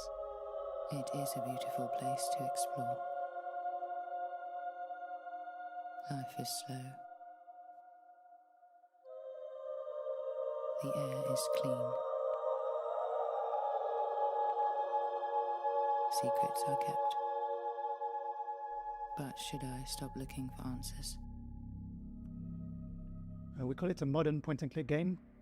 It feels like one of the classic of the 90s that we know and love, but the key difference is that you don't hold objects in your inventory.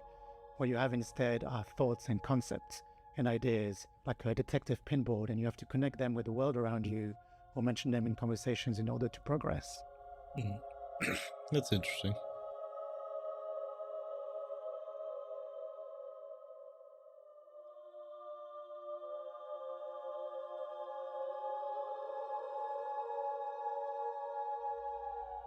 The game has been in development for 7 years now. We're a small team of 3, and one of the biggest challenges was trying to crack the art style, which is a combination of 3D and traditional 2D hand-drawn animation and illustration.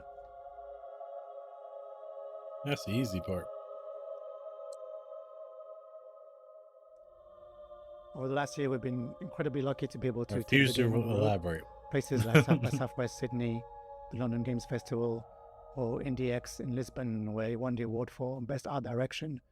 But really what we saw, the value of these events like Day of the Devs, it's not just being able to get the games in front of players, but really connect with other developers, especially in small teams, who might be facing the same challenges you do. It's being so messy. I will never stop looking for answers. The game is set to release on September the 16th, 2024 on Steam, so you know what to do. And in the meantime, on behalf of the whole team, thanks again to Day of the Devs, and we really can't wait to welcome you all into this little world that we created for you.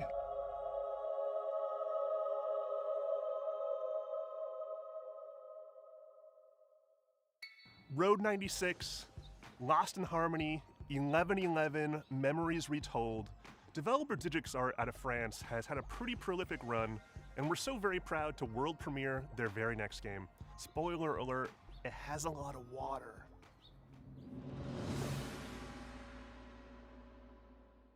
Hi everyone, we are Audition Ayub from DigixArt. Here is the project that we've been working on for the past 3 years since Road 96. We are really excited to present to you our new game, Light of Tomorrow.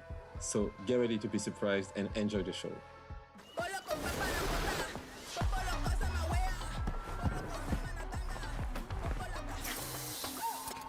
I think I saw something about this.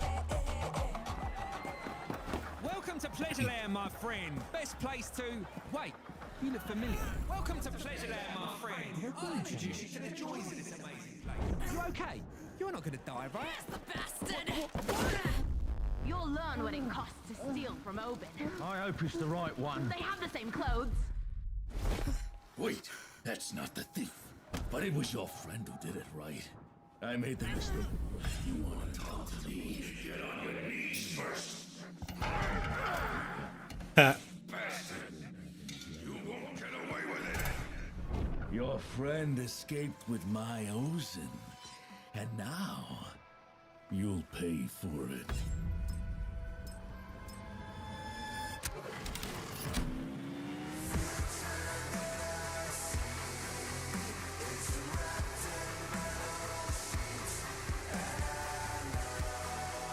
What if you ain't got no friends?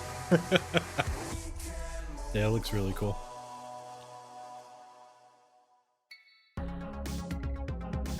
With Day of the Devs, our mission has always been to celebrate the creativity, diversity, and magic of video games. We strive to give a voice to emerging and underrepresented talent and to connect players with developers and their games. For more than 10 years, we've featured hundreds and hundreds of games at in-person events, and our digital showcase have been watched by tens of millions of fans globally. Better yet, it's all been completely free. Free admission for attendees, free to watch our streams, and free for developers to participate.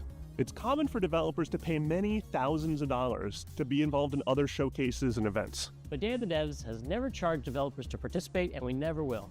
This is only possible due to sponsorships and charitable contributions from people like you. We want to continue doing Day of the Devs forever, but we're not going to lie, these events and shows cost a lot, and fundraising is hard.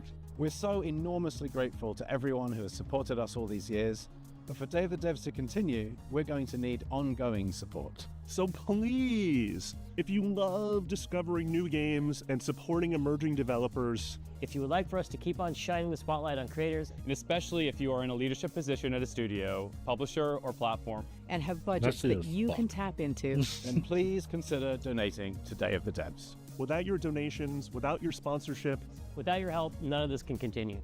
And remember, we're an official 501c3 nonprofit organization. So all contributions are tax deductible. To find out more and make a donation, head on over to dayofthedevs.com or email sponsorships@dayofthedevs.org. Thank you so much for your continued support.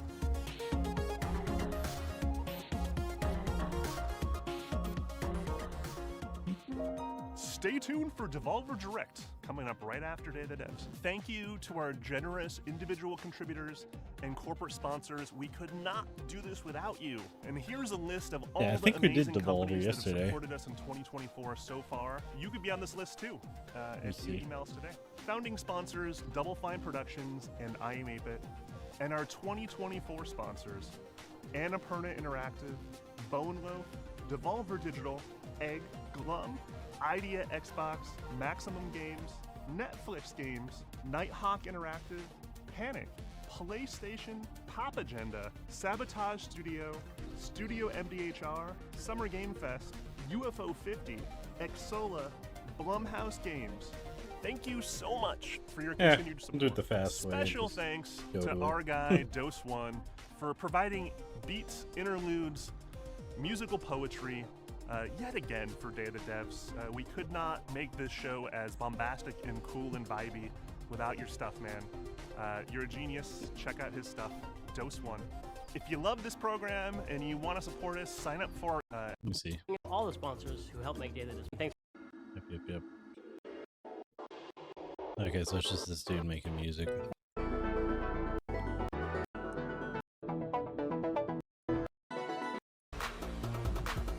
That's cool. Let's see.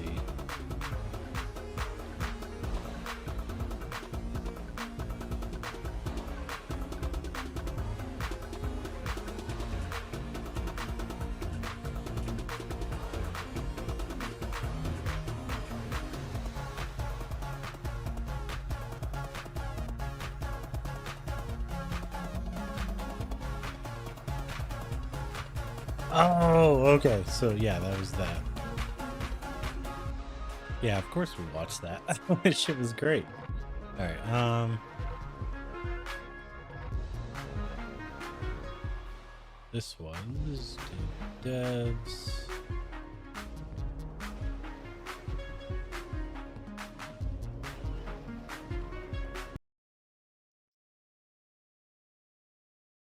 Oh, actually, no. We're at that time where we can stop for today. We'll do some more either. Maybe tomorrow if we don't want to play a game specifically. We'll see. But yeah, we'll start with the Xbox or the PC showcase. All right. Let's get over to the bed.